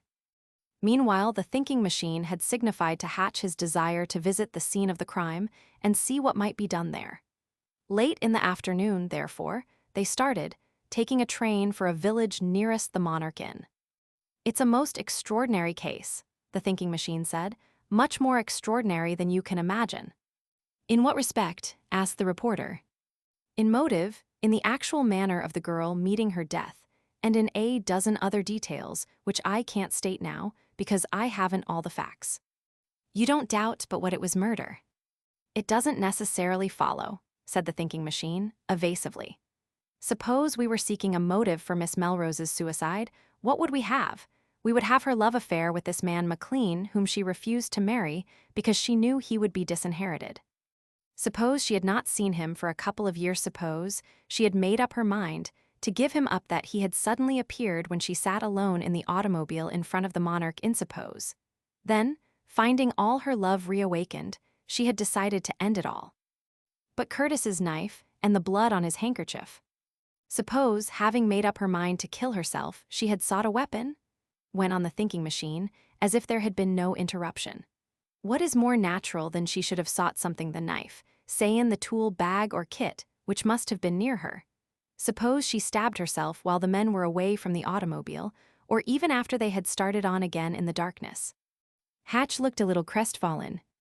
You believe, then, that she did kill herself? He asked. Certainly not, was the prompt response. I don't believe Miss Melrose killed herself, but as yet I know nothing to the contrary.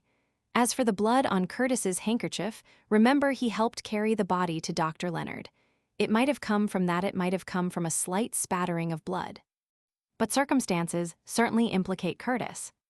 I wouldn't convict any man of any crime on any circumstantial evidence, was the response.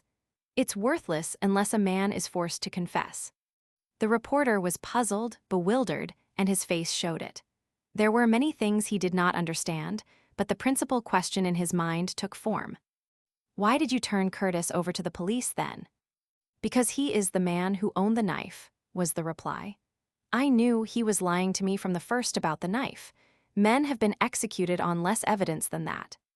The train stopped, and they proceeded to the office of the medical examiner, where the body of the woman lay. Professor Van Dusen was readily permitted to see the body, even to offer his expert assistance in an autopsy which was then being performed, but the reporter was stopped at the door. After an hour, the thinking machine came out. She was stabbed from the right, he said in answer to Hatch's inquiring look, either by someone sitting at her right, by someone leaning over her right shoulder, or she might have done it herself. Then they went on to Monarch Inn, 5 miles away. Here, after a comprehensive squint at the landscape, the thinking machine entered and for half an hour questioned 3 waiters there. Did these waiters see Mr. Reed? Yes. They identified his published picture as a gentleman who had come in and taken a hot scotch at the bar. Anyone with him? Number speak to anyone in the inn? Yes, a lady. What did she look like? Asked the thinking machine. Couldn't say, sir, the waiter replied. She came in an automobile and wore a mask, with a veil tied about her head and a long tan automobile coat. With the mask on you couldn't see her face. Only her chin, sir. No glimpse of her hair. No, sir, it was covered by the veil. Then the thinking machine turned loose a flood of questions. He learned that the woman had been waiting at the inn for nearly an hour when Reed entered, that she had come there alone and at her request had been shown into a private parlor to wait for a gentleman, she had told the waiter. She had opened the door when she heard Reed enter and had glanced out, but he had disappeared into the bar before she saw him. When he started away, she looked out again. Then she saw him and he saw her. She seemed surprised and started to close the door when he spoke to her. No one heard what was said, but he went in and the door was closed. No one knew just when either Reed or the woman left the inn. Some half an hour or so after Reed entered the room, a waiter rapped on the door. There was no answer. He opened the door and went in, but there was no one there. It was presumed then that the gentleman she had been waiting for had appeared and they had gone out together. It was a fact that an automobile had come up meanwhile in addition to that in which Curtis, Miss Melrose and Reed had come and had gone away again. When all this questioning had come to an end, and these facts were in possession of the thinking machine, the reporter advanced a theory. That woman was unquestionably Miss Dow, who knew Reed and who eloped that night with Morgan Mason. The thinking machine looked at him a moment without speaking, then led the way into the private room where the lady had been waiting. Hatch followed. They remained there 5 or 10 minutes, then the thinking machine came out and started toward the front door, only 8 or 10 feet from this room. The road was 20 feet away. Let's go, he said finally. Where? Asked Hatch. Don't you see, asked the thinking machine, irrelevantly, that it would have been perfectly possible for Miss Melrose herself to have left the automobile and gone inside the inn for a few minutes.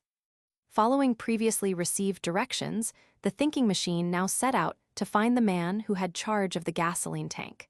They went away together and remained half an hour. On the scientists' return to where Hatch had been waiting impatiently, they climbed into the car, which had brought them to the inn. 2 miles down this road, then the first road to your right until I tell you to stop, was the order to the chauffeur. Where are you going? Asked Hatch curiously. Don't know yet, was the enigmatic reply. The car ran on through the night, with great, unblinking lights staring straight out ahead on a road as smooth as asphalt. The turn was made, then more slowly the car proceeded along the crossroad. At the second house, dimly discernible through the night, the thinking machine gave the signal to stop. Hatch leaped out, and the thinking machine followed. Together they approached the house, a small cottage some distance back from the road. As they went up the path, they came upon another automobile, but it had no lights and the engine was still. Even in the darkness, they could see that one of the forward wheels was gone, and the front of the car was demolished. That fellow had a bad accident, Hatch remarked. An old woman and a boy appeared at the door in answer to their rap. I am looking for a gentleman who was injured last night in an automobile accident, said the thinking machine. Is he still here? Yes, come in. They stepped inside as a man's voice called from another room. Who is it? 2 gentlemen to see the man who was hurt, the woman called. Do you know his name? Asked the thinking machine. No, sir, the woman replied. Then the man who had spoken appeared. Would it be possible for us to see the gentleman who was hurt? Asked the thinking machine. Well, the doctor said we would have to keep folks away from him, was the reply. Is there anything I could tell you? We would like to know who he is, said the thinking machine. It may be that we can take him off your hands. I don't know his name, the man explained, but here are the things we took off him. He was hurt on the head and hasn't been able to speak since he was brought here. The thinking machine took a gold watch, a small notebook, 2 or 3 cards of various business concerns, 2 railroad tickets to New York, and $1,000 in large bills. He merely glanced at the papers. No name appeared anywhere on them, the same with the railroad tickets. The business cards meant nothing at the moment. It was the gold watch on which the scientist concentrated his attention. He looked on both sides, then inside, carefully. Finally, he handed it back. What time did this gentleman come here? He asked. We brought him in from the road about 9 o'clock, was the reply. We heard his automobile smash into something and found him there beside it a moment later. He was unconscious. His car had struck a stone on the curve and he was thrown out head first. And where is his wife? His wife, the man looked from the thinking machine to the woman. His wife, we didn't see anybody else. Nobody ran away from the machine as you went out, insisted the scientist. No, sir, was the positive reply. And no woman has been here to inquire for him. No, sir. Has anybody? No, sir. What direction was the car going when it struck? I couldn't tell you, sir. It had turned entirely over and was in the middle of the road when we found it. What's the number of the car? It didn't have any. This gentleman has good medical attention, I suppose. Yes, sir. Dr. Leonard is attending him. He says his condition isn't dangerous, and meanwhile we're letting him stay here, because we suppose he'll make it all right with us when he gets well. Thank you, that's all, said the thinking machine. Good night. With Hatch he turned and left the house. What is all this? Asked Hatch, bewildered. That man is Morgan Mason, said the thinking machine. The man who eloped with Miss Dow? Asked Hatch breathlessly. Now where is Miss Dow? Asked the thinking machine in turn. You mean? The thinking machine waved his hand off into the vague night. It was a gesture which Hatch understood perfectly. 5. Hutchinson Hatch was deeply thoughtful on the swift run back to the village. There he and the thinking machine took train to Boston. Hatch was turning over possibilities. Had Miss Dow eloped with someone besides Mason? There had been no other name mentioned. Was it possible that she killed Miss Melrose? Vaguely his mind clutched for a motive for this, yet none appeared, and he dismissed the idea with a laugh at its absurdity. Then, what? Where? How? Why? I suppose the story of an actress having been murdered in an automobile under mysterious circumstances would have been telegraphed all over the country, Mr. Hatch? Asked the thinking machine. Yes, said Hatch. If you mean this story, there's not a city in the country that doesn't know of it by this time. It's perfectly wonderful, the resources of the press, the scientist mused. Hatch nodded his acquiescence. He had hoped for a moment that the thinking machine had asked the question as a preliminary to something else, but that was apparently all. After a while, the train jerked a little and the thinking machine spoke again. I think, Mr. Hatch, I wouldn't yet print anything about the disappearance of Miss Dow, he said. It might be unwise at present. No one else will find it out, so. I understand, said Hatch. It was a command. By the way, the other went on, do you happen to remember the name of that Winter Street store that Curtis went in? Yes, and he named it. It was nearly midnight when the thinking machine and Hatch reached Boston. The reporter was dismissed with a curt, "Come up at noon tomorrow." Hatch went his way. Next day at noon promptly, he was waiting in the reception room of the thinking machine's home. The scientist was out down in Winter Street, Martha explained, and Hatch waited impatiently for his return. He came in finally. Well, inquired the reporter. Impossible to say anything until day after tomorrow, said the thinking machine. And then, asked Hatch. The solution, replied the scientist positively. Now I'm waiting for someone. Miss Dow. Meanwhile, you might see Reed and find out in some way if he ever happened to make a gift of any little thing. A thing that a woman would wear on the outside of her coat, for instance, to Miss Dow. Lord, I don't think he'll say anything. Find out, too, when he intends to go back west. It took Hatch 3 hours, and required a vast deal of patience and skill, to find out that on a recent birthday Miss Dow had received a present of a monogram belt buckle from Reed. That was all, and that was not what the thinking machine meant. Hatch had the word of Miss Dow's maid for it, that while Miss Dow wore this belt at the time of her elopement, it was underneath the automobile coat. Have you heard anything more from Miss Dow? Asked Hatch. Yes, responded the maid. Her father received a letter from her this morning. It was from Chicago, and said that she and her husband were on their way to San Francisco, and that the family might not hear from them again until after the honeymoon. How what? Gasped Hatch. His brain was in a muddle. She in Chicago with her husband. Yes, sir. Is there any question about the letter being in her handwriting? Not at all, replied the maid positively. It's perfectly natural, she concluded. But Hatch began, then he stopped.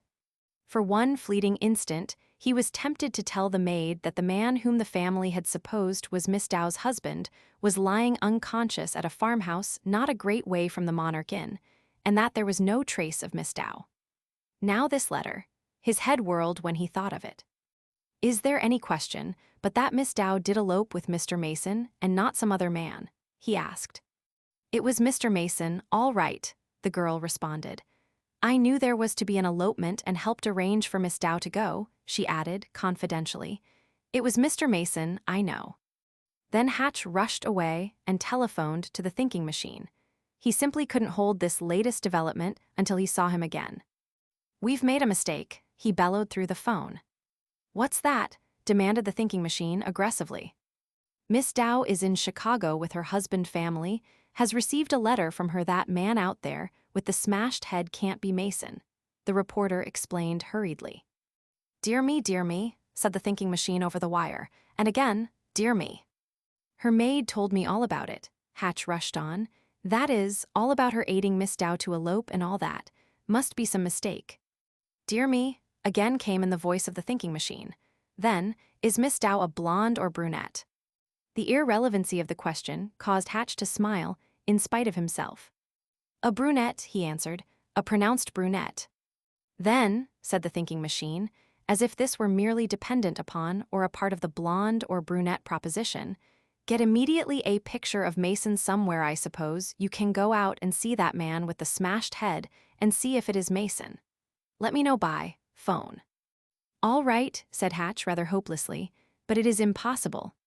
Don't say that, snapped the thinking machine. Don't say that, he repeated angrily. It annoys me exceedingly. It was nearly 10 o'clock that night when Hatch again phoned to the thinking machine. He had found a photograph. He had seen the man with the smashed head. They were the same. He so informed the thinking machine. "Ah," said that individual quietly. "Did you find out about any gift that Reed might have made to Miss Dow?" he asked. "Yes, a monogram belt buckle of gold," was the reply. Hatch was over his head and knew it. He was finding out things and answering questions, which by the wildest stretch of his imagination, he could not bring to bear on the matter in hand the mystery surrounding the murder of Marguerite Melrose, an actress. "Meet me at my place here at 1 o'clock day after tomorrow," instructed the thinking machine. "Publish as little as you can of this matter until you see me. It's extraordinary, perfectly extraordinary. Goodbye." That was all. Hatch groped hopelessly through the tangle, seeking one fact that he could grasp. Then it occurred to him that he had never ascertained when Reed intended to return west, and he went to the Hotel Teutonic for this purpose. The clerk informed him that Reed was to start in a couple of days. Reed had hardly left his room since Curtis was locked up. Precisely at 1 o'clock on the second day following, as directed by the thinking machine, Hatch appeared and was ushered in. The thinking machine was bowed over a retort in his laboratory, and he looked up at the reporter with a question in his eyes. "Oh, yes," he said, as if recollecting for the first time the purpose of the visit. "Oh, yes." He led the way to the reception room and gave instructions to Martha to admit whoever inquired for him. Then he sat down and leaned back in his chair. After a while, the bell rang and two men were shown in. One was Charles Reed, the other a detective whom Hatch knew. "Ah, Mr. Reed," said the thinking machine. "I'm sorry to have troubled you, but there were some questions I wanted to ask before you went away. If you'll wait just a moment." Reed bowed and took a seat. "Is he under arrest?" Hatch inquired of the detective, aside. "Oh, no," was the reply. "Oh, no. Detective Mallory told me to ask him to come up. I don't know what for." After a while, the bell rang again. Then Hatch heard Detective Mallory's voice in the hall and the rustle of skirts, then the voice of another man. Mallory appeared at the door after a moment. Behind him came two veiled women and a man who was a stranger to Hatch. "I'm going to make a request, Mr. Mallory," said the thinking machine. "I know it will be a cause of pleasure to Mr. Reed. It is that you release Mr. Curtis, who is charged with the murder of Miss Melrose." "Why?" demanded Mallory quickly.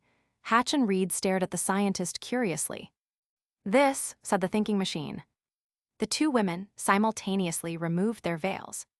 One was Miss Marguerite Melrose. "Six.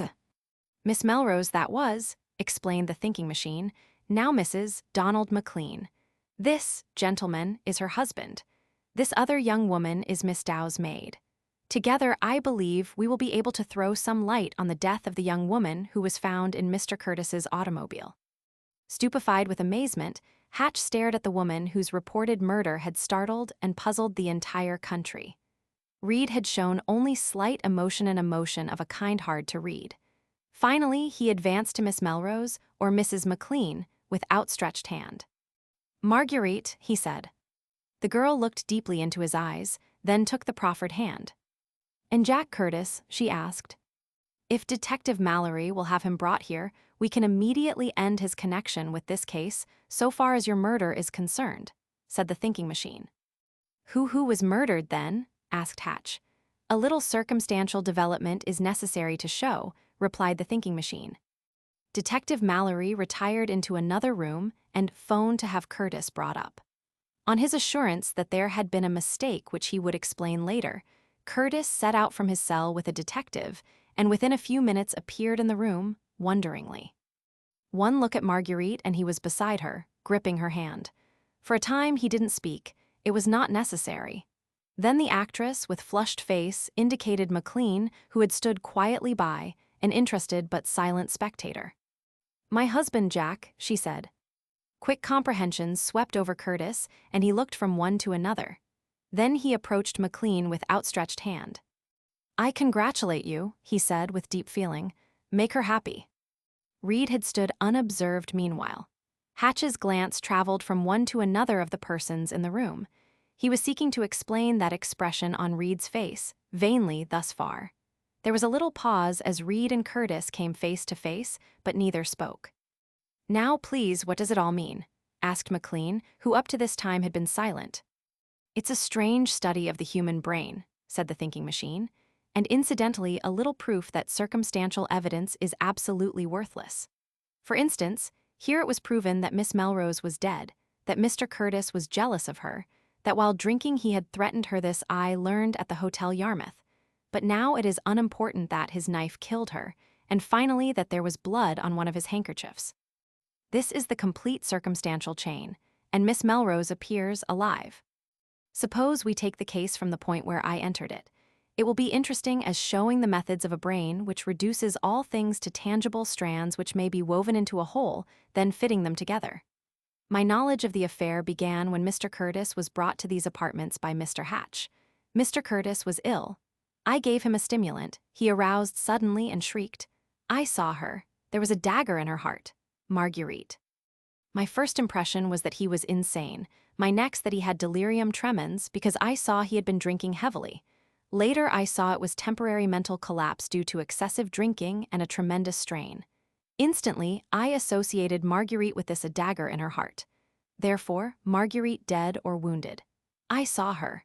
Dead or alive? These, then, were my first impressions. I asked Mr. Hatch what had happened. He told me Miss Melrose, an actress, had been murdered the night before. I suggested suicide, because suicide is always the first possibility in considering a case of violent death which is not obviously accidental. He insisted that he believed it was murder and told me why. It was all he knew of the story. There was the stopping of the Green Dragon at the Monarch Inn for gasoline, the disappearance of Mr. Curtis, as he told the police, to hunt for gasoline, partly proven by the fact that he brought it back. The statement of Mr. Reed to the police that he had gone into the inn for a hot scotch, and confirmation of this. Above all, here was the opportunity for the crime if it were committed by any person other than Curtis or Reed. Then Mr. Hatch repeated to me the statement made to him by Dr. Leonard. The first thing that impressed me here was the fact that Curtis had, in taking the girl into the house, carried her by the shoulders. Instantly I saw, knowing that the girl had been stabbed through the heart, how it would be possible for blood to get on Mr. Curtis's hands, thence on his handkerchief or clothing. This was before I knew or considered his connection with the death at all. Curtis told Dr. Leonard that the girl was Miss Melrose. The body wasn't yet cold, therefore death must have come just before it reached the doctor. Then the knife was discovered. Here was the first tangible working clue, a rough knife, with a blade 6 or 7 inches long, obviously not the sort of knife a woman would carry about with her. Therefore, where did it come from? Curtis tried to induce the doctor to let him have the knife, probably Curtis's knife, possibly Reed's. Why Curtis's? The nature of the knife, a blade 6 or 7 inches long, indicated a knife used for heavy work, not for a penknife. Under ordinary circumstances, such a knife would not have been carried by Reed, therefore it may have belonged to Curtis's auto kit. He might have carried it in his pocket. Thus, considering that it was Miss Melrose who was dead, we had these facts. Dead only a few minutes, possibly stabbed while the two men were away from the car. Curtis's knife used not a knife from any other auto kit, mind you, because Curtis recognized this knife. 2 and 2 make 4, not sometimes, but all the time. Every person in the room was leaning forward, eagerly listening. Reed's face was perfectly white. The thinking machine finally arose, walked over and ran his fingers through Reed's hair, then sat again squinting at the ceiling. He spoke as if to himself. Then Mr. Hatch told me another important thing, he went on. At the moment it appeared a coincidence, later it assumed its complete importance. This was that Dr. Leonard did not actually see the face of the girl, only the chin, that the hair was covered by a veil and the mask covered the remainder of the face. Here for the first time I saw that it was wholly possible that the woman was not Miss Melrose at all. I saw it as a possibility, not that I believed it. I had no reason to then. The dress of the young woman meant nothing. It was that of thousands of other young women who go automobiling handsome, tailor-made gown, tan dust coat. Then I tricked Mr. Curtis, I suppose. It is only fair to use the proper word into telling me his story, by making him believe he made compromising admissions while unconscious. I had, I may say too, examined his head minutely. I have always maintained that the head of a murderer will show a certain indentation. Mr. Curtis's head did not show this indentation, neither does Mr. Reed's. Mr. Curtis told me the first thing to show that the knife which killed the girl I still believed her Miss Melrose then could have passed out of his hands.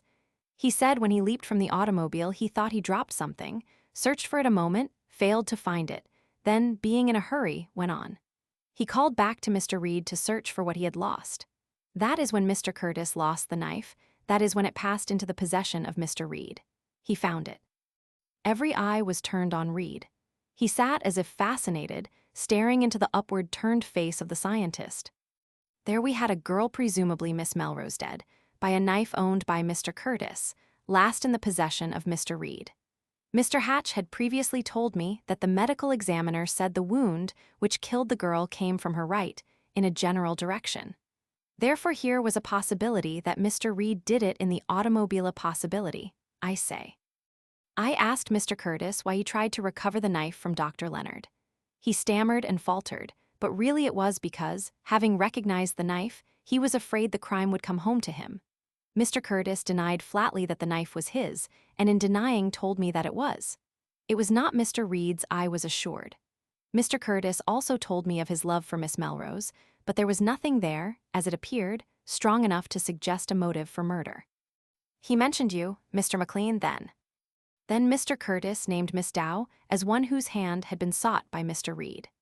Mr. Hatch told me this girl, Miss Dow, had eloped the night before with Morgan Mason from Monarch Inn, to be exact, that her family had received a letter from her stating that she was eloping, that Mason had taken out a marriage license. Remember, this was the girl that Reed was in love with. It was singular that there should have been a Monarch Inn end to that elopement, as well as to this tragedy.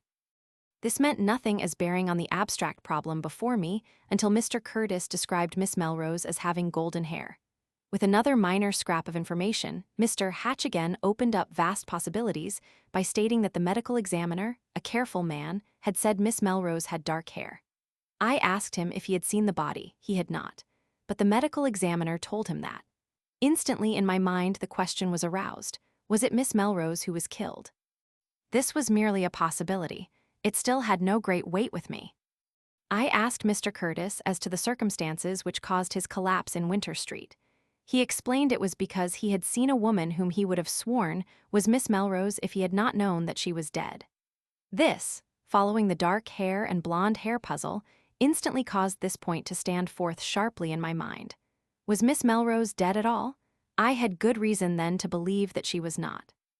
Previously, with the idea of fixing for all time the ownership of the knife, yet knowing in my own mind it was Mr. Curtis's, I had sent for Mr. Reed. I told him Mr. Curtis had said it was his knife. Mr. Reed fell into the trap and did the very thing I expected. He declared angrily the knife was Mr. Curtis's, thinking Curtis had tried to saddle the crime on him.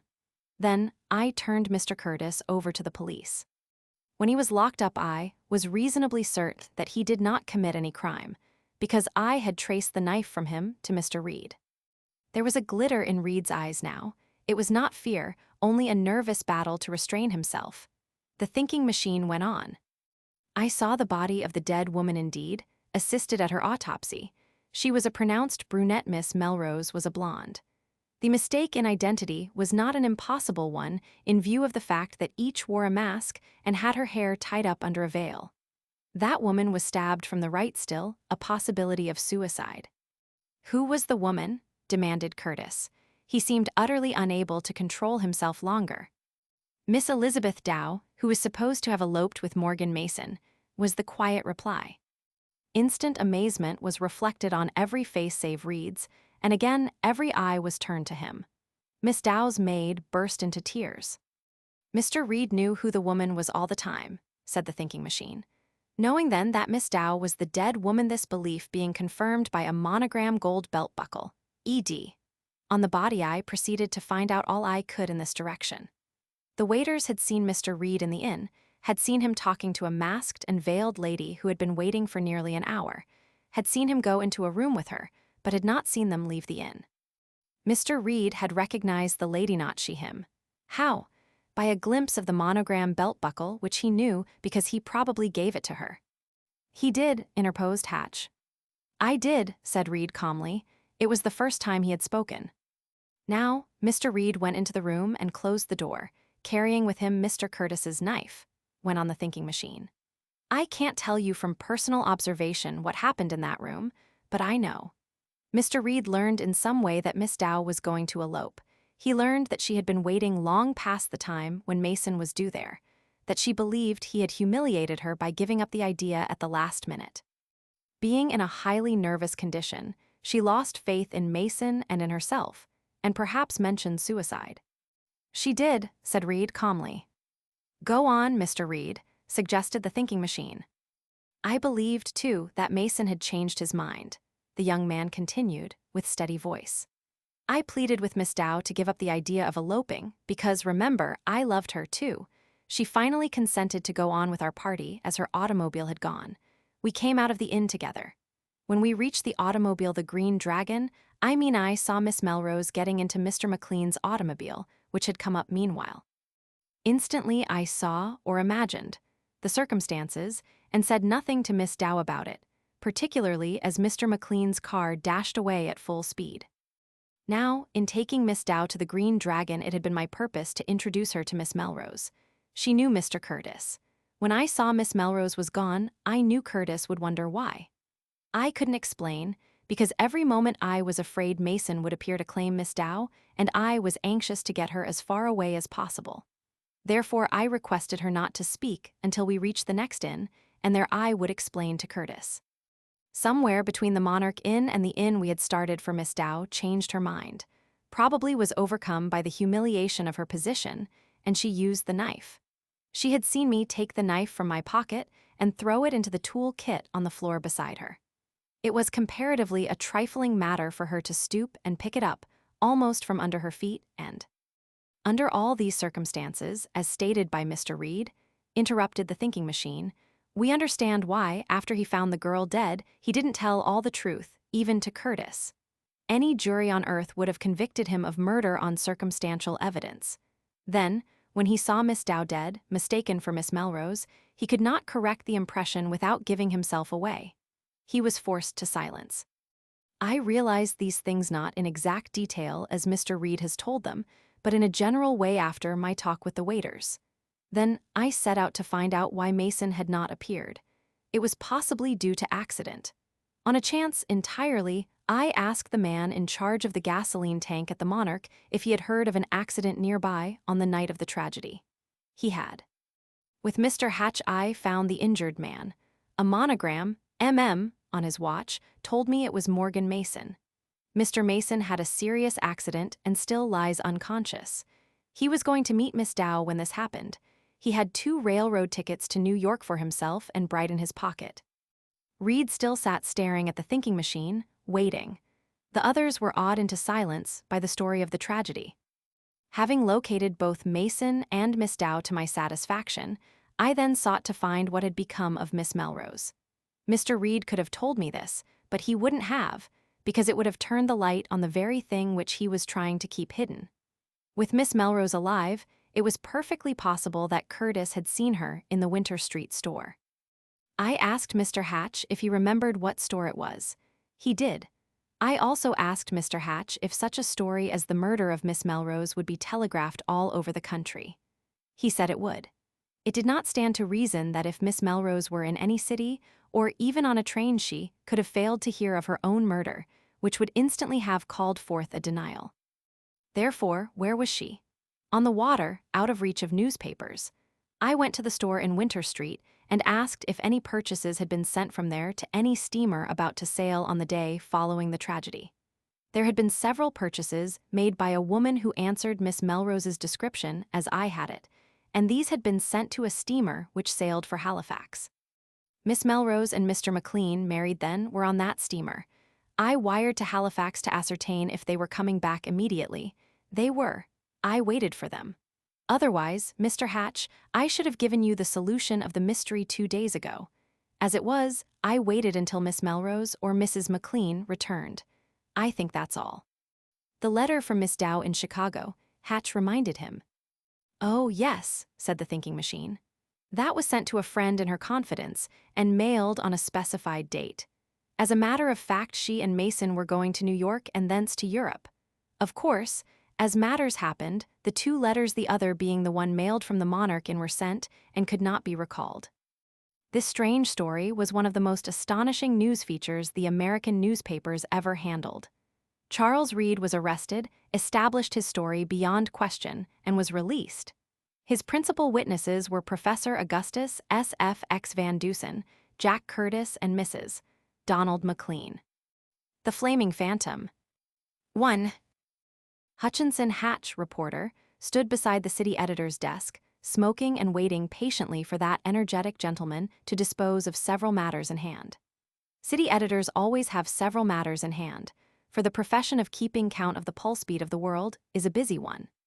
Finally, this city editor emerged from a mass of other things and picked up a sheet of paper on which he had scribbled some strange hieroglyphics, these representing his interpretation of the art of writing. Afraid of ghosts, he asked. Don't know, Hatch replied, smiling a little. I never happened to meet one. Well, this looks like a good story, the city editor explained. It's a haunted house. Nobody can live in it, all sorts of strange happenings, demoniacal laughter, groans, and things. House is owned by Ernest Weston, a broker. Better jump down and take a look at it.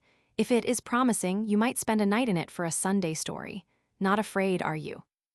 I never heard of a ghost hurting anyone, Hatch replied, still smiling a little. If this one hurts me, it will make the story better. Thus attention was attracted to the latest creepy mystery of a small town by the sea which in the past had not been wholly lacking in creepy mysteries. Within 2 hours Hatch was there. He readily found the old Weston house, as it was known, a 2-story, solidly built frame structure which had stood for 60 or 70 years high upon a cliff overlooking the sea in the center of a land plot of 10 or 12 acres. From a distance it was imposing, but close inspection showed that, outwardly at least, it was a ramshackle affair. Without having questioned anyone in the village, Hatch climbed the steep cliff road to the old house, expecting to find someone who might grant him permission to inspect it. But no one appeared.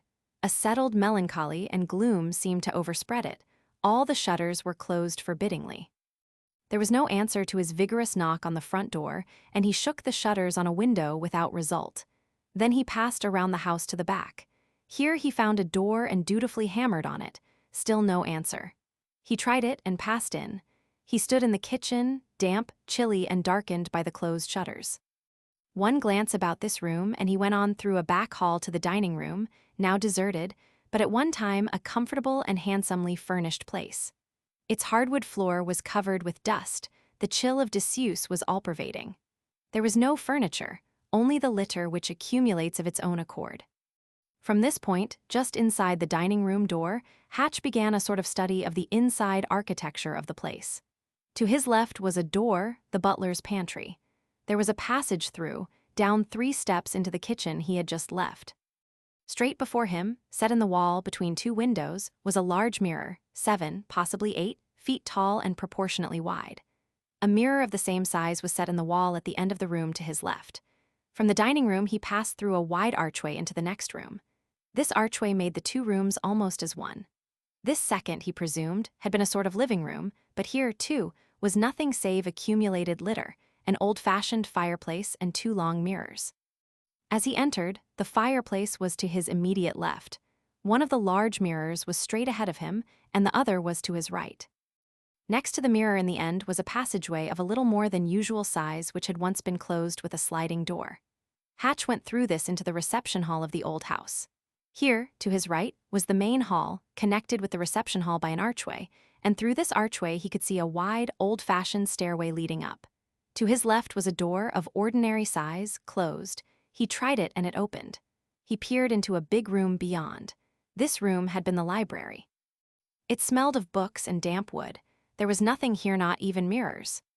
Beyond the main hall lay only 2 rooms, one a drawing room of the generous proportions our old folks loved, with its gilt all tarnished and its fancy decorations covered with dust.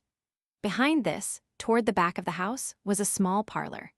There was nothing here to attract his attention, and he went upstairs. As he went, he could see through the archway into the reception hall as far as the library door, which he had left closed. Upstairs were 4 or 5 roomy suites. Here, too, in small rooms designed for dressing, he saw the owner's passion for mirrors again. As he passed through room after room, he fixed the general arrangement of it all in his mind, and later on paper to study it, so that, if necessary, he could leave any part of the house in the dark. He didn't know but what this might be necessary, hence his care, the same care he had evidenced downstairs. After another casual examination of the lower floor, Hatch went out the back way to the barn. This stood a couple of 100 feet back of the house and was of more recent construction. Above, reached by outside stairs, were apartments intended for the servants. Hatch looked over these rooms, but they, too, had the appearance of not having been occupied for several years. The lower part of the barn, he found, was arranged to house half a dozen horses and 3 or 4 traps. "Nothing here to frighten anybody," was his mental comment as he left the old place and started back toward the village. It was 3 o'clock in the afternoon. His purpose was to learn then all he could of the ghost and return that night for developments. He sought out the usual village bureau of information, the town constable, a grizzled old chap of 60 years who realized his importance as the whole police department, and who had the gossip and information, more or less distorted, of several generations at his tongue's end. The old man talked for 2 hours. He was glad to talk, seemed to have been longing for just such a glorious opportunity as the reporter offered. Hatch sifted out what he wanted, those things which might be valuable in his story. It seemed, according to the constable, that the Weston house had not been occupied for 5 years, since the death of the father of Ernest Weston, present owner. 2 weeks before the reporter's appearance, there, Ernest Weston had come down with a contractor and looked over the old place. "We understand here," said the constable judicially, "that Mr. Weston is going to be married soon, and we kind of thought he was having the house made ready for his summer home again."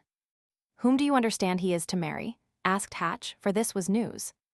"Miss Catherine Everard, daughter of Curtis Everard, a banker up in Boston," was the reply. "I know, he used to go around with her before the old man died, and they say since she came out in Newport, he has spent a lot of time with her." "Oh, I see," said Hatch. "They were to marry and come here." "That's right," said the constable, "but I don't know when, since this ghost story has come up." "Oh yes, the ghost," remarked Hatch. "Well, hasn't the work of repairing begun?" "No, not inside," was the reply. "There's been some work done on the grounds in the daytime, but not much of that, and I kind of think it will be a long time before it's all done." "What is the spook story anyway?" "Well," and the old constable rubbed his chin thoughtfully, "it seems sort of funny. A few days after Mr. Weston was down here, a gang of laborers, mostly Italians, came down to work and decided to sleep in the house, sort of camp out until they could repair a leak in the barn and move in there. They got here late in the afternoon and didn't do much that day but move into the house, all upstairs, and sort of settle down for the night. About 1 o'clock, they heard some sort of noise downstairs, and finally all sorts of a racket and groans and yells, and they just naturally came down to see what it was. Then they saw the ghost. It was in the reception hall, some of 'em said, others said it was in the library, but anyhow it was there, and the whole gang left just as fast as they knew how. They slept on the ground that night. Next day they took out their things and went back to Boston. Since then nobody here has heard from 'em." "What sort of a ghost was it?" "Oh, it was a man ghost, about 9 feet high, and he was blazing from head to foot as if he was burning up," said the constable. "He had a long knife in his hand and waved it at 'em.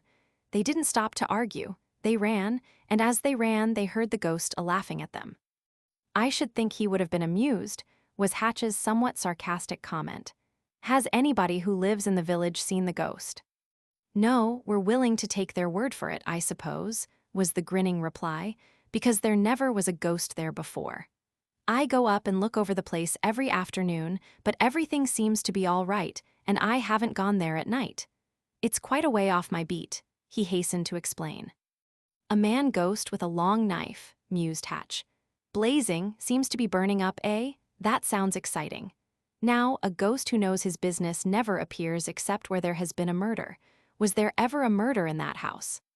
"When I was a little chap I heard there was a murder or something there, but I suppose if I don't remember it nobody else here does," was the old man's reply. "It happened one winter when the Westons weren't there. There was something, too, about jewelry and diamonds, but I don't remember just what it was." "Indeed?" asked the reporter.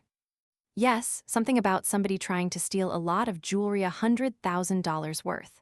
I know nobody ever paid much attention to it. I just heard about it when I was a boy, and that was at least 50 years ago." "I see," said the reporter. That night at 9 o'clock, under cover of perfect blackness, Hatch climbed the cliff toward the Weston house. At 1 o'clock he came racing down the hill, with frequent glances over his shoulder. His face was pallid with a fear which he had never known before, and his lips were ashen. Once in his room in the village hotel, Hutchinson Hatch, the nerveless young man, lighted a lamp with trembling hands and sat with wide, staring eyes until the dawn broke through the east. He had seen the flaming phantom, too. It was 10 o'clock that morning when Hutchinson Hatch called on Professor Augustus S. Van Dusen, the thinking machine. The reporter's face was still white, showing that he had slept little, if at all. The thinking machine squinted at him a moment through his thick glasses, then dropped into a chair. "Well," he queried. "I'm almost ashamed to come to you, Professor," Hatch confessed after a minute, and there was a little embarrassed hesitation in his speech. "It's another mystery." "Sit down and tell me about it."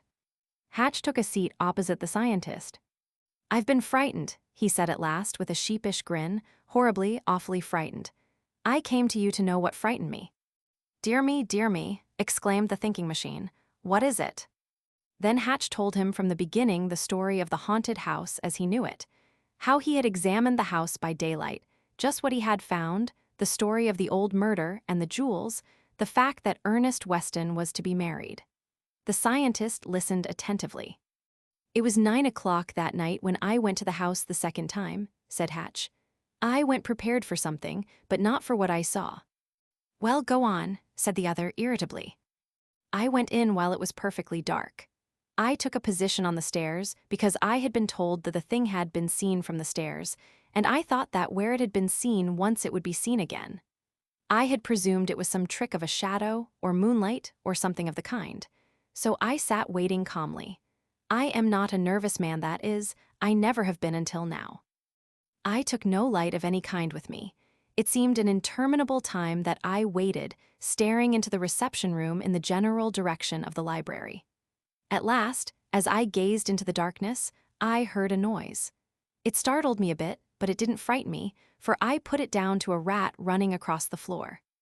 But after a while, I heard the most awful cry a human being ever listened to. It was neither a moan nor a shriek, merely a cry. Then, as I steadied my nerves a little, a figure, a blazing, burning white figure, grew out of nothingness before my very eyes in the reception room. It actually grew and assembled as I looked at it. He paused, and the thinking machine changed his position slightly. The figure was that of a man, apparently, I should say, 8 feet high. Don't think I'm a fool, I'm not exaggerating. It was all in white and seemed to radiate a light, a ghostly, unearthly light which, as I looked, grew brighter. I saw no face to the thing, but it had a head. Then I saw an arm raised, and in the hand was a dagger, blazing as was the figure. By this time I was a coward, a cringing, frightened coward, frightened not at what I saw, but at the weirdness of it. And then, still as I looked, the thing raised the other hand, and there, in the air before my eyes, wrote with his own finger on the very face of the air, mind you, one word: beware.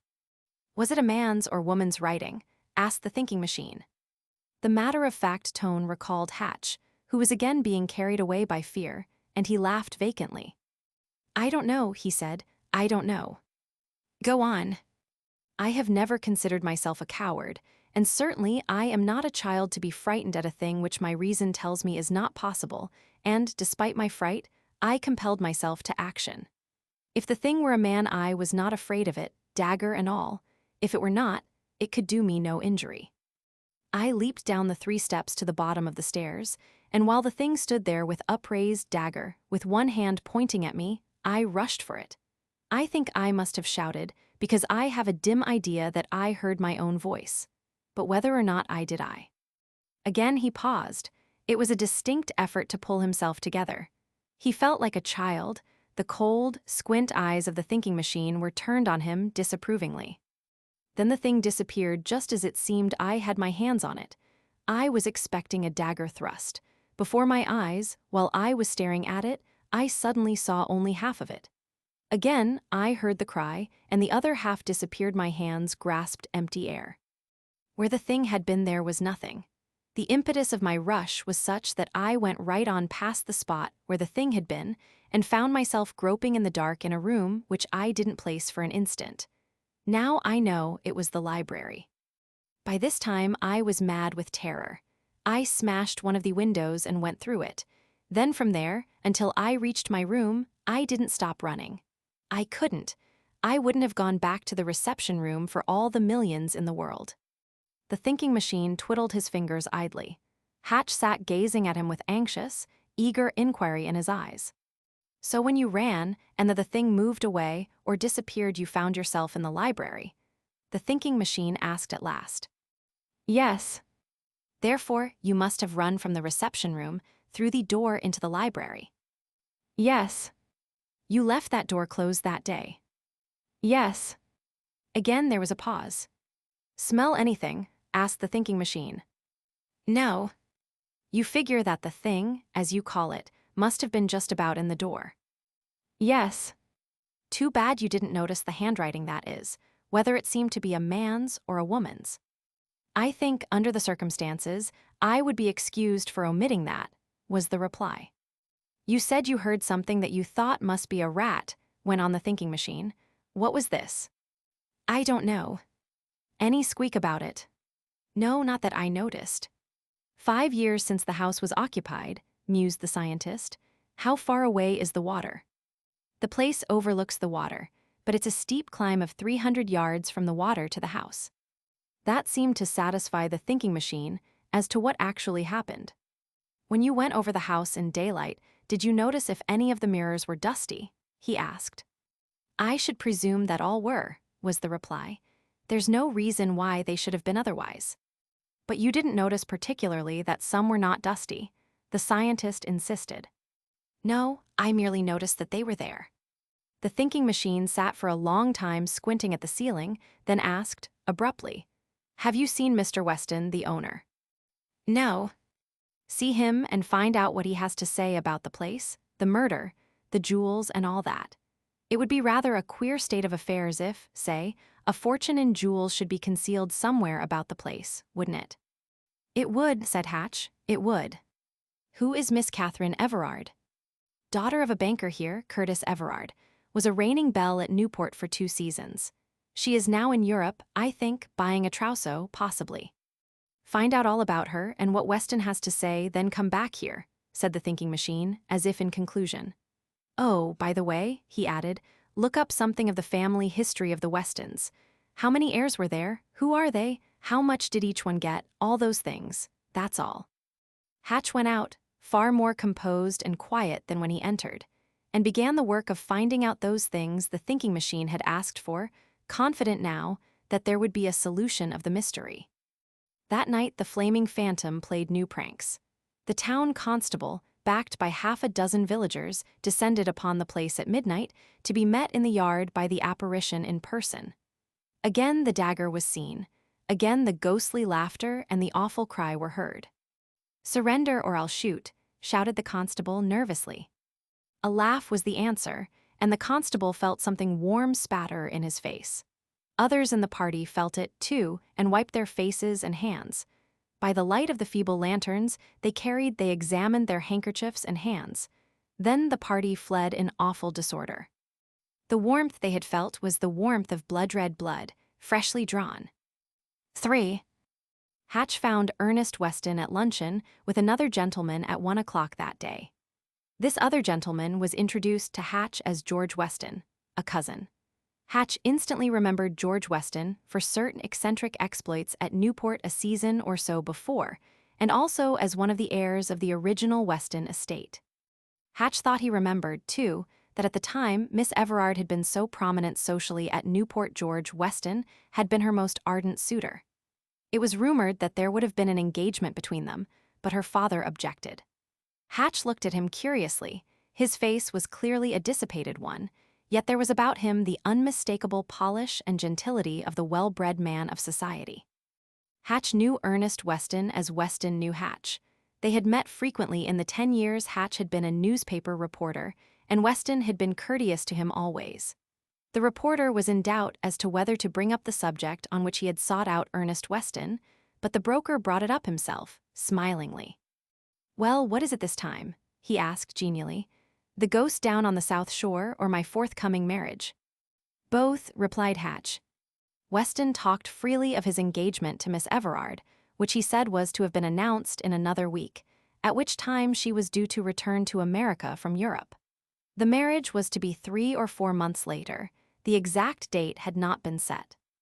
"And I suppose the country place was being put in order as a summer residence?"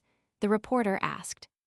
"Yes, I had intended to make some repairs and changes there and furnish it, but now I understand that a ghost has taken a hand in the matter and has delayed it." "Have you heard much about this ghost story?" he asked, and there was a slight smile on his face. "I have seen the ghost," Hatch answered. "You have?" demanded the broker. George Weston echoed the words and leaned forward, with a new interest in his eyes, to listen. Hatch told them what had happened in the haunted house, all of it. They listened with the keenest interest, one as eager as the other. "By George," exclaimed the broker when Hatch had finished, "how do you account for it?" "I don't," said Hatch flatly. "I can offer no possible solution. I am not a child to be tricked by the ordinary illusion, nor am I of the temperament which imagines things, but I can offer no explanation of this." "It must be a trick of some sort," said George Weston. "I was positive of that," said Hatch, "but if it is a trick, it is the cleverest I ever saw." The conversation drifted on to the old story of missing jewels and a tragedy in the house 50 years before. Now Hatch was asking questions by direction of the thinking machine. He himself hardly saw their purport, but he asked them. "Well, the full story of that affair, the tragedy there, would open up an old chapter in our family which is nothing to be ashamed of course," said the broker, frankly. "Still, it is something we have not paid much attention to for many years. Perhaps George here knows it better than I do. His mother, then a bride, heard the recital of the story from my grandmother." Ernest Weston and Hatch looked inquiringly at George Weston, who lighted a fresh cigarette and leaned over the table toward them. He was an excellent talker. "I've heard my mother tell of it, but it was a long time ago," he began. "It seems, though, as I remember it, that my great-grandfather, who built the house, was a wealthy man, as fortunes went in those days, worth probably $1 million. A part of this fortune, say about $100,000, was in jewels, which had come with the family from England. Many of those pieces would be of far greater value now than they were then, because of their antiquity. It was only on state occasions, I might say, when these were worn, say, once a year. Between times, the problem of keeping them safely was a difficult one, it appeared. This was before the time of safety deposit vaults. My grandfather conceived the idea of hiding the jewels in the old place down on the South Shore, instead of keeping them in the house he had in Boston. He took them there, accordingly.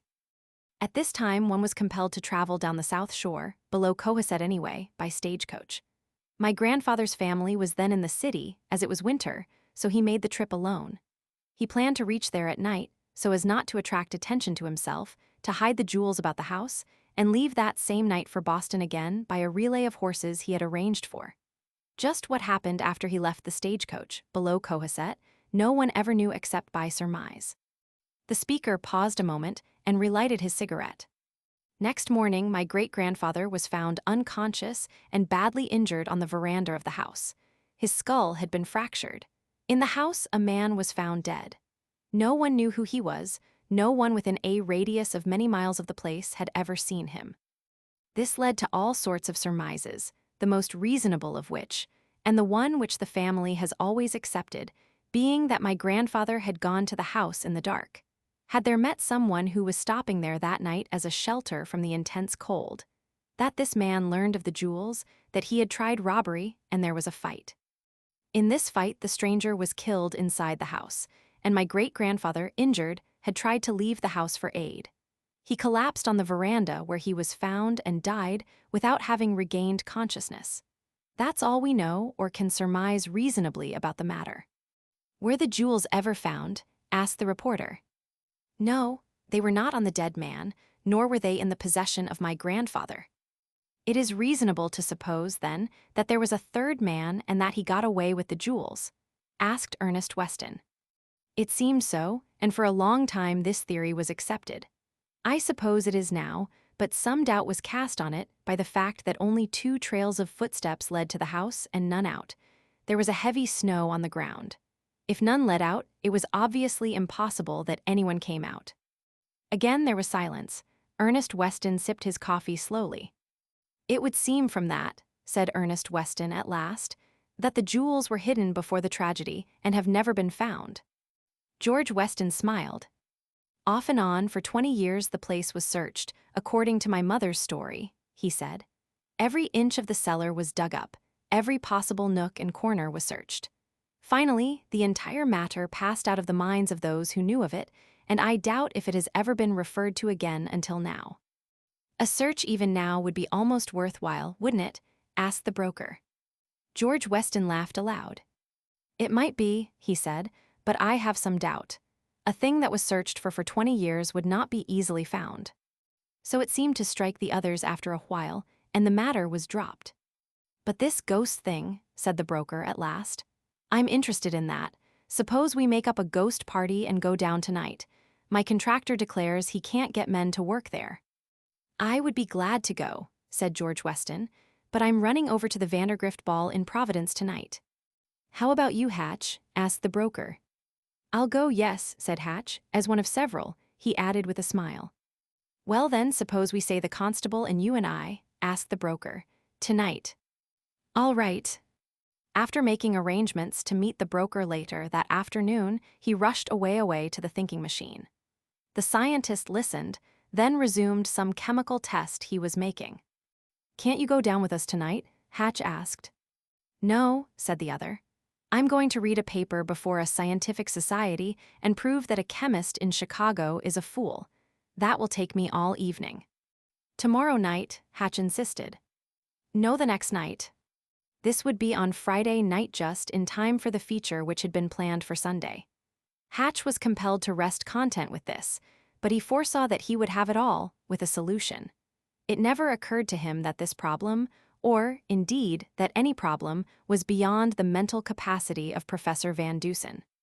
Hatch and Ernest Weston took a night train that evening, and on their arrival in the village stirred up the town constable. "Will you go with us?" was the question. "Both of you going?" was the counter-question. "Yes." "I'll go," said the constable promptly. "Ghost," and he laughed scornfully. "I'll have him in the lockup by morning." "No shooting now," warned Weston. "There must be somebody back of this somewhere. We understand that, but there is no crime that we know of. The worst is possibly trespassing."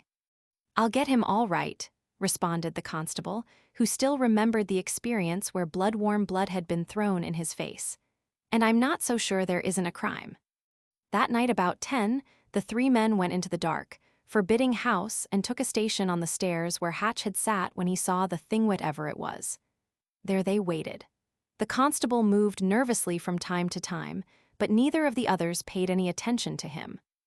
At last the thing appeared. There had been a preliminary sound as of something running across the floor. Then suddenly, a flaming figure of white seemed to grow into being in the reception room. It was exactly as Hatch had described it to the thinking machine. Dazed, stupefied, the 3 men looked as the figure raised a hand, pointing toward them, and wrote a word in the air positively in the air. The finger merely waved, and there, floating before them, were letters, flaming letters in the utter darkness. This time the word was death. Faintly, Hatch, fighting with a fear which again seized him, remembered that the thinking machine had asked him if the handwriting was that of a man or woman. Now he tried to see. It was as if drawn on a blackboard, and there was a queer twist to the loop at the bottom. He sniffed to see if there was an odor of any sort. There was not. Suddenly he felt some quick, vigorous action from the constable behind him. There was a roar and a flash in his ear. He knew the constable had fired at the thing. Then came the cry and laugh, almost a laugh of derision. He had heard them before. For one instant, the figure lingered, and then, before their eyes, faded again into utter blackness. Where it had been was nothing. The constable's shot had had no effect. 4. 3 deeply mystified men passed down the hill to the village from the old house. Ernest Weston, the owner, had not spoken since before the thing appeared there in the reception room, or was it in the library? He was not certain, he couldn't have told. Suddenly, he turned to the constable. "I told you not to shoot." "That's all right," said the constable. "I was there in my official capacity, and I shoot when I want to." "But the shot did no harm," Hatch put in. "I would swear it went right through it too," said the constable boastfully. "I can shoot." Weston was arguing with himself. He was a cold-blooded man of business. His mind was not one to play him tricks. Yet now he felt benumbed. He could conceive no explanation of what he had seen. Again, in his room in the little hotel, where they spent the remainder of the night, he stared blankly at the reporter. "Can you imagine any way it could be done?" Hatch shook his head. "It isn't a spook, of course," the broker went on, with a nervous smile. But I'm sorry I went. I don't think probably I shall have the work done there as I thought." They slept only fitfully and took an early train back to Boston. As they were about to separate at the South Station, the broker had a last word. "I'm going to solve that thing," he declared determinedly. "I know one man at least who isn't afraid of a tour of anything else. I'm going to send him down to keep a lookout and take care of the place. His name is O'Hegan, and he's a fighting Irishman. If he and that thing ever get mixed up together." Like a schoolboy with a hopeless problem, Hatch went straight to the thinking machine with the latest developments. The scientist paused just long enough in his work to hear it. "Did you notice the handwriting?" he demanded. "Yes," was the reply. "So far as I could notice the style of a handwriting that floated in air." "Man's or woman's?" Hatch was puzzled. "I couldn't judge," he said. "It seemed to be a bold style, whatever it was. I remember the capital D clearly." "Was it anything like the handwriting of the broker, what's his name? Ernest Weston?" "I never saw his handwriting." "Look at some of it then, particularly the capital D's," instructed the thinking machine. Then, after a pause, "You say the figure is white and seems to be flaming." "Yes." "Does it give out any light? That is, does it light up a room, for instance?" "I don't quite know what you mean." "When you go into a room with a lamp," explained the thinking machine, "it lights the room. Does this thing do it? Can you see the floor or walls or anything by the light of the figure itself?" "No," replied Hatch positively. "I'll go down with you tomorrow night," said the scientist, as if that were all. "Thanks," replied Hatch, and he went away. Next day about noon, he called at Ernest Weston's office. The broker was in. "Did you send down your man O'Hegan?" he asked. "Yes," said the broker, and he was almost smiling. "What happened?" "He's outside. I'll let him tell you." The broker went to the door and spoke to someone, and O'Hegan entered. He was a big, blue-eyed Irishman, frankly freckled and red-headed, one of those men who look trouble in the face and are glad of it if the trouble can be reduced to a fighting basis. An everlasting smile was about his lips, only now it was a bit faded. "Tell Mr. Hatch what happened last night," requested the broker. O'Hegan told it. He, too, had sought to get hold of the flaming figure. As he ran for it, it disappeared, was obliterated, wiped out, gone, and he found himself groping in the darkness of the room beyond, the library. Like Hatch, he took the nearest way out, which happened to be through a window already smashed. "Outside," he went on, "I began to think about it, and I saw there was nothing to be afraid of, but you couldn't have convinced me of that when I was inside. I took a lantern in one hand and a revolver in the other and went all over that house. There was nothing. If there had been, we would have had it out right there. But there was nothing. So I started out to the barn, where I had put a cot in a room. I went upstairs to this room. It was then about 2 o'clock and went to sleep. It seemed to be an hour or so later when I awoke. Suddenly I knew something was happening. And the Lord forgive me if I'm a liar, but there was a ghost cat in my room, racing around like mad. I just naturally got up to see what was the matter and rushed for the door. The cat beat me to it and cut a flaming streak through the night. The cat looked just like the thing inside the house, that is, it was a sort of shadowy, waving white light like it might be a fire. I went back to bed in disgust to sleep it off. You see, sir," he apologized to Weston, "that there hadn't been anything yet I could put my hands on." "Was that all?" asked Hatch smilingly. "Just the beginning. Next morning when I awoke I was bound to my cot hard and fast. My hands were tied and my feet were tied, and all I could do was lie there and yell. After a while, it seemed years, I heard someone outside and shouted louder than ever. Then the constable come up and let me loose. I told him all about it and then I came to Boston. And with your permission, Mr. Weston, I resign right now. I'm not afraid of anything I can fight, but when I can't get hold of it well. Later, Hatch joined the thinking machine. They caught a train for the little village by the sea. On the way, the thinking machine asked a few questions, but most of the time he was silent, squinting out the window. Hatch respected his silence and only answered questions. Did you see Ernest Weston's handwriting? Was the first of these. Yes. The capital D's. They are not unlike the one that the thing wrote, but they are not wholly like it, was the reply. Do you know anyone in Providence who can get some information for you? Was the next query. Yes. Get him by long distance, phone when we get to this place, and let me talk to him a moment. Half an hour later, the thinking machine was talking over the long distance, phone to the Providence correspondent of Hatch's paper. What he said, or what he learned, there was not revealed to the wondering reporter. But he came out after several minutes, only to re-enter the booth and remain for another half an hour. Now, he said. Together, they went to the haunted house. At the entrance to the grounds, something else occurred to the thinking machine. Run over to the phone and call Weston, he directed. Ask him if he has a motorboat or if his cousin has one. We might need one. Also find out what kind of a boat it is, electric or gasoline. Hatch returned to the village and left the scientist alone, sitting on the veranda gazing out over the sea. When Hatch returned, he was still in the same position. Well, he asked. Ernest Weston has no motorboat, the reporter informed him. George Weston has an electric, but we can't get it because it is away. Maybe I can get one somewhere else if you particularly want it. Never mind, said the thinking machine. He spoke as if he had entirely lost interest in the matter. Together they started around the house to the kitchen door. What's the next move? Asked Hatch. I'm going to find the jewels, was the startling reply. Find them, Hatch repeated. Certainly. They entered the house through the kitchen and the scientist squinted this way and that, through the reception room, the library, and finally the back hallway. Here a closed door in the flooring led to a cellar. In the cellar they found heaps of litter. It was damp and chilly and dark.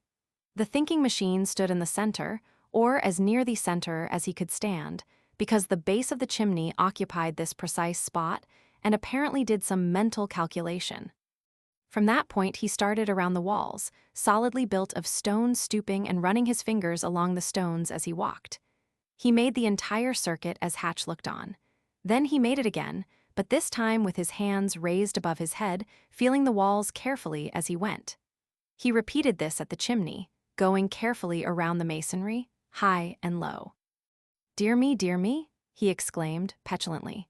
You are taller than I am, Mr. Hatch. Please feel carefully around the top of this chimney base and see if the rocks are all solidly set. Hatch then began a tour. At last, one of the great stones which made this base trembled under his hand. It's loose, he said. Take it out. It came out after a deal of tugging. Put your hand in there and pull out what you find, was the next order. Hatch obeyed. He found a wooden box about 8 inches square and handed it to the thinking machine. Ah, exclaimed that gentleman. A quick wrench caused the decaying wood to crumble. Tumbling out of the box were the jewels which had been lost for 50 years. 5. Excitement, long restrained, burst from Hatch in a laugh almost hysterical. He stooped and gathered up the fallen jewelry and handed it to the thinking machine, who stared at him in mild surprise. What's the matter? Inquired the scientist. Nothing, Hatch assured him, but again he laughed. The heavy stone which had been pulled out of place was lifted up and forced back into position, and together they returned to the village, with the long-lost jewelry loose in their pockets. How did you do it? Asked Hatch. 2 and 2 always make 4, was the enigmatic reply. It was merely a sum in addition. There was a pause as they walked on then. Don't say anything about finding this or even hint at it in any way until you have my permission to do so. Hatch had no intention of doing so. In his mind's eye, he saw a great, vivid, startling story spread all over his newspaper about flaming phantoms and treasure trove $100,000 in jewels. It staggered him. Of course, he would say nothing about it, even hint at it, yet, but when he did say something about it. In the village, the thinking machine found the constable. I understand some blood was thrown on you at the Weston place the other night. Yes, blood-warm blood. You wiped it off with your handkerchief. Yes. Have you the handkerchief? I suppose I might get it, was the doubtful reply. It might have gone into the wash. Astute person, remarked the thinking machine. There might have been a crime, and you throw away the one thing which would indicate it the blood stains. The constable suddenly took notice. By ginger, he said, wait here and I'll go see if I can find it. He disappeared and returned shortly with the handkerchief. There were half a dozen blood stains on it, now dark brown. The thinking machine dropped into the village drugstore and had a short conversation with the owner, after which he disappeared into the compounding room at the back and remained for an hour or more until darkness set in. Then he came out and joined Hatch, who, with the constable, had been waiting. The reporter did not ask any questions, and the thinking machine volunteered no information. Is it too late for anyone to get down from Boston tonight? He asked the constable. No, he could take the 8 o'clock train and be here about 9:30. Mr. Hatch, will you wire to Mr. Weston Ernest Weston and ask him to come tonight, sure. Impress on him the fact that it is a matter of the greatest importance. Instead of telegraphing, Hatch went to the telephone and spoke to Weston at his club. The trip would interfere with some other plans, the broker explained, but he would come. The thinking machine had meanwhile been conversing with the constable and had given some sort of instructions which evidently amazed that official exceedingly, for he kept repeating, by ginger, with considerable fervor. And not one word or hint of it to anyone, said the thinking machine, least of all to the members of your family. By ginger, was the response, and the constable went to supper. The thinking machine and Hatch had their supper thoughtfully that evening in the little village hotel. Only once did Hatch break this silence. You told me to see Weston's handwriting, he said. Of course you knew he was with the constable and myself when we saw the thing, therefore it would have been impossible. Nothing is impossible, broke in the thinking machine. Don't say that, please. I mean that, as he was with us. We'll end the ghost story tonight, interrupted the scientist. Ernest Weston arrived on the 9:30 train and had a long, earnest conversation with the thinking machine, while Hatch was permitted to cool his toes in solitude. At last, they joined the reporter. Take a revolver by all means, instructed the thinking machine. Do you think that necessary? Asked Weston. It is absolutely, was the emphatic response. Weston left them after a while. Hatch wondered where he had gone, but no information was forthcoming. In a general sort of way, he knew that the thinking machine was to go to the haunted house, but he didn't know then. He didn't even know if he was to accompany him. At last they started, the thinking machine swinging a hammer he had borrowed from his landlord. The night was perfectly black, even the road at their feet was invisible. They stumbled frequently as they walked on up the cliff toward the house, dimly standing out against the sky. They entered by way of the kitchen, passed through to the stairs in the main hall, and their Hatch indicated in the darkness the spot from which he had twice seen the flaming phantom. You go in the drawing room behind here, the thinking machine instructed. Don't make any noise whatever. For hours they waited, neither seeing the other. Hatch heard his heart thumping heavily, if only he could see the other man. With an effort he recovered from a rapidly growing nervousness and waited. The thinking machine sat perfectly rigid on the stair, the hammer in his right hand, squinting steadily through the darkness. At last he heard a noise, a slight nothing. It might almost have been his imagination. It was as if something had glided across the floor, and he was more alert than ever. Then came the dread misty light in the reception hall, or was it in the library? He could not say. But he looked with every sense alert. Gradually the light grew and spread, a misty whiteness which was unmistakably light, but which did not illuminate anything around it. The thinking machine saw it without the tremor of a nerve, saw the mistiness grow more marked in certain places, saw these lines gradually grow into the figure of a person who was the center of a white light. Then the mistiness fell away and the thinking machine saw the outline in bold relief. It was that of a tall figure, clothed in a robe, with head covered by a sort of hood, also luminous. As the thinking machine looked, he saw an arm raised, and in the hand he saw a dagger. The attitude of the figure was distinctly a threat. And yet the thinking machine had not begun to grow nervous, he was only interested. As he looked, the other hand of the apparition was raised and seemed to point directly at him.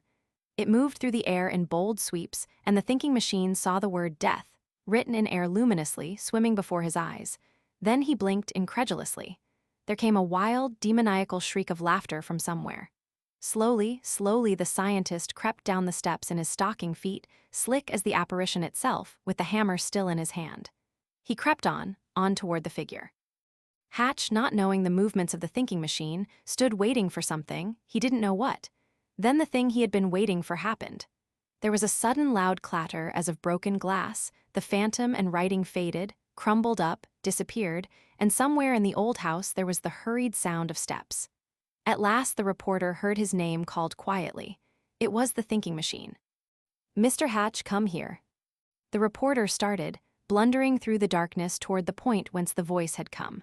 Some irresistible thing swept down upon him, a crashing blow descended on his head, vivid lights flashed before his eyes, he fell. After a while, from a great distance, it seemed, he heard faintly a pistol shot. Six. When Hatch fully recovered consciousness, it was with the flickering light of a match in his ISA match in the hand of the thinking machine, who squinted anxiously at him as he grasped his left wrist. Hatch, instantly himself again, sat up suddenly. "What's the matter?" he demanded. "How's your head?" came the answering question. Oh, and Hatch suddenly recalled those incidents which had immediately preceded the crash on his head. "Oh, it's all right, my head, I mean. What happened?" "Get up and come along," requested the thinking machine tartly. "There's a man shot down here." Hatch arose and followed the slight figure of the scientist through the front door and toward the water. A light glimmered down near the water and was dimly reflected. Above, the clouds had cleared somewhat, and the moon was struggling through. "What hit me anyhow?" Hatch demanded as they went. He rubbed his head ruefully. "The ghost," said the scientist. "I think probably he has a bullet in him now, the ghost." Then the figure of the town constable separated itself from the night and approached. "Who's that?" "Professor Van Dusen and Mr. Hatch." "Mr. Weston got him all right," said the constable, and there was satisfaction in his tone. "He tried to come out the back way, but I had that fastened, as you told me, and he came through the front way. Mr. Weston tried to stop him, and he raised the knife to stick him, then Mr. Weston shot. It broke his arm, I think. Mr. Weston is down there with him now." The thinking machine turned to the reporter. "Wait here for me with the constable," he directed. "If the man is hurt, he needs attention. I happen to be a doctor, I can aid him, don't come unless I call." For a long while the constable and the reporter waited. The constable talked with all the bottled-up vigor of days. Hatch listened impatiently. He was eager to go down there where the thinking machine and Weston and the phantom were. After half an hour the light disappeared. Then he heard the swift, quick churning of waters, a sound as of a powerful motorboat maneuvering, and a long body shot out on the waters. "All right down there," Hatch called. "All right," came the response. There was again silence, then Ernest Weston and the thinking machine came up. "Where is the other man?" asked Hatch. "The ghost, where is he?" echoed the constable. "He escaped in the motorboat," replied Mr. Weston easily. "Escaped?" exclaimed Hatch and the constable together. "Yes, escaped," repeated the thinking machine irritably. "Mr. Hatch, let's go to the hotel." Struggling with a sense of keen disappointment, Hatch followed the other two men silently. The constable walked beside him, also silent. At last they reached the hotel and bade the constable, a sadly puzzled, bewildered, and crestfallen man, good night. "By ginger," he remarked as he walked away into the dark. Upstairs the three men sat, Hatch impatiently waiting to hear the story. Weston lighted a cigarette and lounged back. The thinking machine sat with fingertips pressed together, studying the ceiling. "Mr. Weston, you understand, of course, that I came into this thing to aid Mr. Hatch?" he asked. "Certainly," was the response. "I will only ask a favor of him when you conclude." The thinking machine changed his position slightly, readjusted his thick glasses for a long, comfortable squint, and told the story from the beginning as he always told a story. Here it is. Mr. Hatch came to me in a state of abject, cringing fear and told me of the mystery. It would be needless to go over his examination of the house and all that. It is enough to say that he noted and told me of 4 large mirrors in the dining room and living room of the house, that he heard and brought to me the stories in detail of a tragedy in the old house and missing jewels, valued at $100,000 or more. He told me of his trip to the house that night and of actually seeing the phantom. I have found in the past that Mr. Hatch is a cool, level-headed young man, not given to imagining things which are not there, and controls himself well. Therefore, I knew that anything of charlatanism must be clever, exceedingly clever, to bring about such a condition of mind in him. Mr. Hatch saw, as others had seen, the figure of a phantom in the reception room near the door of the library, or in the library near the door of the reception room. He couldn't tell exactly. He knew it was near the door. Preceding the appearance of the figure, he heard a slight noise which he attributed to a rat running across the floor, yet the house had not been occupied for 5 years. Rodents rarely remain in a house, I may say never for that long if it is uninhabited. Therefore, what was this noise? A noise made by the apparition itself. How? Now, there is only one white light of the kind Mr. Hatch described known to science. It seems almost superfluous to name it. It is phosphorus, compounded with Fuller's earth and glycerine and 1 or 2 other chemicals, so it will not instantly flame as it does in the pure state when exposed to air. Phosphorus has a very pronounced odor if one is within, say, 20 feet of it. Did Mr. Hatch smell anything? No. Now here we have several facts, these being that the apparition in appearing made a slight noise, that phosphorus was the luminous quality, that Mr. Hatch did not smell phosphorus even when he ran through the spot where the phantom had appeared. 2 and 2 make 4. Mr. Hatch saw phosphorus pass through the spot where he had seen it, but did not smell it, therefore it was not there. It was a reflection, he saw a reflection of phosphorus. So far, so good. Mr. Hatch saw a finger lifted and write a luminous word in the air. Again, he did not actually see this. He saw a reflection of it. This first impression of mine was substantiated by the fact that when he rushed for the phantom, a part of it disappeared, first half of it, he said then the other half. So his extended hands grasped only air. Obviously, those reflections had been made on something, probably a mirror as the most perfect, ordinary reflecting surface. Yet he actually passed through the spot where he had seen the apparition and had not struck a mirror. He found himself in another room, the library, having gone through a door which, that afternoon, he had himself closed. He did not open it then. Instantly, a sliding mirror suggested itself to me to fit all these conditions. He saw the apparition in the door, then saw only half of it, then all of it disappeared. He passed through the spot where it had been. All of this would have happened easily if a large mirror, working as a sliding door and hidden in the wall, were there. Is it clear? Perfectly, said Mr. Weston. Yes, said Hatch eagerly. Go on. This sliding mirror, too, might have made the noise which Mr. Hatch imagined was a rat. Mr. Hatch had previously told me of 4 large mirrors in the living and dining rooms. With these, from the position in which he said they were, I readily saw how the reflection could have been made. In a general sort of way, in my own mind, I had accounted for the phantom. Why was it there? This seemed a more difficult problem. It was possible that it had been put there for amusement, but I did not wholly accept this. Why? Partly because no one had ever heard of it until the Italian workmen went there. Why did it appear just at the moment they went to begin the work Mr. Weston had ordered? Was it the purpose to keep the workmen away? These questions arose in my mind in order. Then, as Mr. Hatch had told me of a tragedy in the house and hidden jewels, I asked him to learn more of these.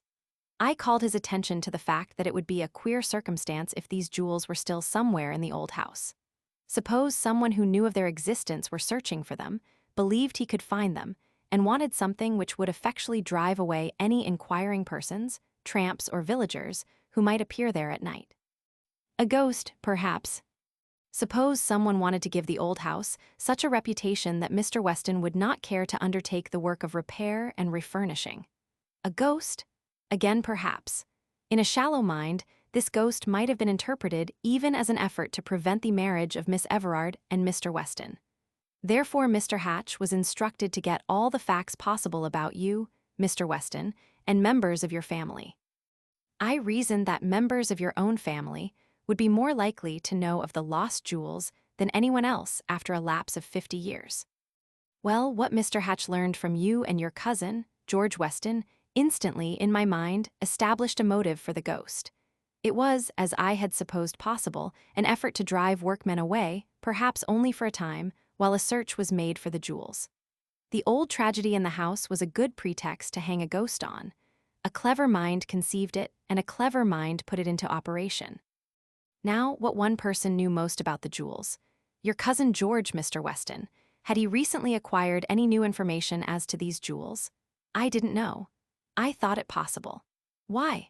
On his own statement that his mother, then a bride, got the story of the entire affair direct from his grandmother, who remembered more of it than anybody else who might even have heard his grandfather say where he intended hiding the jewels.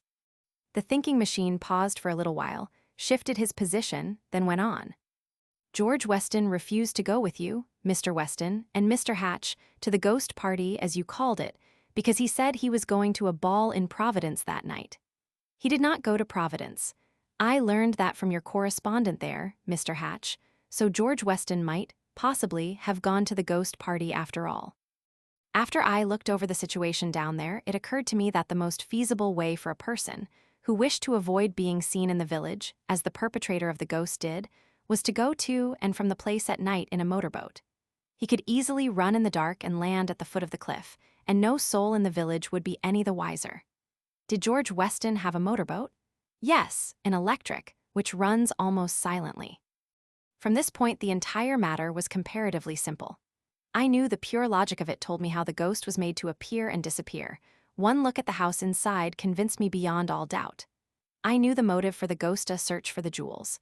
I knew, or thought I knew, the name of the man who was seeking the jewels, the man who had fullest knowledge and fullest opportunity, the man whose brain was clever enough to devise the scheme. Then, the next step to prove what I knew. The first thing to do was to find the jewels. Find the jewels, Weston repeated with a slight smile. Here they are, said the thinking machine quietly. And there, before the astonished eyes of the broker, he drew out the gems which had been lost for 50 years.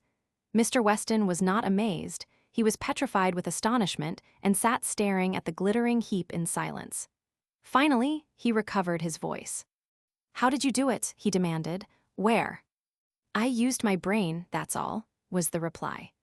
I went into the old house seeking them where the owner, under all conditions, would have been most likely to hide them, and there I found them. But, stammered the broker.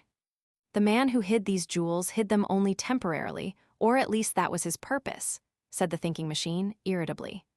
Naturally, he would not hide them in the woodwork of the house, because that might burn. He did not bury them in the cellar, because that has been carefully searched. Now, in that house there is nothing except woodwork and chimneys above the cellar. Yet he hid them in the house, proven by the fact that the man he killed was killed in the house, and that the outside ground, covered with snow, showed 2 sets of tracks into the house and none out. Therefore he did hide them in the cellar. Where? In the stonework. There was no other place. Naturally, he would not hide them on a level with the eye, because the spot where he took out and replaced a stone would be apparent if a close search were made. He would, therefore, place them either above or below the eye level. He placed them above. A large loose stone in the chimney was taken out, and there was the box with these things. Mr. Weston stared at the thinking machine with a new wonder and admiration in his eyes. With the jewels found and disposed of, there remained only to prove the ghost theory by an actual test. I sent for you, Mr. Weston, because I thought possibly, as no actual crime had been committed, it would be better to leave the guilty man to you. When you came, I went into the haunted house with a hammer-and ordinary hammer-end waited on the steps. At last the ghost laughed and appeared. I crept down the steps where I was sitting in my stocking feet. I knew what it was. Just when I reached the luminous phantom, I disposed of it for all time by smashing it with a hammer. It shattered a large sliding mirror which ran in the door inside the frame, as I had thought. The crash startled the man who operated the ghost from the top of a box, giving it the appearance of extreme height, and he started out through the kitchen as he had entered. The constable had barred that door after the man entered, therefore the ghost turned and came toward the front door of the house. There he ran into and struck down Mr. Hatch and ran out through the front door, which I afterwards found was not securely fastened. You know the rest of it, how you found the motorboat and waited there for him, how he came there and tried to stab me, Weston supplied. I had to shoot to save myself. Well, the wound is trivial, said the thinking machine. His arm will heal up in a little while. I think then, perhaps, a little trip of 4 or 5 years in Europe, at your expense, in return for the jewels, might restore him to health. I was thinking of that myself, said the broker quietly. Of course, I couldn't prosecute. The ghost then was, Hatch began. George Weston, my cousin, said the broker. There are some things in this story which I hope you may see fit to leave unsaid, if you can do so with justice to yourself. Hatch considered it. I think there are, he said finally, and he turned to the thinking machine. Just where was the man who operated the phantom? In the dining room, beside the butler's pantry, was the reply. With that pantry door closed, he put on the robe already covered with phosphorus and merely stepped out. The figure was reflected in the tall mirror directly in front, as you enter the dining room from the back, from there reflected to the mirror on the opposite wall in the living room, and thence reflected to the sliding mirror in the door which led from the reception hall to the library. This is the one I smashed. And how was the writing done? Oh, of course that was done by reversed writing on a piece of clear glass held before the apparition as he posed. This made it read straight to anyone who might see the last reflection in the reception hall. And the blood thrown on the constable and the others when the ghost was in the yard, Hatch went on, was from a dog.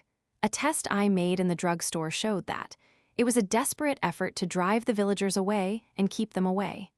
The ghost cat and the tying of the watchman to his bed were easily done. All sat silent for a time. At length, Mr. Weston arose, thanked the scientist for the recovery of the jewels, bade them all good night, and was about to go out. Mechanically, Hatch was following. At the door, he turned back for the last question. How was it that the shot the constable fired didn't break the mirror?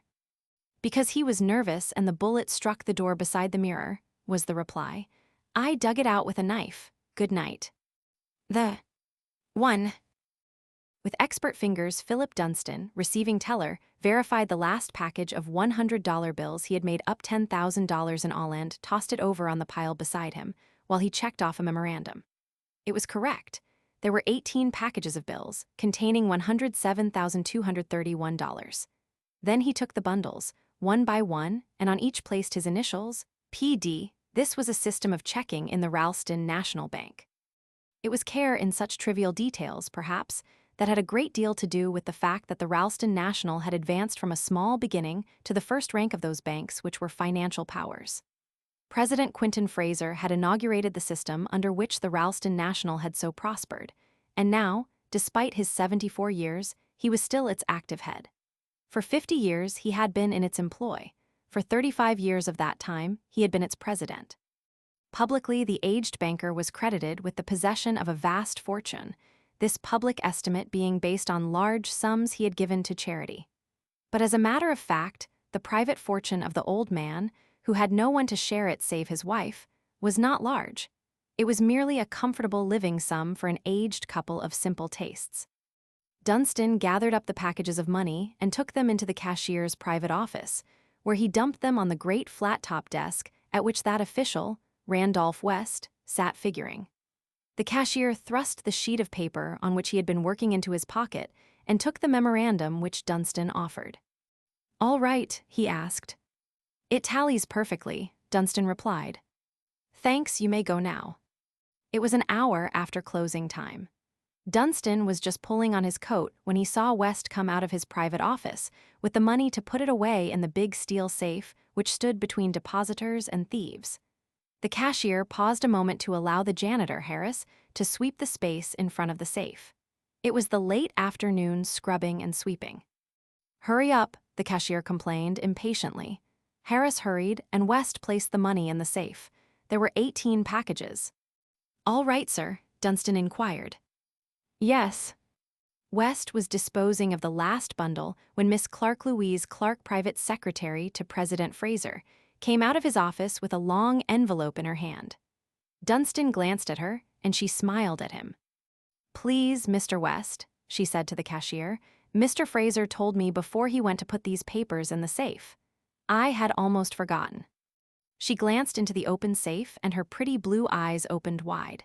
Mr. West took the envelope, stowed it away with the money without a word, the girl looking on interestedly, and then swung the heavy door closed. She turned away with a quick, reassuring smile at Dunstan and disappeared inside the private office.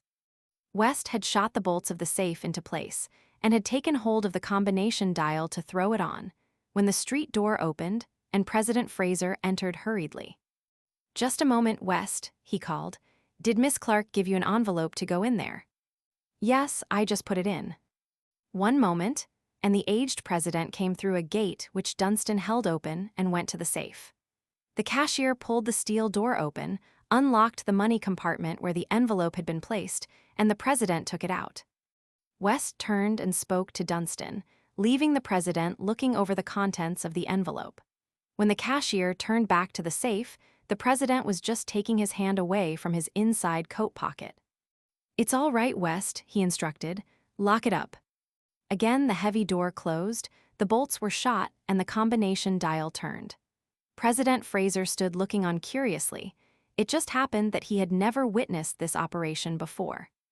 "How much have you got in there tonight?" he asked. $129,000, replied the cashier, "and all the securities, of course." Mused the president. "That would be a good haul for someone if they could get it, eh, West?" And he chuckled dryly. "Excellent," returned West smilingly, "but they can't." Miss Clark, dressed for the street, her handsome face almost concealed by a veil which was intended to protect her pink cheeks from boisterous winds, was standing in the door of the president's office. "Oh, Miss Clark, before you go, would you write just a short note for me?" asked the president. "Certainly," she responded, and she returned to the private office. Mr. Fraser followed her. West and Dunstan stood outside the bank railing, Dunstan waiting for Miss Clark. Every evening he walked over to the subway with her. His opinion of her was an open secret. West was waiting for the janitor to finish sweeping. "Hurry up, Harris," he said again. "Yes, sir," came the reply, and the janitor applied the broom more vigorously. "Just a little bit more. I've finished inside." Dunstan glanced through the railing. The floor was spick and span, and the hardwood glistened cleanly. Various bits of paper came down the corridor before Harris's broom. The janitor swept it all up into a dustpan just as Miss Clark came out of the president's room. With Dunstan, she walked up the street. As they were going, they saw Cashier West come out the front door, with his handkerchief in his hand, and then walk away rapidly. "Mr. Fraser is doing some figuring," Miss Clark explained to Dunstan. "He said he might be there for another hour." "You are beautiful," replied Dunstan irrelevantly. These, then, were the happenings in detail in the Ralston National Bank from 4:15 o'clock on the afternoon of November 11. That night, the bank was robbed. The great steel safe, which was considered impregnable, was blown, and $129,000 was missing. The night watchman of the bank, William Haney, was found senseless, bound and gagged, inside the bank. His revolver lay beside him with all the cartridges out. He had been beaten into insensibility. At the hospital, it was stated that there was only a bare chance of his recovery. The locks, hinges, and bolts of the steel safe had been smashed by some powerful explosive, possibly nitroglycerine. The tiny dial of the time lock showed that the explosion came at 2:39. The remainder of the lock was blown to pieces. Thus was fixed definitely the moment at which the robbery occurred. It was shown that the policeman on the beat had been 4 blocks away. It was perfectly possible that no one heard the explosion, because the bank was situated in a part of the city wholly given over to business and deserted at night. The burglars had entered the building through a window of the cashier's private office, in the full glare of an electric light. The window sash here had been found unfastened, and the protecting steel bars, outside from top to bottom, seemed to have been dragged from their sockets in the solid granite. The granite crumbled away, as if it had been chalk. Only one possible clue was found. This was a white linen handkerchief, picked up in front of the blown safe. It must have been dropped there at the time of the burglary, because Dunstan distinctly recalled it was not there before he left the bank. He would have noticed it while the janitor was sweeping. This handkerchief was the property of Cashier West. The cashier did not deny it, but could offer no explanation of how it came there. Miss Clark and Dunstan both said that they had seen him leave the bank with a handkerchief in his hand. 2. President Fraser reached the bank at 10 o'clock and was informed of the robbery. He retired to his office, and there he sat, apparently stunned into inactivity by the blow, his head bowed on his arms. Miss Clark, at her typewriter, frequently glanced at the aged figure with an expression of pity on her face. Her eyes seemed weary, too. Outside, through the closed door, they could hear the detectives. From time to time, employees of the bank and detectives entered the office to ask questions. The banker answered as if dazed. Then the board of directors met and voted to personally make good the loss sustained.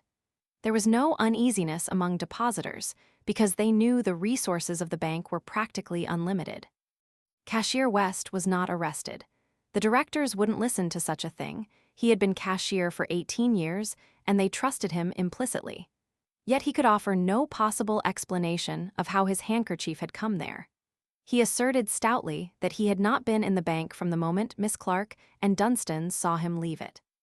After investigation, the police placed the burglary to the credit of certain expert cracksmen, identity unknown. A general alarm, which meant a rounding up of all suspicious persons, was sent out, and this dragnet was expected to bring important facts to light.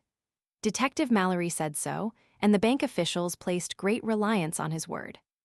Thus the situation at the luncheon hour. Then Miss Clark, who, wholly unnoticed, had been waiting all morning at her typewriter, arose and went over to Fraser. "If you don't need me now," she said, "I'll run out to luncheon." "Certainly, certainly," he responded with a slight start. He had apparently forgotten her existence. She stood silently looking at him for a moment. "I'm awfully sorry," she said at last, and her lips trembled slightly. "Thanks," said the banker, and he smiled faintly. "It's a shock, the worst I ever had." Miss Clark passed out with quiet tread, pausing for a moment in the outer office to stare curiously at the shattered steel safe. The banker arose with sudden determination and called to West, who entered immediately. "I know a man who can throw some light on this thing," said Fraser positively. "I think I'll ask him to come over and take a look. It might aid the police anyway. You may know him, Professor Van Dusen." "Never heard of him," said West tersely, "but I'll welcome anybody who can solve it. My position is uncomfortable." President Fraser called Professor Van Dusen the thinking machine and talked for a moment through the phone. Then he turned back to West. "He'll come," he said, with an air of relief. "I was able to do him a favor once by putting an invention on the market." Within an hour, the thinking machine, accompanied by Hutchinson Hatch reporter, appeared. President Fraser knew the scientist well, but on West the strange figure made a startling, almost uncanny impression. Every known fact was placed before the thinking machine. He listened without comment, then arose and wandered aimlessly about the offices. The employees were amused by his manner. Hatch was a silent looker-on. "Where was the handkerchief found?" demanded the thinking machine at last. "Here," replied West, and he indicated the exact spot. "Any draft through the office ever?" "None. We have a patent ventilating system which prevents that." The thinking machine squinted for several minutes at the window, which had been unfastened, the window in the cashier's private room with the steel bars guarding it, now torn out of their sockets, and at the chalk-like softness of the granite about the sockets. After a while, he turned to the president and cashier. "Where is the handkerchief?" "In my desk," Fraser replied. The police thought it of no consequence, save, perhaps, and he looked at West. "Except that it might implicate me," said West hotly.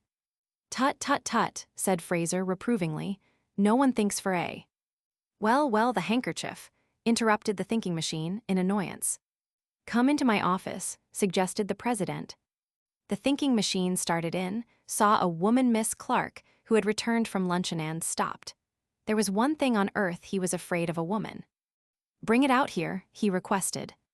President Fraser brought it and placed it in the slender hands of the scientist, who examined it closely by a window, turning it over and over. At last he sniffed at it. There was the faint, clinging odor of violet perfume. Then abruptly, irrelevantly, he turned to Fraser. "How many women employed in the bank?" he asked. "3," was the reply. "Miss Clark, who is my secretary, and 2 general stenographers in the outer office." "How many men?" 14, including myself. If the president and Cashier West had been surprised at the actions of the thinking machine up to this point, now they were amazed.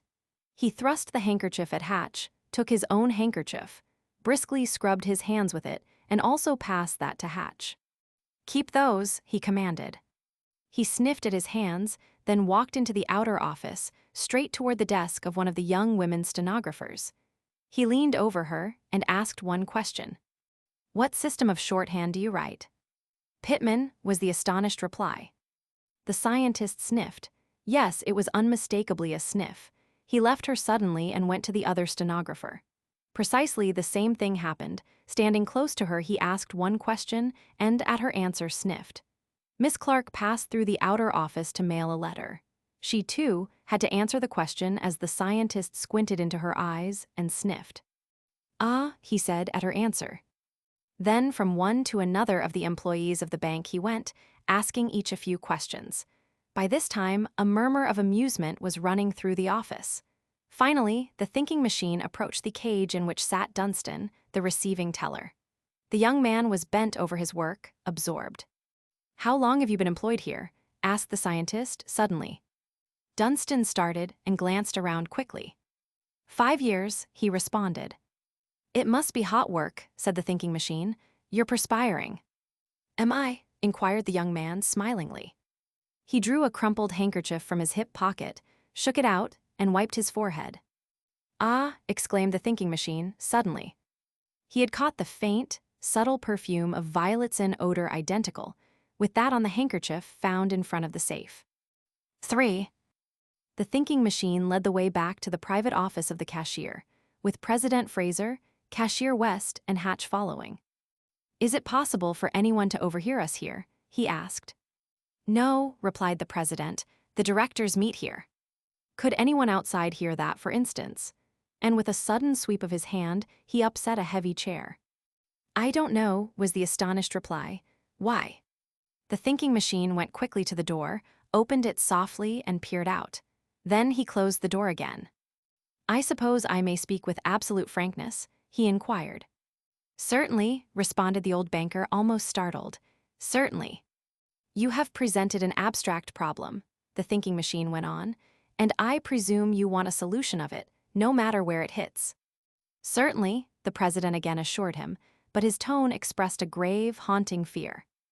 "In that case," and the thinking machine turned to the reporter, "Mr. Hatch, I want you to ascertain several things for me. First, I want to know if Miss Clark uses or has ever used violet perfume. If so, when she ceased using it." "Yes," said the reporter. The bank officials exchanged wondering looks. "Also, Mr. Hatch?" And the scientist squinted with his strange eyes straight into the face of the cashier. "Go to the home of Mr. West. Here, see for yourself his laundry mark, and ascertain beyond any question if he has ever, or any member of his family has ever, used violet perfume." The cashier flushed suddenly. "I can answer that," he said hotly. "No." "I knew you would say that," said the thinking machine curtly. "Please don't interrupt. Do as I say, Mr. Hatch." Accustomed as he was to the peculiar methods of this man, Hatch saw faintly the purpose of the inquiries. "And the receiving teller?" he asked. "I know about him," was the reply. Hatch left the room, closing the door behind him. He heard the bolt shot in the lock as he started away. "I think it only fair to say here, Professor Van Dusen," explained the president, "that we understand thoroughly that it would have been impossible for Mr. West to have had anything to do with or know." "Nothing is impossible," interrupted the thinking machine. "But I won't," began West angrily. "Just a moment, please," said the thinking machine. "No one has accused you of anything. What I am doing may explain to your satisfaction just how your handkerchief came here and bring about the very thing I suppose you want exoneration." The cashier sank back into a chair. President Fraser looked from one to the other. Where there had been worry on his face, there was now only wonderment. "Your handkerchief was found in this office, apparently having been dropped by the persons who blew the safe," and the long, slender fingers of the thinking machine were placed tip to tip as he talked. "It was not there the night before. The janitor who swept says so, Dunstan, who happened to look, says so. Miss Clark and Dunstan both say they saw you with a handkerchief as you left the bank. Therefore, that handkerchief reached that spot after you left and before the robbery was discovered. The cashier nodded. You say you don't use perfume, that no one in your family uses it. If Mr. Hatch verifies this, it will help to exonerate you. But some person who handled that handkerchief after it left your possession and before it appeared here did use perfume. Now who was that person? Who would have had an opportunity? We may safely dismiss the possibility that you lost the handkerchief, that it fell into the hands of burglars, that those burglars used perfume, that they brought it to your own bank, mind you, and left it. The series of coincidences necessary to bring that about would not have occurred once in a million times. The thinking machine sat silent for several minutes, squinting steadily at the ceiling. If it had been lost anywhere, in the laundry, say, the same rule of coincidence I have just applied would almost eliminate it. Therefore, because of an opportunity to get that handkerchief, we will assume there must be someone employed in this bank who had some connection with or actually participated in the burglary. The thinking machine spoke with perfect quiet, but the effect was electrical. The aged president staggered to his feet and stood staring at him dully. Again, the flush of crimson came into the face of the cashier. Someone, the thinking machine went on evenly, who either found the handkerchief and unwittingly lost it at the time of the burglary, or else stole it and deliberately left it. As I said, Mr. West seems eliminated. Had he been one of the robbers, he would not wittingly have left his handkerchief. We will still assume that he does not use perfume, therefore personally did not drop the handkerchief where it was found. Impossible. I can't believe it, and of my employees, began Mr. Fraser. Please don't keep saying things are impossible, snapped the thinking machine. It irritates me exceedingly. It all comes to the one vital question: who in the bank uses perfume?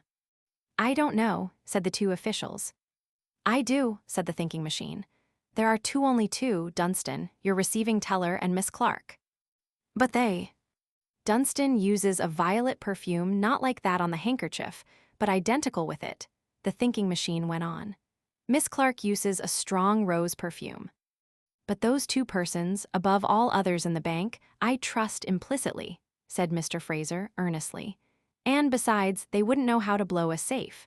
The police tell me this was the work of experts. Have you, Mr. Fraser, attempted to raise, or have you raised lately any large sum of money? Asked the scientist, suddenly. Well, yes, said the banker, I have. For a week past, I have tried to raise $90,000 on my personal account. And you, Mr. West? The face of the cashier flushed slightly. It might have been at the tone of the question end. There was the least pause. No, he answered finally. Very well, and the scientist arose, rubbing his hands. Now we'll search your employees. What? Exclaimed both men. Then Mr. Fraser added, that would be the height of absurdity. It would never do. Besides, any person who robbed the bank would not carry proofs of the robbery or even any of the money about with them to the bank, above all places. The bank would be the safest place for it, retorted the thinking machine. It is perfectly possible that a thief in your employ would carry some of the money. Indeed, it is doubtful if he would dare do anything else with it. He could see you would have no possible reason for suspecting anyone here unless it is Mr. West. There was a pause. I'll do the searching, except the three ladies, of course, he added blushingly. With them, each combination of two can search the other one. Mr. Fraser and Mr. West conversed in low tones for several minutes. If the employees will consent, I am willing, Mr. Fraser explained at last, although I see no use of it. They will agree, said the thinking machine. Please call them all into this office. Among some confusion and wonderment, the 3 women and 14 men of the bank were gathered in the cashier's office, the outer doors being locked.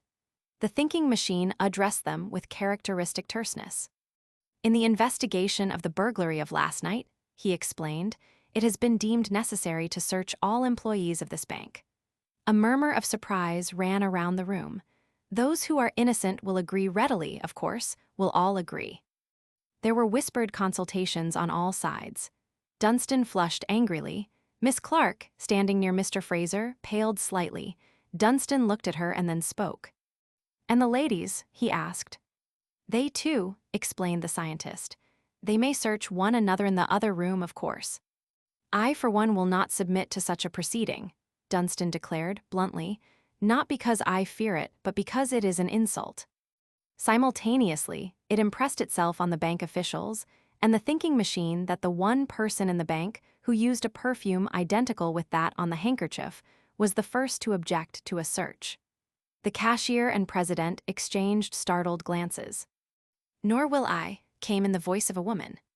The thinking machine turned and glanced at her. It was Miss Willis, one of the outside stenographers.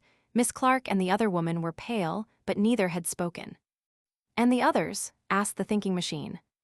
Generally, there was acquiescence, and as the men came forward, the scientist searched them, perfunctorily, it seemed.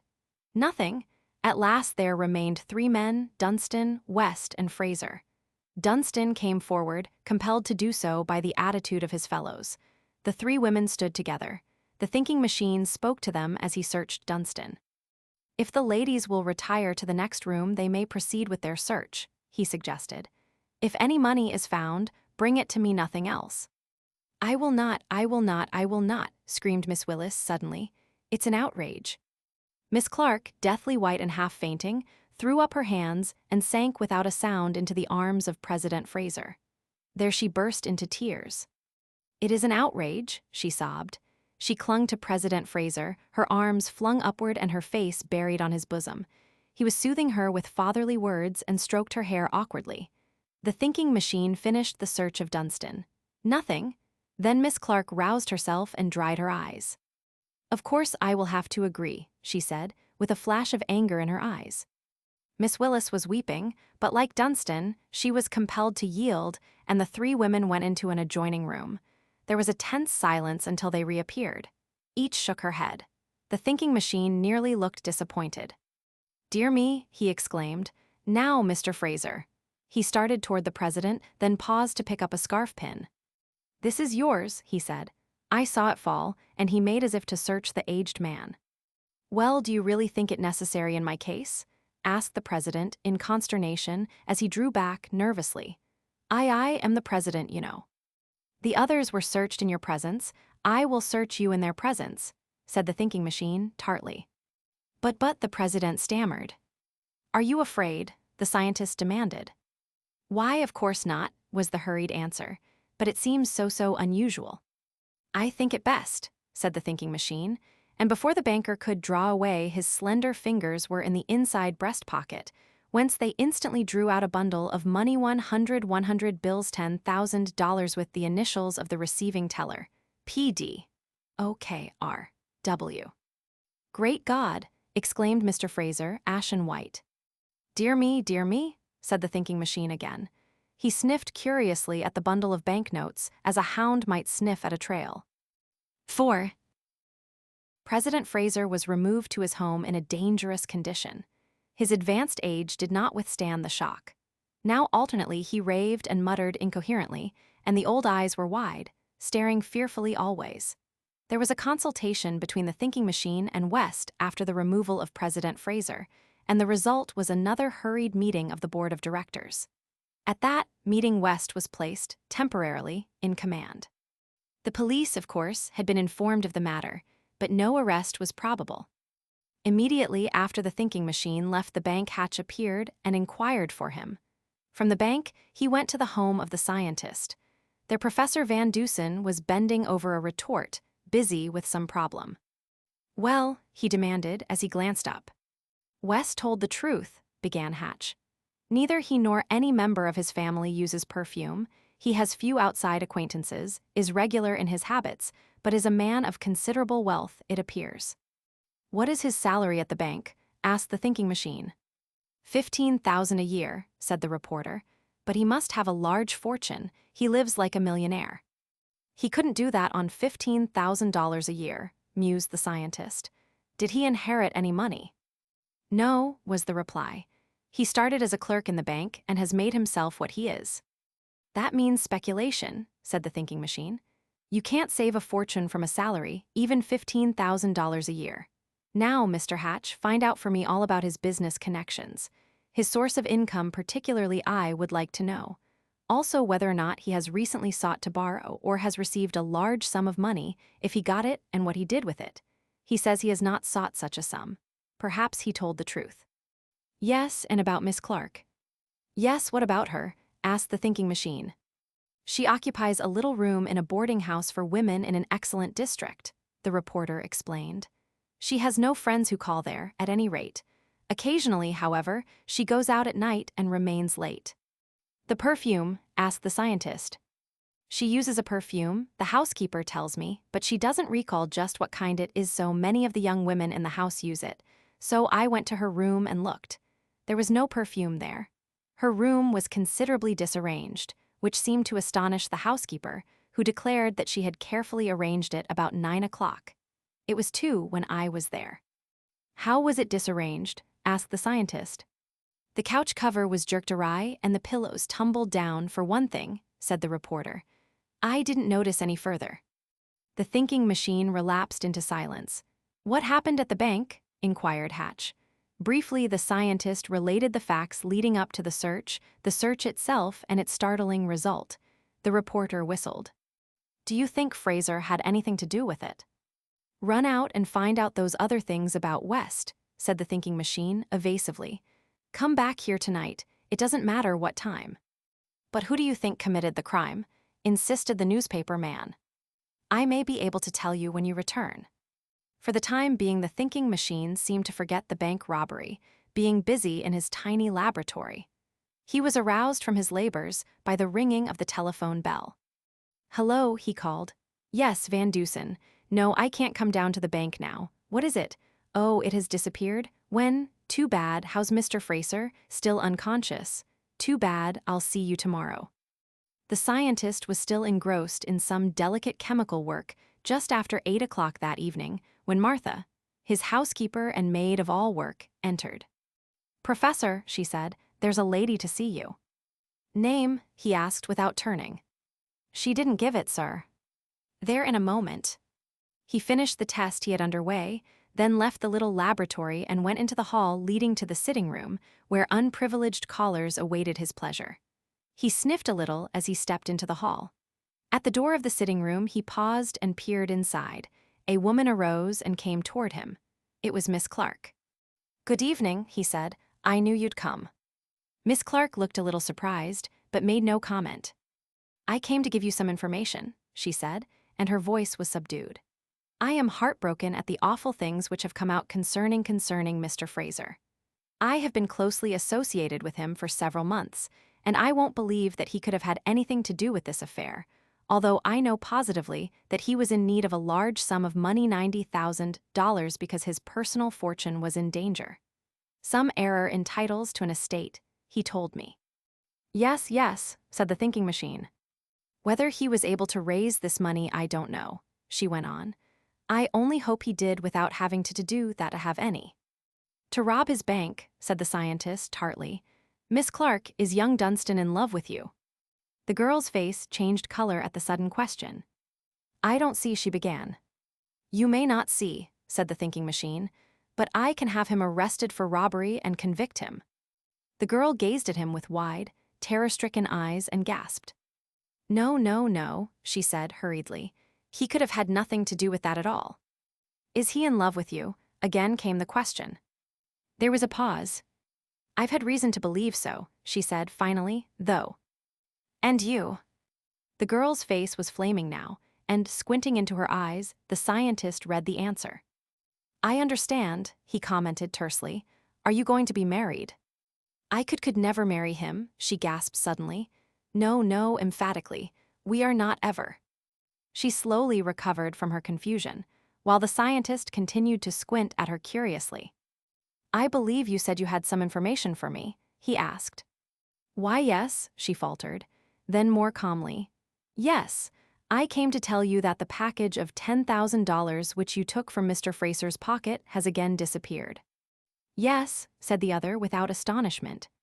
It was presumed at the bank that he had taken it home with him, having regained possession of it in some way, but a careful search has failed to reveal it. Yes, and what else? The girl took a long breath and gazed steadily into the eyes of the scientist, with determination in her own. I have come, too, to tell you, she said, the name of the man who robbed the bank. 5. If Miss Clark had expected that the thinking machine would show either astonishment or enthusiasm, she must have been disappointed, for he neither altered his position nor looked at her. Instead, he was gazing thoughtfully away with lackluster eyes. "Well," he asked, "I suppose it's a story. Begin at the beginning." With a certain well-bred air of timidity, the girl began the story, and occasionally as she talked there was a little tremor of the lips. "I have been a stenographer and typewriter for 7 years," she said, "and in that time I have held only 4 positions. The first was in a law office in New York, where I was left an orphan to earn my own living.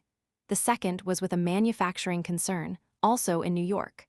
I left there 3 years ago to accept the position of private secretary to William T. Rankin, president of the National Bank, at Hartford, Connecticut. I came from there to Boston and later went to work at the Ralston Bank as private secretary to Mr. Fraser. I left the bank in Hartford because of the failure of that concern following a bank robbery." The thinking machine glanced at her suddenly. "You may remember from the newspapers," she began again. "I never read the newspapers," he said. "Well, anyway," and there was a shade of impatience at the interruption, "there was a bank burglary there similar to this. Only $70,000 was stolen, but it was a small institution, and the theft precipitated a run which caused a collapse after I had been in that position for only 6 months. How long have you been with the Ralston National?" 9 months, was the reply. Had you saved any money while working in your other positions? Well, the salary was small, I couldn't have saved much. How did you live those 2 years from the time you left the Hartford Bank until you accepted this position? The girl stammered a little. I received assistance from friends, she said finally. Go on. That bank in Hartford, she continued, with a little gleam of resentment in her eyes, had a safe similar to the one at the Ralston National, though not so large. It was blown in identically the same way as this one was blown. Oh, I see, said the scientist. Someone was arrested for this, and you want to give me the name of that man? Yes, said the girl. A professional burglar, William Dineen, was arrested for that robbery and confessed. Later he escaped. After his arrest, he boasted of his ability to blow any style of safe. He used an invention of his own for the borings to place the charges. I noticed that safe and I noticed this one. There is a striking similarity in the two. The thinking machine stared at her. Why do you tell me? He asked. Because I understood you were making the investigation for the bank, she responded, unhesitatingly, and I dreaded the notoriety of telling the police. If this William Dineen is at large, you believe he did this? I am almost positive. Thank you, said the thinking machine. Miss Clark went away, and late that night Hatch appeared. He looked weary and sank into a chair gratefully, but there was satisfaction in his eye. For an hour or more he talked. At last the thinking machine was satisfied, nearly. One thing more, he said, in conclusion. Notify the police to look out for William Dineen, professional bank burglar, and his pals, whose names you can get from the newspapers in connection with a bank robbery in Hartford. They are wanted in connection with this case. The reporter nodded. When Mr. Fraser recovers, I intend to hold a little party here, the scientist continued. It will be a surprise party. It was 2 days later, and the police were apparently seeking some tangible point from which they could proceed, when the thinking machine received word that there had been a change for the better in Mr. Fraser's condition. Immediately he sent for Detective Mallory, with whom he held a long conversation. The detective went away tugging at his heavy mustache and smiling. With 3 other men, he disappeared from police haunts that afternoon on a special mission. That night, the little party was held in the apartments of the thinking machine. President Fraser was first to arrive. He was pale and weak, but there was a fever of impatience in his manner. Then came West, Dunstan, Miss Clark, Miss Willis, and Charles Burton, a clerk whose engagement to the pretty Miss Willis had been recently announced. The party gathered, each staring at the other curiously, with questions in their eyes, until the thinking machine entered, rubbing his fingers together briskly. Behind him came Hatch, bearing a shabby gripsack. The reporter's face showed excitement despite his rigid efforts to repress it. There were some preliminaries, and then the scientist began. To come to the matter quickly, he said, in preface, we will take it for granted that no employee of the Ralston Bank is a professional burglar. But the person who was responsible for that burglary, who shared the money stolen, who planned it and actually assisted in its execution, is in this room now. Instantly there was consternation, but it found no expression in words, only in the faces of those present. Further, I may inform you, went on the scientist, that no one will be permitted to leave this room until I finish. Permitted, demanded Dunstan. We are not prisoners. You will be if I give the word, was the response, and Dunstan sat back, dazed.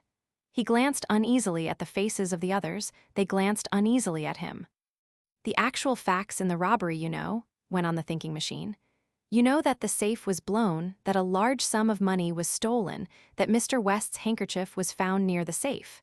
Now, I'll tell you what I have learned. We will begin with President Fraser. Against Mr. Fraser is more direct evidence than against anyone else, because in his pocket was found one of the stolen bundles of money, containing $10,000. Mr. Fraser needed $90,000 previous to the robbery. But began the old man, with death-like face. Never mind, said the scientist. Next, Miss Willis. Curious eyes were turned on her, and she, too, grew suddenly white. Against her is less direct evidence than against anyone else. Miss Willis positively declined to permit a search of her person until she was compelled to do so by the fact that the other two permitted it. The fact that nothing was found has no bearing on the subject. She did refuse. Then Charles Burton, the inexorable voice went on, calmly, as if in mere discussion of a problem of mathematics. Burton is engaged to Miss Willis. He is ambitious. He recently lost $20,000 in stock speculation all he had. He needed more money in order to give this girl, who refused to be searched, a comfortable home. Next, Miss Clark, secretary to Mr. Fraser. Originally, she came under consideration through the fact that she used perfume, and that Mr. West's handkerchief carried a faint odor of perfume. Now it is a fact that for years Miss Clark used violet perfume, then on the day following the robbery suddenly began to use strong rose perfume, which smothers a violet odor. Miss Clark, you will remember, fainted at the time of the search. I may add that a short while ago she was employed in a bank, which was robbed in the identical manner of this one.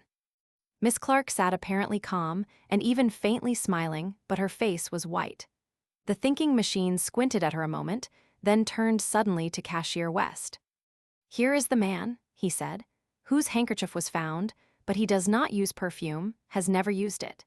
He is the man who would have had best opportunity to leave unfastened the window in his private office by which the thieves entered the bank.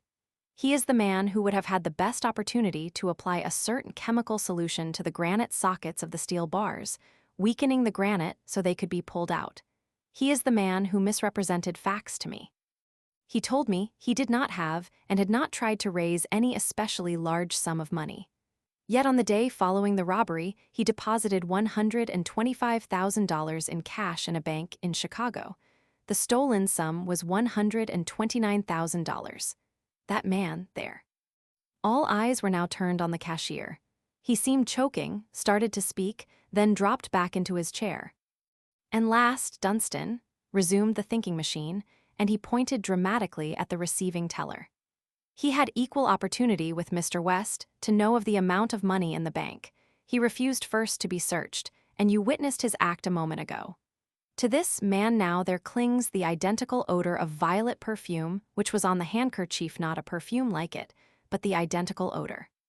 There was silence, dumbfounded silence, for a long time. No one dared to look at his neighbor now. The reporter felt the tension. At last the thinking machine spoke again. As I have said, the person who planned and participated in the burglary is now in this room. If that person will stand forth and confess, it will mean a vast difference in the length of the term in prison. Again silence. At last there came a knock at the door, and Martha thrust her head in. 2 gentlemen and 4 cops are here, she announced. There are the accomplices of the guilty person, the men who actually blew that safe, declared the scientist dramatically. Again, will the guilty person confess? No one stirred. Six. There was tense silence for a moment. Dunstan was the first to speak. This is all a bluff, he said. I think, Mr. Fraser, there are some explanations and apologies due to all of us, particularly to Miss Clark and Miss Willis, he added as an afterthought. It is humiliating and no good has been done. I had intended asking Miss Clark to be my wife, and now I assert my right to speak for her. I demand an apology." Carried away by his own anger and by the pleading face of Miss Clark and the pain there, the young man turned fiercely on the thinking machine. Bewilderment was on the faces of the two banking officials. "You feel that an explanation is due?" asked the thinking machine meekly. "Yes," thundered the young man. "You shall have it," was the quiet answer, and the stooped figure of the scientist moved across the room to the door. He said something to someone outside and returned. "Again, I'll give you a chance for a confession," he said. "It will shorten your prison term." He was speaking to no one in particular, yet to them all. "The two men who blew the safe are now about to enter this room. After they appear, it will be too late." Startled glances were exchanged, but no one stirred. Then came a knock at the door. Silently, the thinking machine looked about with a question in his eyes. Still silence, and he threw open the door. 3 policemen in uniform and Detective Mallory entered, bringing 2 prisoners. "These are the men who blew the safe," the thinking machine explained, indicating the prisoners. "Does anyone here recognize them?" Apparently no one did, for none spoke. "Do you recognize any person in this room?" he asked of the prisoners. One of them laughed shortly and said something aside to the other, who smiled. The thinking machine was nettled, and when he spoke again, there was a touch of sarcasm in his voice. "It may enlighten at least one of you in this room," he said, "to tell you that these 2 men are Frank Serrano and Gustave Mayer, Mr. Mayer being a pupil and former associate of the notorious bank burglar, William Dinning. You may lock them up now," he said to Detective Mallory. "They will confess later." "Confess!" exclaimed one of them. Both laughed. The prisoners were let out, and Detective Mallory returned to lave in the font of analytical wisdom, although he would not have expressed it in those words. Then the thinking machine began at the beginning and told his story. "I undertook to throw some light on this affair a few hours after its occurrence, at the request of President Fraser, who had once been able to do me a very great favor," he explained. "I went to the bank. You all saw me there, looked over the premises, saw how the thieves had entered the building, looked at the safe, and at the spot where the handkerchief was found. To my mind, it was demonstrated clearly that the handkerchief appeared there at the time of the burglary. I inquired if there was any draft through the office, seeking in that way to find if the handkerchief might have been lost at some other place in the bank, overlooked by the sweeper, and blown to the spot where it was found. There was no draft. Next, I asked for the handkerchief. Mr. Fraser asked me into his office to look at it. I saw a woman, Miss Clark, it was in there, and declined to go. Instead, I examined the handkerchief outside. I don't know that my purpose there can be made clear to you. It was a possibility that there would be perfume on the handkerchief, and the woman in the office might use perfume. I didn't want to confuse the odors. Miss Clark was not in the bank when I arrived. She had gone to luncheon. Instantly, I got the handkerchief. I noticed the odor of perfume, violet perfume. Perfume is used by a great many women, by very few men. I asked how many women were employed in the bank. There were 3. I handed the scented handkerchief to Mr. Hatch, removed all odor of the clinging perfume from my hands with my own handkerchief, and also handed that to Mr. Hatch, so as to completely rid myself of the odor. Then I started through the bank and spoke to every person in it, standing close to them so that I might catch the odor if they used it. Miss Clark was the first person who I found used it, but the perfume she used was a strong rose odor. Then I went on until I came to Mr. Dunstan. The identical odor of the handkerchief he revealed to me by drawing out his own handkerchief while I talked to him. Dunstan looked a little startled but said nothing. Instead, he glanced at Miss Clark, who sat listening, interestedly. He could not read the expression on her face. "This much done," continued the thinking machine, "we retired to Cashier West's office. There I knew the burglars had entered. There I saw a powerful chemical solution had been applied to the granite around the sockets of the protecting steel bars to soften the stone. Its direct effect is to make it of chalk-like consistency. I was also curious to know if any noise made in that room would attract attention in the outer office, so I upset a heavy chair, then looked outside. No one moved or looked back, therefore no one heard. Here I explained to President Fraser and to Mr. West why I connected someone in the bank with the burglary. It was because of the scent on the handkerchief. It would be tedious to repeat the detailed explanation I had to give them. I sent Mr. Hatch to find out, first, if Miss Clark here had ever used violet perfume instead of rose, also to find out if any members of Mr. West's family used any perfume, particularly violet. I knew that Mr. Dunstan used it. Then I asked Mr. Fraser if he had sought to raise any large sum of money. He told me the truth, but Mr. West did not tell me the truth in answer to a question along the same lines. Now I know why. It was because as cashier of the bank he was not supposed to operate in stocks, yet he has made a fortune at it. He didn't want Fraser to know this and willfully misrepresented the facts. Then came the search. I expected to find just what was found, money, but considerably more of it. Miss Willis objected, Mr. Dunstan objected, and Miss Clark fainted in the arms of Mr. Fraser. I read the motives of each aright. Dunstan objected because he is an egotistical young man, and being young is foolish. He considered it an insult. Miss Willis objected also through a feeling of pride. The thinking machine paused for a moment, locked his fingers behind his head, and leaned far back in his chair. "Shall I tell what happened next?" he asked, "or will you tell it?" Everyone in the room knew it was a question to the guilty person. Which? Whom? There came no answer, and after a moment the thinking machine resumed, quietly, very quietly. Miss Clark fainted in Mr. Fraser's arms. While leaning against him, and while he stroked her hair and tried to soothe her, she took from the bosom of her loose shirtwaist a bundle of money, $10,000, and slipped it into the inside pocket of Mr. Fraser's coat. There was death-like silence. "It's a lie," screamed the girl, and she rose to her feet with anger-distorted face. "It's a lie." Dunstan arose suddenly and went to her. With his arm about her, he turned defiantly to the thinking machine, who had not moved or altered his position in the slightest.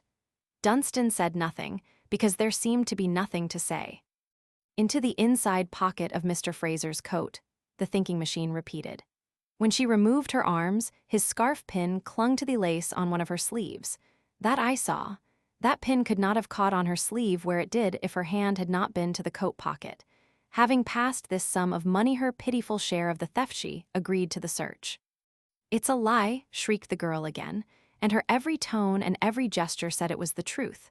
Dunstan gazed into her eyes with horror in his own, and his arm fell limply. Still he said nothing. "Of course nothing was found," the quiet voice went on.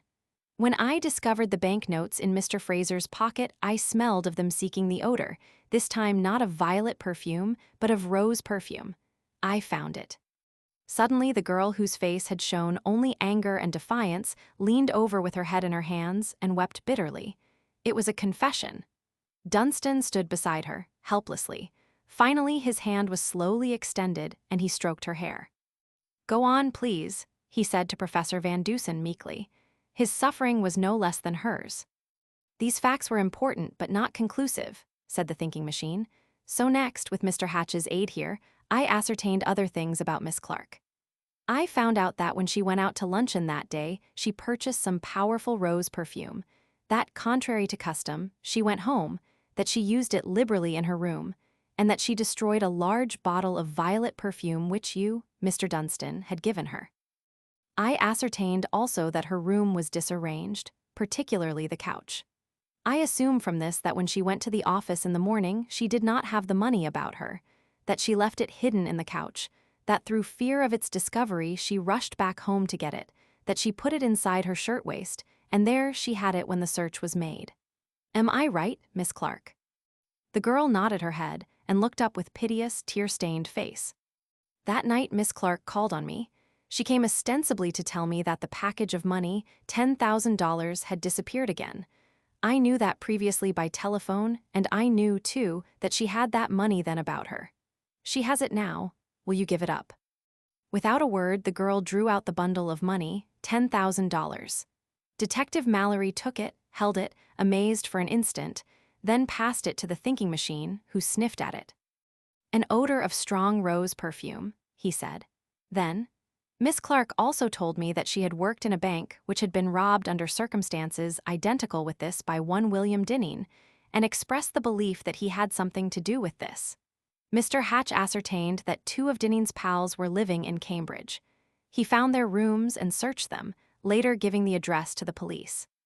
Now, why did Miss Clark tell me that? I considered it in all points. She told me either to aid honestly in the effort to catch the thief or to divert suspicion in another direction. Knowing as much as I did then, I reasoned it was to divert suspicion from you, Mr. Dunstan, and from herself possibly. Dineen is in prison and was there 3 months before this robbery. I believed she knew that. His pals are the 2 men in the other room. They are the men who aided Dineen in the robbery of the Hartford Bank, with Miss Clark's assistance. They are the men who robbed the Ralston National with her assistance. She herself indicated her profit from the Hartford robbery to me by a remark she made indicating that she had not found it necessary to work for 2 years from the time she left the Hartford Bank until she became Mr. Fraser's secretary. There was a pause. Miss Clark sat sobbing, while Dunstan stood near her studying the toe of his shoe. After a while, the girl became more calm. "Miss Clark, would you like to explain anything?" asked the thinking machine. His voice was gentle, even deferential. "Nothing," she said, "except admit it all. I have nothing to conceal. I went to the bank, as I went to the bank in Hartford for the purpose of robbery with the assistance of those men in the next room. We have worked together for years. I planned this robbery. I had the opportunity, and availed myself of it, to put a solution on the sockets of the steel bars of the window in Mr. West's room, which would gradually destroy the granite and make it possible to pull out the bars. This took weeks, but I could reach that room safely from Mr. Fraser's. I had the opportunity to leave the window unfastened, and did so. I dressed in men's clothing and accompanied those 2 men to the bank. We crept in the window, after pulling the bars out. The men attacked the night watchman and bound him. The handkerchief of Mr. West's I happened to pick up in the office one afternoon a month ago and took it home. There it got the odor of perfume from being in a bureau with my things. On the night we went to the bank, I needed something to put about my neck and used it. In the bank, I dropped it. We had arranged all details at night when I met them." She stopped and looked at Dunstan, a long, lingering look that sent the blood to his face.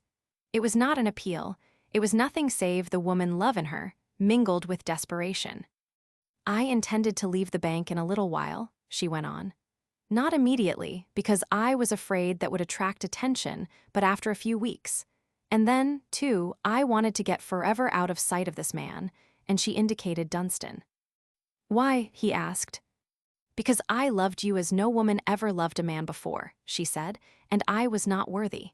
There was another reason, too. I am married already.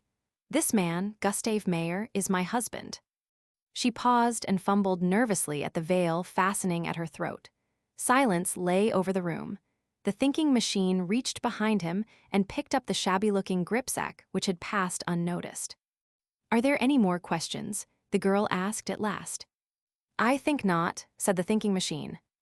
"And, Mr. Dunstan, you will give me credit for some good, won't you? Some good in that I loved you," she pleaded.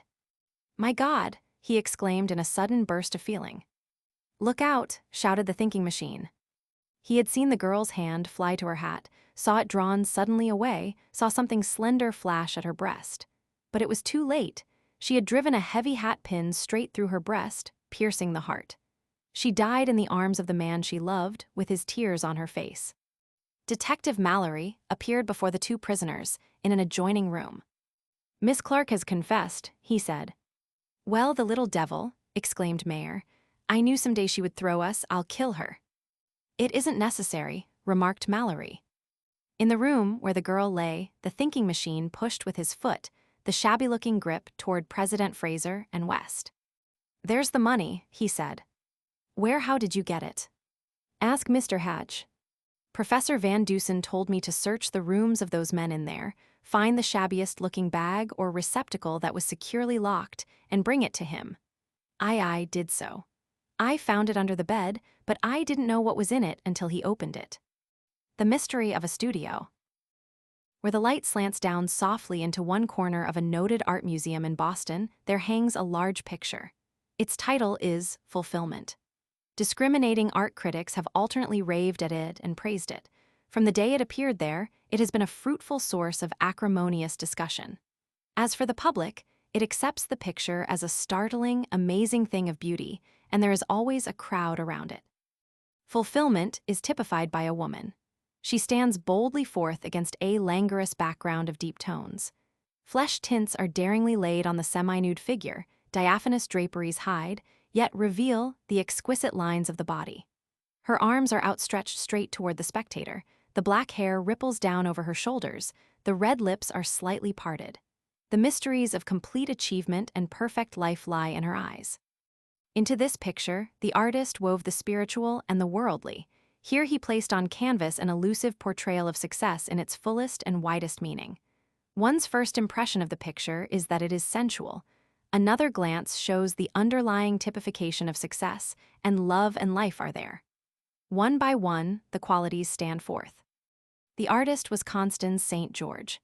After the first flurry of excitement which the picture caused, there came a whirlwind of criticism. Then the artist, who had labored for months on the work which he had intended and which proved to be his masterpiece, collapsed. Some said it was overwork. They were partly right. Others that it was grief at the attacks of critics who did not see beyond the surface of the painting. Perhaps they, too, were partly right. However that may be, it is a fact that for several months after the picture was exhibited, St. George was in a sanitarium. The physicians said it was nervous collapse, a total breaking down, and there were fears for his sanity. At length there came an improvement in his condition, and he returned to the world. Since then he had lived quietly in his studio, one of many in a large office building. From time to time he had been approached with offers for the picture, but always he refused to sell. A New York millionaire made a flat proposition of $50,000, which was as flatly refused. The artist loved the picture as a child of his own brain. Every day he visited the museum where it was exhibited and stood looking at it with something almost like adoration in his eyes.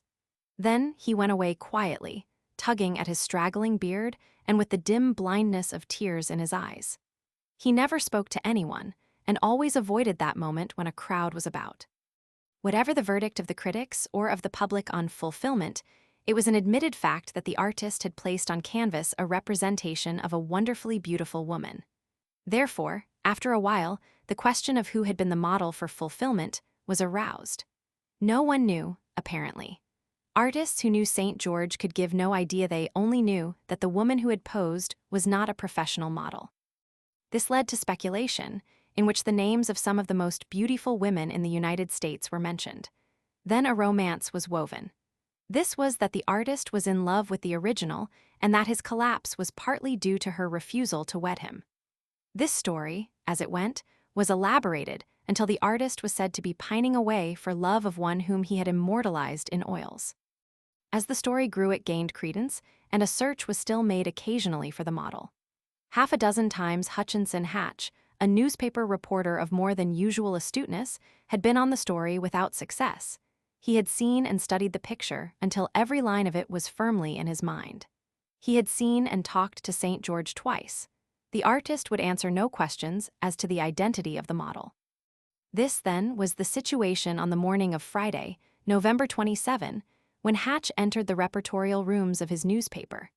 At sight of him, the city editor removed his cigar, placed it carefully on the official block, which adorned his flat-topped desk, and called to the reporter. "Girl reported missing," he said brusquely. "Name is Grace Field, and she lived at number 195 Street, Dorchester.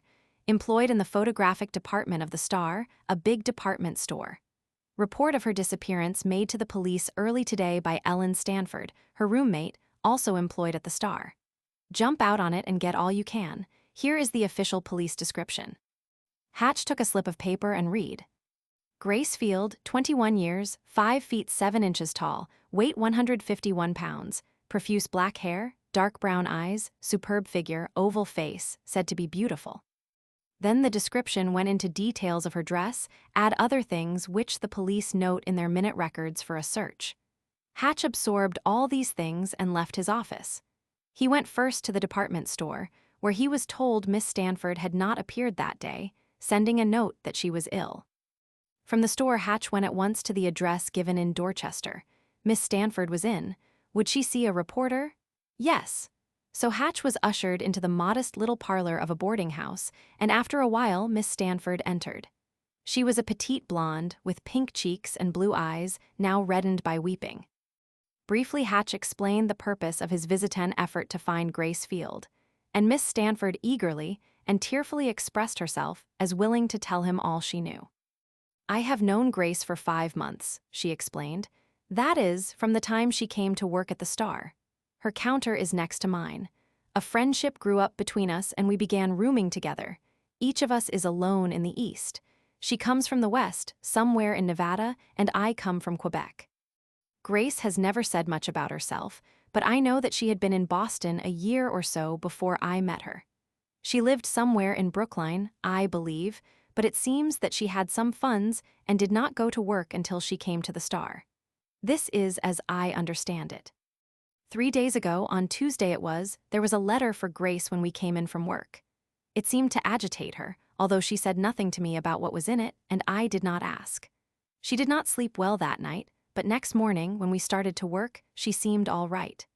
That is, she was all right until we got to the subway station, and then she told me to go on to the store, saying she would be there after a while.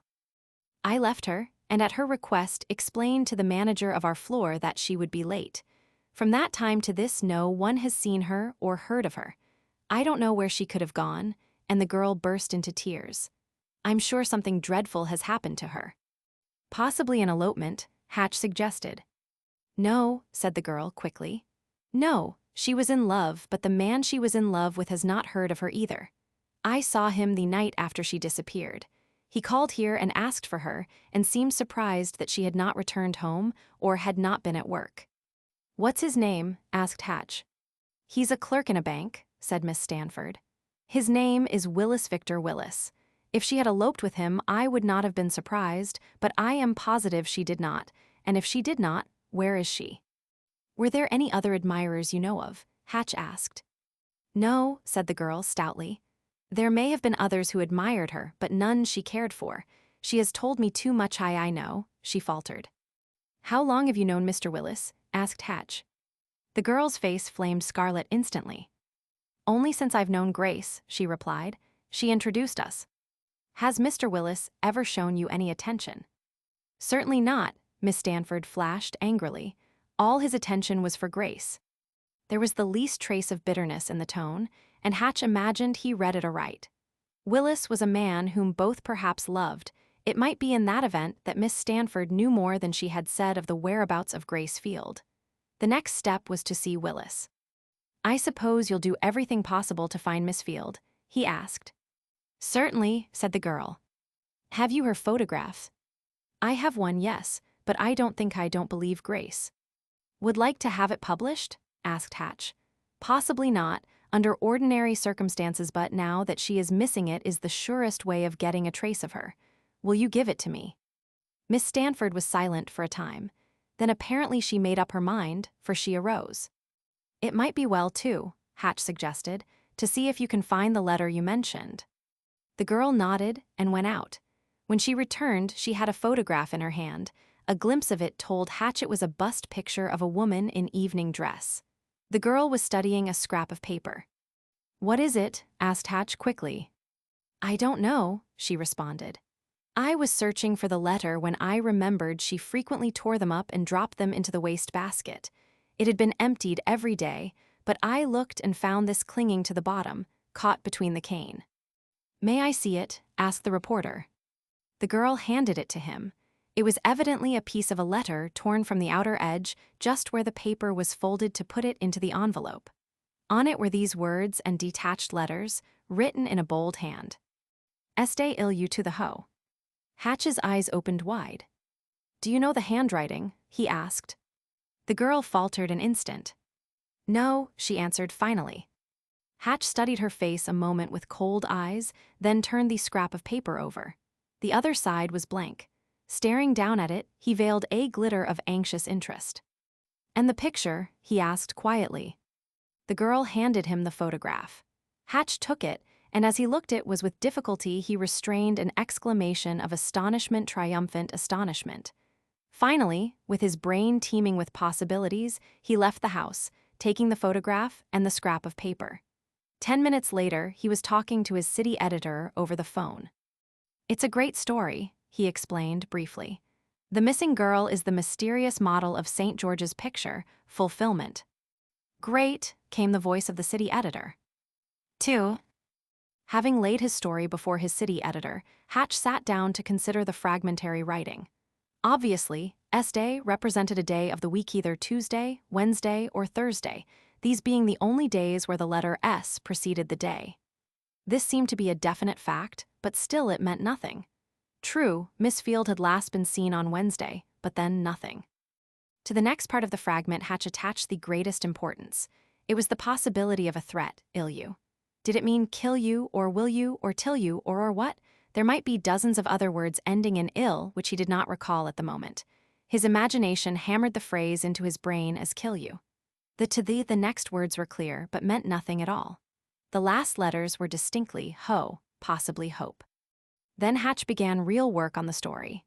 First, he saw the bank clerk, Victor Willis, who Miss Stanford had said loved Grace Field, and whom Hatch suspected Miss Stanford loved.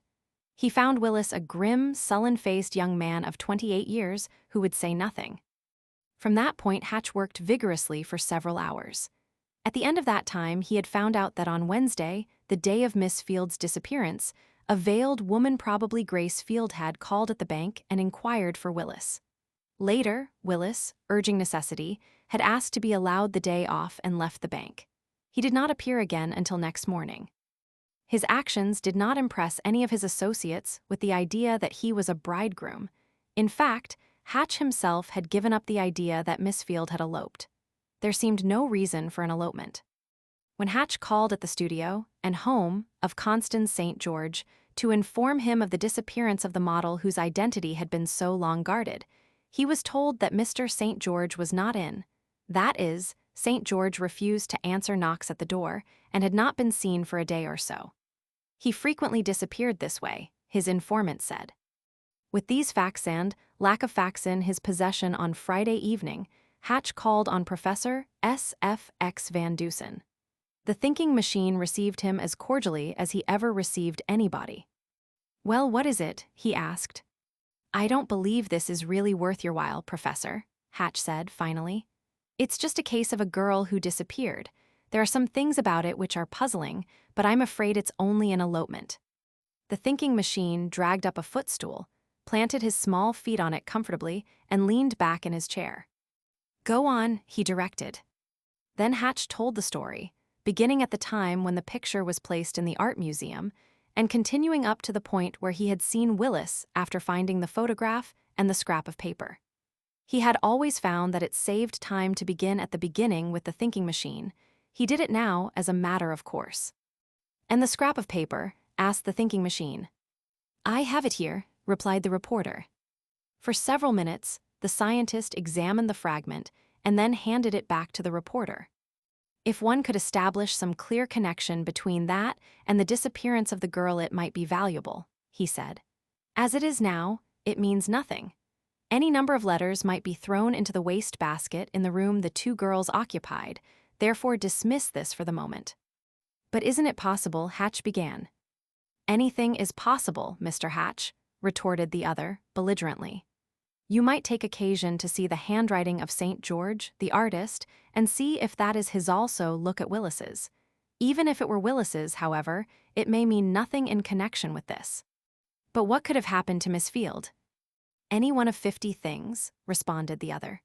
"She might have fallen dead in the street and been removed to a hospital or undertaking establishment. She might have been arrested for shoplifting and given a wrong name. She might have gone mad and gone away. She might have eloped with another man. She might have committed suicide. She might have been murdered. The question is not what could have happened, but what did happen." "Yes, I thoroughly understand that," Hatch replied with a slight smile. "But still, I don't see." "Probably you don't," snapped the other. "We'll take it for granted that she did none of these things, with the possible exception of eloping, killing herself, or was murdered. You are convinced that she did not elope. Yet you have only run down one possible end of this, that is, the possibility of her elopement with Willis. You don't believe she did elope with him. Well, why not with St. George?" "St. George," gasped Hatch, "a great artist elope with a shop girl." "She was his ideal in a picture which you say is one of the greatest in the world," replied the other, testily. "That being true, it is perfectly possible that she was his ideal for a wife, isn't it?" The matter had not occurred to Hatch in just that light. He nodded his head, with a feeling of having been weighed and found wanting. "Now, you say, too, that St. George has not been seen around his studio for a couple of days, said the scientist. What is more possible than that they are together somewhere? I see, said the reporter. It was understood, too, as I understand it, that St. George was in love with her, went on the thinking machine. So, I should imagine a solution of the mystery might be reached by taking St. George as the center of the affair. Suicide may be passed by for the moment, because she had no known motive for suicide. Rather, if she loved Willis, she had every reason to live. Murder, too, may be passed for the moment, although there is a possibility that we might come back to that. Question St. George.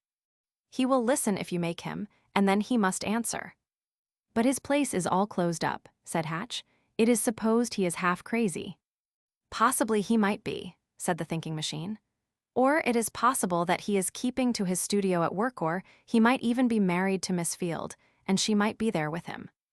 Well, I see no way to ascertain definitely that he is there, said the reporter, and a puzzled wrinkle came into his face.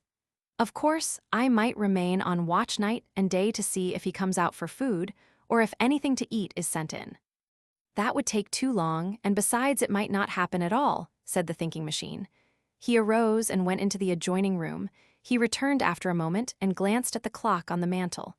It is just 9 o'clock now, he commented. How long would it take you to get to the studio? Half an hour. Well, go there now, directed the scientist. If Mr. St. George is in his studio, he will come out of it tonight at 32 minutes past 9.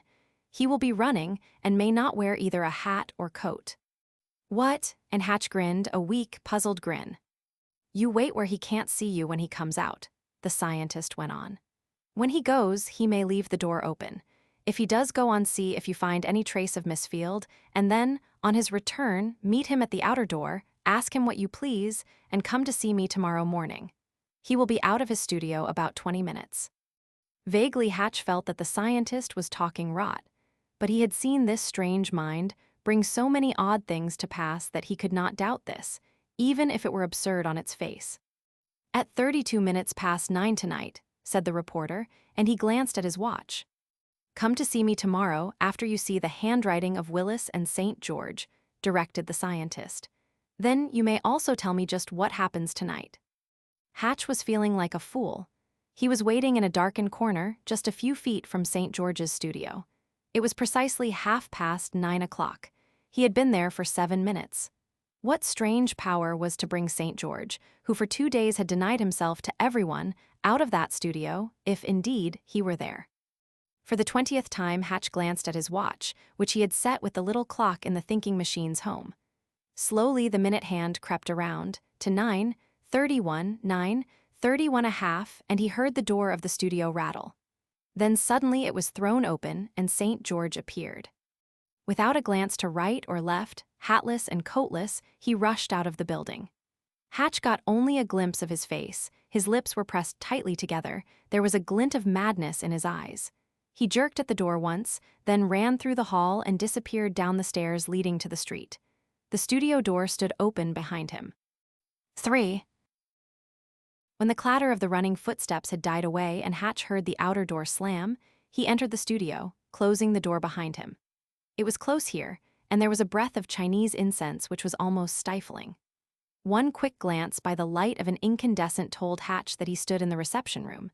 Typically, from floor to ceiling, the place was the abode of an artist. There was a rich gradation of color, and everywhere were scraps of art and half-finished studies. The reporter had given up the idea of solving the mystery of why St. George had so suddenly left his apartments. Now he devoted himself to a quick, minute search of the place. He found nothing to interest him in the reception room and went on into the studio where the artist did his work. Hatch glanced around quickly, his eyes taking in all the details, then went to a little table which stood, half-covered with newspapers. He turned these over, then bent forward suddenly and picked up a woman's glove. Beside it lay its mate. He stuffed them into his pocket. Eagerly he sought now for anything that might come to hand. At last he reached another door, leading into the bedroom. Here on a large table was a chafing dish, many dishes which had not been washed, and all the other evidences of a careless man who did a great deal of his own cooking. There was a dresser here, too, a gorgeous mahogany affair. Hatch didn't stop to admire this because his eye was attracted by a woman's veil which lay on it. He thrust it into his pocket. Quite a haul I'm making, he mused grimly. From this room, a door, half open, led into a bathroom. Hatch merely glanced in, then looked at his watch. 15 minutes had elapsed. He must get out, and he started for the outer door. As he opened it quietly and stepped into the hall, he heard the street door open one flight below and started down the steps. There, halfway, he met St. George. "Mr. St. George?" he asked. "No," was the reply. Hatch knew his man perfectly, because he had seen him half a dozen times and had talked to him twice. The denial of identity, therefore, was futile. "I came to tell you that Grace Field, the model for your fulfillment, has disappeared," Hatch went on as the other glared at him. "I don't care," snapped the other. He darted up the steps. Hatch listened until he heard the door of the studio close. It was 10 minutes to 10 o'clock when Hatch left the building. Now he would see Miss Stanford and have her identify the gloves and the veil. He boarded a car and drew out and closely examined the gloves and veil. The gloves were tan, rather heavy, but small, and the veil was of some light, cobwebby material which he didn't know by name. "If these are Grace Field's," the reporter argued to himself, "it means something. If they are not, I'm simply a burglar." There was a light in the Dorchester house where Miss Stanford lived, and the reporter rang the bell. A servant appeared.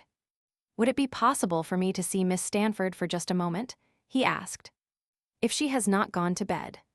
He was ushered into the little parlor again. The servant disappeared, and after a moment Miss Stanford came in. "I hated to trouble you so late," said the reporter, and she smiled at him frankly. "But I would like to ask if you have ever seen these." He laid in her hands the gloves and the veil. Miss Stanford studied them carefully, and her hands trembled. "The gloves, I know, are Grace's. The veil I am not so positive about," she replied. Hatch felt a great wave of exultation sweep over him, and it stopped his tongue for an instant. Did you find them in Mr. Willis's possession?" asked the girl. "I am not at liberty to tell just where I found them," Hatch replied. "If they are Miss Field's and you can swear to that, I suppose it may mean that we have a clue." "Oh, I was afraid it would be this way," gasped the girl, and she sank down weeping on a couch. "Knew what would be which way?" asked Hatch, puzzled. I knew it, she sobbed. "Is there anything to connect Mr. Willis directly with the murder?" The reporter started to say something, then paused. He wasn't quite sure of himself. He had uncovered something, he didn't know what yet. "It would be better, Miss Stanford," he explained, gently, "if you would tell me all you know about this affair. The things which are now in my possession are fragmentary. If you could give me any new detail, it would be only serving the ends of justice." For a little while the girl was silent, then she arose and faced him. "Is Mr. Willis yet under arrest?" she asked, calmly now. "Not yet," said the reporter. "Then I will say nothing else," she declared, and her lips closed in a straight line. "What was the motive for murder?" Hatch insisted. "I will say nothing else," she replied firmly. "And what makes you positive there was murder?" "Good night, you need not come again, for I will not see you." Miss Stanford turned and left the room. Hatch, sadly puzzled, bewildered, stood staring after her a moment, then went out, his brain alive with possibilities, with intangible ends which would not be connected. He was eager to lay the new facts before the thinking machine. From Dorchester, the reporter took a car for his home. In his room, with the tangible threads of the mystery spread out on a table, he thought and surmised far into the night, and when he finally replaced them all in his pocket and turned down the light, it was with a hopeless shake of his head. On the following morning, when Hatch arose, he picked up a paper and went to breakfast. He spread the paper before him, and there the first thing he saw was a huge headline, stating that a burglar had entered the room of Constance St. George and had tried to kill Mr. St. George. A shot had been fired at him and had passed through his left arm. Mr. St. George had been asleep when the door of his apartments was burst in by the thief. The artist arose at the noise, and as he stepped into the reception room had been shot. The wound was trivial. The burglar escaped. There was no clue. 4. It was a long story of seemingly hopeless complications that Hatch told the thinking machine that morning. Nothing connected with anything, and yet here was a series of happenings, all apparently growing out of the disappearance of Miss Field, and which must have some relation one to the other. At the conclusion of the story, Hatch passed over the newspaper containing the account of the burglary in the studio. The artist had been removed to a hospital. The thinking machine read the newspaper account and turned to the reporter with a question. "Did you see Willis's handwriting?" "Not yet," replied the reporter. "See it at once," instructed the other. "If possible, bring me a sample of it. Did you see St. George's handwriting?" "No," the reporter confessed. "See that and bring me a sample if you can. Find out first if Willis has a revolver now or has ever had. If so, see it and see if it is loaded or empty its exact condition. Find out also if St. George has a revolver and if he has one, get possession of it if it is in your power." The scientist twisted the two gloves and the veil which Hatch had given to him in his fingers idly, then passed them to the reporter again. Hatch arose and stood waiting, hat in hand. "Also find out," the thinking machine went on, "the exact condition of St. George's mental condition particularly.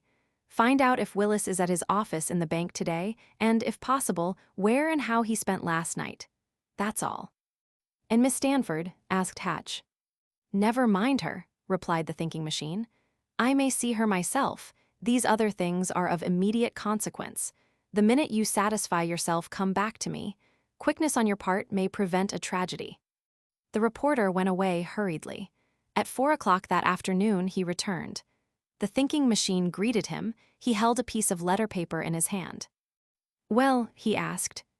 "The handwriting is Willis's," said Hatch, without hesitation. "I saw a sample. It is identical, and the paper on which he writes is identical." The scientist grunted. "I also saw some of St. George's writing," the reporter went on, as if he were reciting a lesson. "It is wholly dissimilar." The thinking machine nodded. "Willis has no revolver that anyone ever heard of," Hatch continued. "He was at dinner with several of his fellow employees last night and left the restaurant at 8 o'clock. "Been drinking?" "Might have had a few drinks," responded the reporter. "He is not a drinking man." "Has St. George a revolver?" "I was unable to find that out or do anything except get a sample of his writing from another artist," the reporter explained. "He is in a hospital, raving crazy. It seems to be a return of the trouble he had once before, except it is worse. The wound itself is not bad." The scientist was studying the sheet of paper. "Have you that scrap?" he asked. Hatch produced it, and the scientist placed it on the sheet.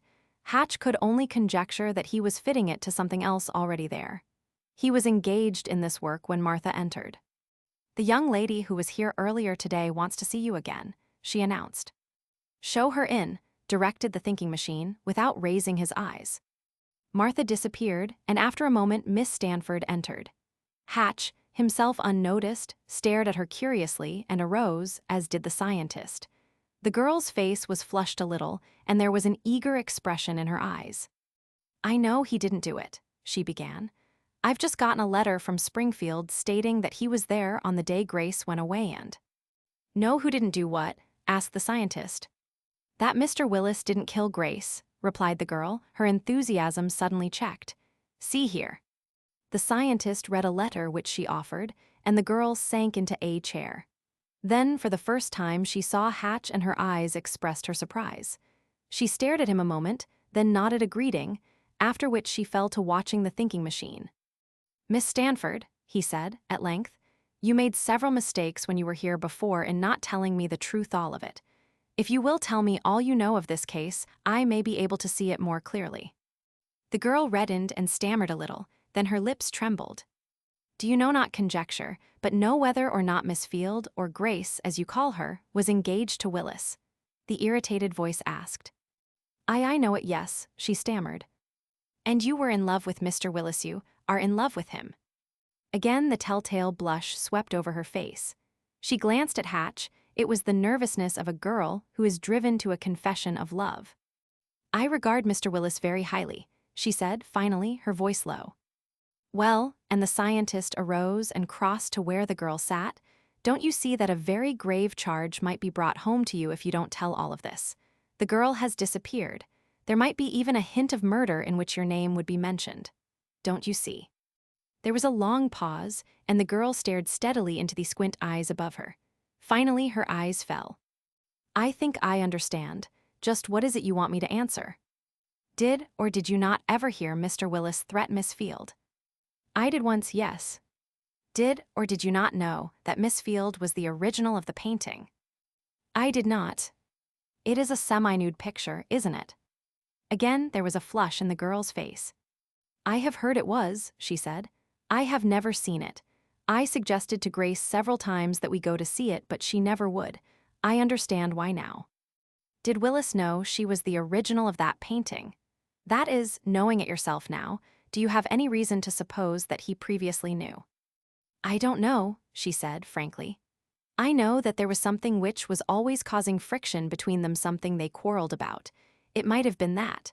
That was when I heard Mr. Willis threaten her. It was something about shooting her if she ever did something, I don't know what. Miss Field knew him before you did, I think you said. She introduced me to him. The thinking machine fingered the sheet of paper he held. Did you know what those scraps of paper you brought me contained? Yes, in a way, said the girl. Why did you bring them then? Because you told me you knew I had them, and I was afraid it might make more trouble for me and for Mr. Willis if I did not. The thinking machine passed the sheet to Hatch. This will interest you, Mr. Hatch, he explained. Those words and letters in parentheses are what I have supplied to complete the full text of the note, of which you had a mere scrap. You will notice how the scrap you had fitted into it. The reporter read this. If you go to TH at Stud EO Wednesday to see that artist, I will K il you beck Oz IW Aunt have it known to the world tha TUA re a model. I hope you will heed this warning. VW. The reporter stared at the patched-up letter, pasted together with infinite care, and then glanced at the thinking machine, who settled himself again comfortably in the chair. And now, Miss Stanford, asked the scientist, in a most matter-of-fact tone, where is the body of Miss Field? 5. The blunt question aroused the girl, and she arose suddenly, staring at the thinking machine. He did not move. She stood as if transfixed, and Hatch saw her bosom rise and fall rapidly with the emotion she was seeking to repress. Well, asked the thinking machine. I don't know, flamed Miss Stanford, suddenly, almost fiercely. I don't even know she is dead.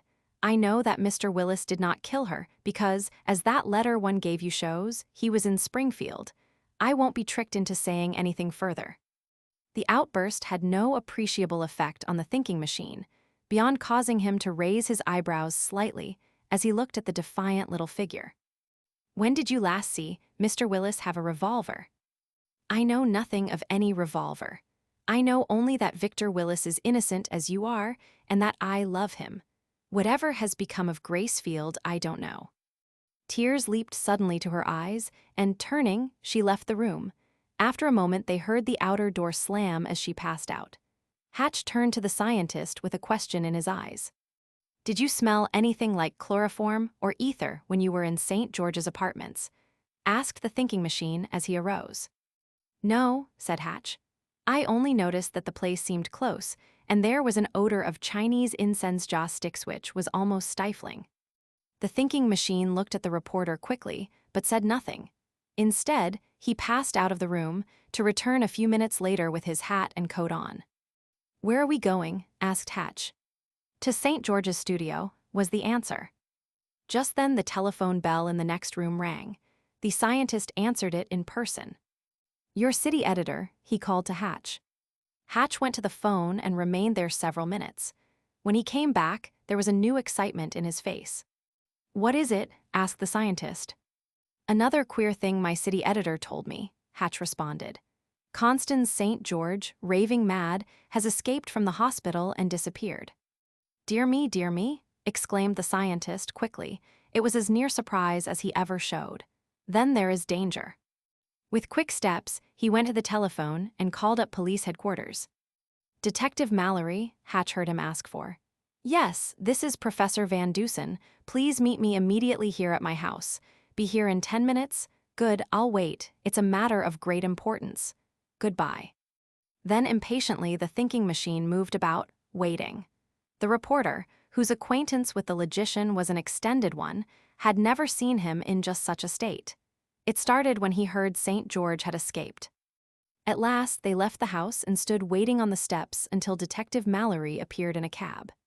Into that, Hatch and the thinking machine climbed, after the latter had given some direction, and the cabbie drove rapidly away. It was all a mystery to Hatch, and he was rather glad of it when Detective Mallory asked what it meant. "Means that there is danger of a tragedy," said the thinking machine crustily. "We may be in time to avert it. There is just a chance. If I'd only known this an hour ago, even half an hour ago, it might have been stopped." The thinking machine was the first man out of the cab when it stopped, and Hatch and the detective followed quickly. "Is Mr. St. George in his apartments?" asked the scientist of the elevator boy. "No, sir," said the boy. "He's in hospital, shot." "Is there a key to his place? Quick." "I think so, sir, but I can't give it to you." "Here, give it to me, then," exclaimed the detective. He flashed a badge in the boy's eyes, and the youth immediately lost a deal of his coolness. "Gee, a detective, yes, sir." "How many rooms has Mr. St. George?" asked the scientist. "3 and a bath," the boy responded. 2 minutes later, the 3 men stood in the reception room of the apartments. There came to them from somewhere inside a deadly, stifling odor of chloroform. After one glance around, the thinking machine rushed into the next room, the studio. Dear me," he exclaimed. There on the floor lay, huddled, the figure of a man. Blood had run from several wounds on his head. The thinking machine stooped a moment, and his slender fingers fumbled over the heart. "Unconscious, that's all," he said, and he raised the man up. "Victor Willis," exclaimed Hatch. "Victor Willis," repeated the thinking machine as if puzzled. "Are you sure?" "Certain," said Hatch positively. "It's the bank clerk." "Then we are too late," declared the scientist. He arose and looked about the room. A door to his right attracted his attention. He jerked it open and peered in. It was a clothes press. Another small door on the other side of the room was also thrown open. Here was a kitchenette with a great quantity of canned stuffs. The thinking machine went on into the little bedroom which Hatch had searched. He flung open the bathroom and peered in, only to shut it immediately. Then he tried the handle of another door, a closet. It was fastened. "Ah," he exclaimed. Then on his hands and knees, he sniffed at the crack between the door and the flooring. Suddenly, as if satisfied, he arose and stepped away from the door. "Smash that door in," he directed. Detective Mallory looked at him stupefied.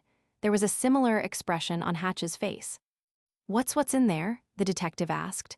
"Smash it," said the other tartly. "Smash it, or God knows what you'll find in there." The detective, a powerful man, and Hatch threw their weight against the door. It stood rigid.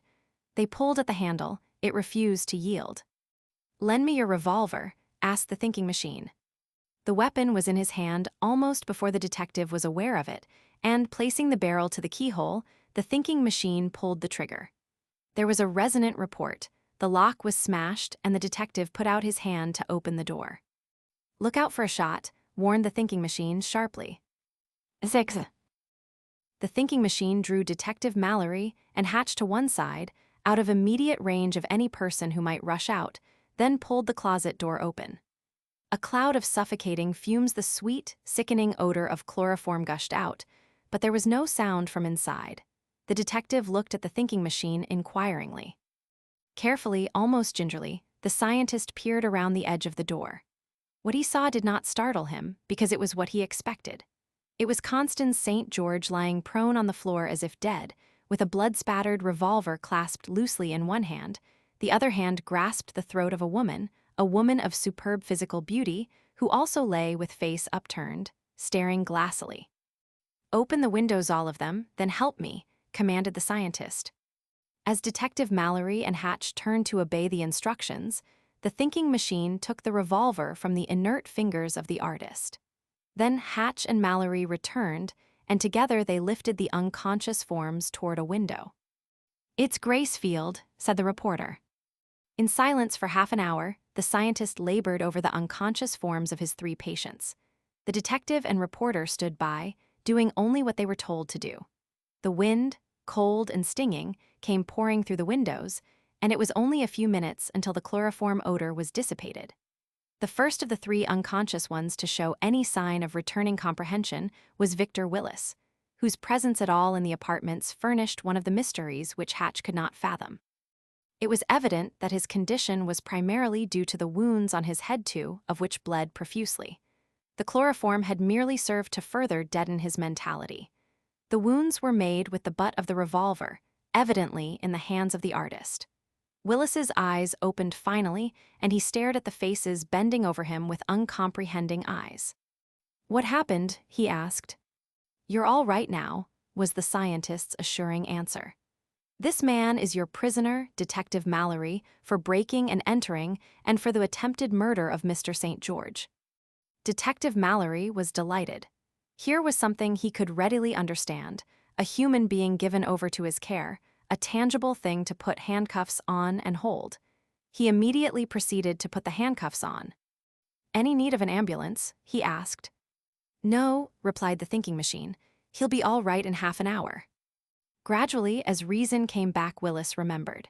He turned his head at last and saw the inert bodies of St. George and Grace Field, the girl whom he had loved.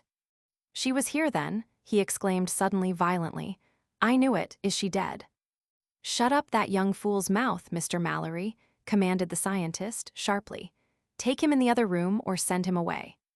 Obediently, Mallory did as directed. There was that in the voice of this cold, calm being, the thinking machine, which compelled obedience. Mallory never questioned motives or orders. Willis was able to walk to the other room with help. Miss Field and St. George lay side by side in the cold wind from the open window. The thinking machine had forced a little whiskey down their throats, and after a time, St. George opened his eyes. The artist was instantly alert and tried to rise. He was weak, however, and even a strength given to him by the madness which blazed in his eyes did not avail. At last he lay raving, cursing, shrieking. The thinking machine regarded him closely. "Hopeless," he said at last. Again, for many minutes, the scientist worked with the girl. Finally, he asked that an ambulance be sent for. The detective called up the city hospital on the telephone in the apartments and made the request. The thinking machine stared alternately at the girl and at the artist. "Hopeless," he said again. "St. George, I mean." "Will the girl recover?" asked Hatch. "I don't know," was the frank reply. "She's been partly stupefied for days ever since she disappeared, as a matter of fact. If her physical condition was as good as her appearance indicates, she may recover.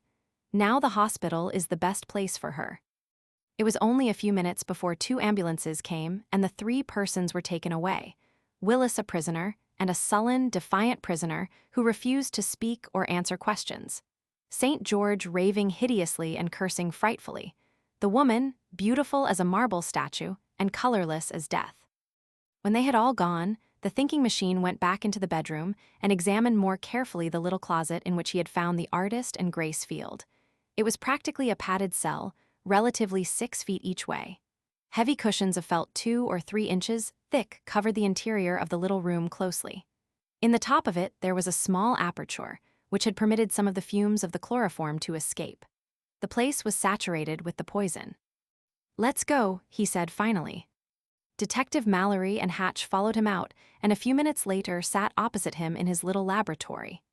Hatch had told a story over the telephone that made his city editor rejoice madly. It was news, great, big, vital news. "Now, Mr. Hatch, I suppose you want some details," said the thinking machine, as he relapsed into his accustomed attitude.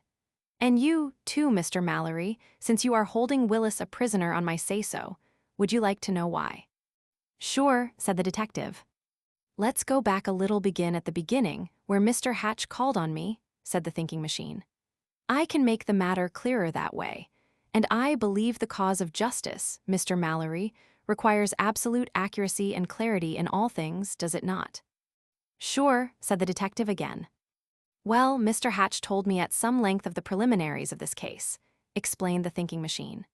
"He told me the history of the picture, the mystery as to the identity of the model, her great beauty, how he found her to be Grace Field, a shop girl.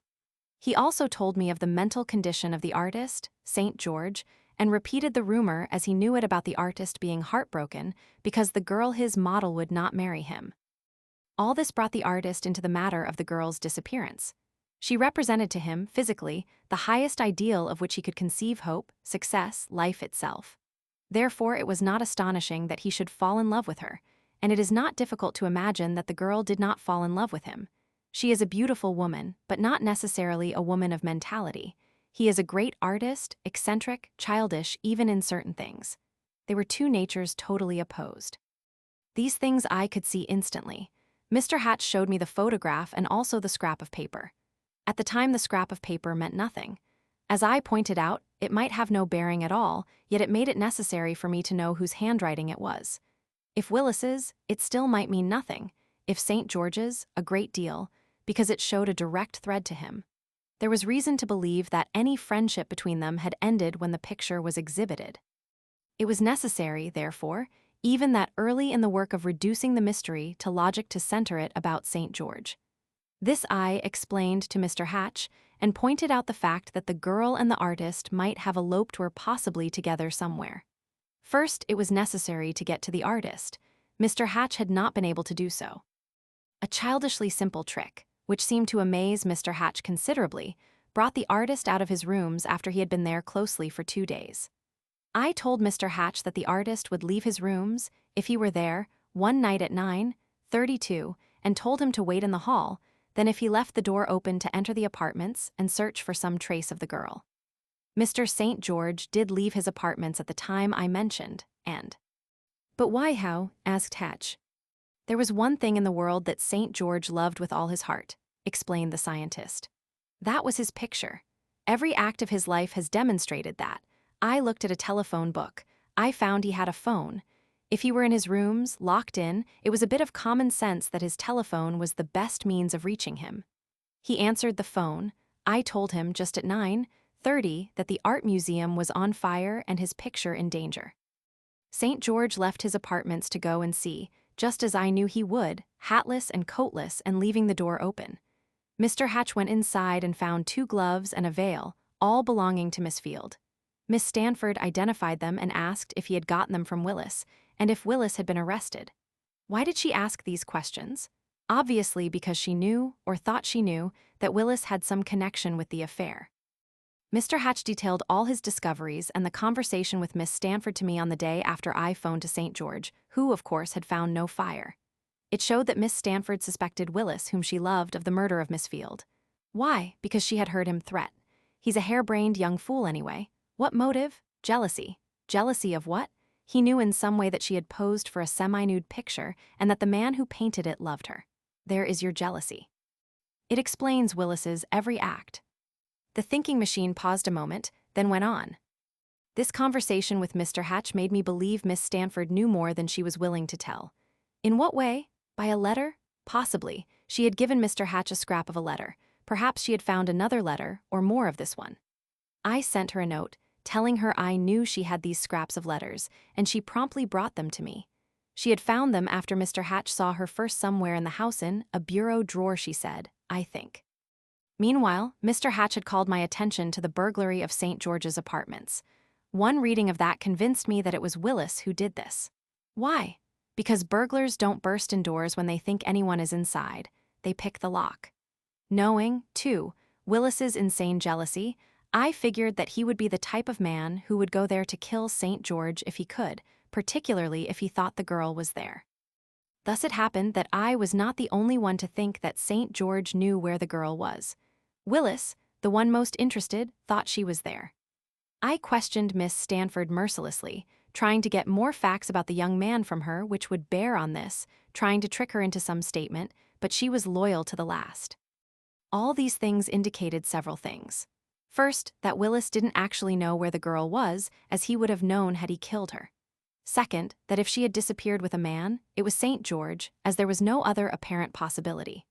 Third, that St. George would be with her or near her, even if he had killed her. Fourth, the pistol shot through the arm had brought on again a mental condition which threatened his entire future, and now, as it happens, has blighted it. Thus, Miss Field and St. George were together.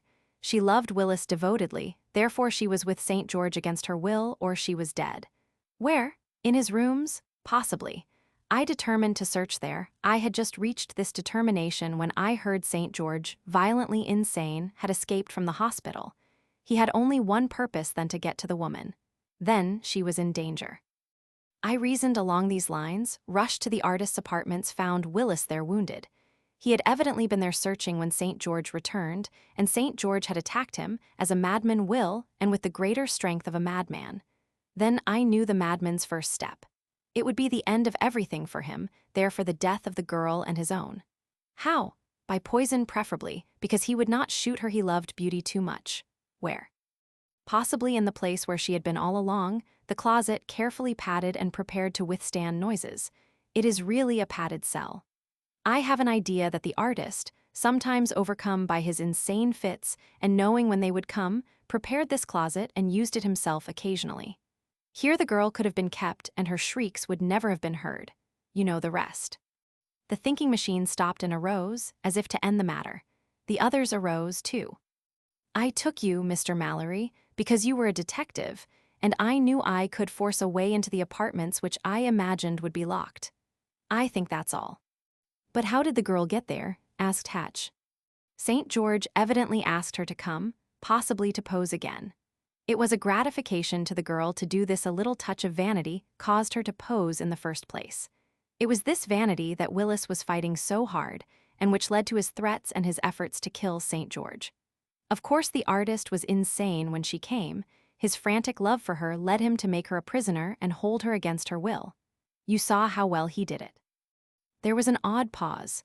Hatch was rubbing the nap of his hat against his sleeve, thoughtfully. Detective Mallory had nothing to say, it was all said.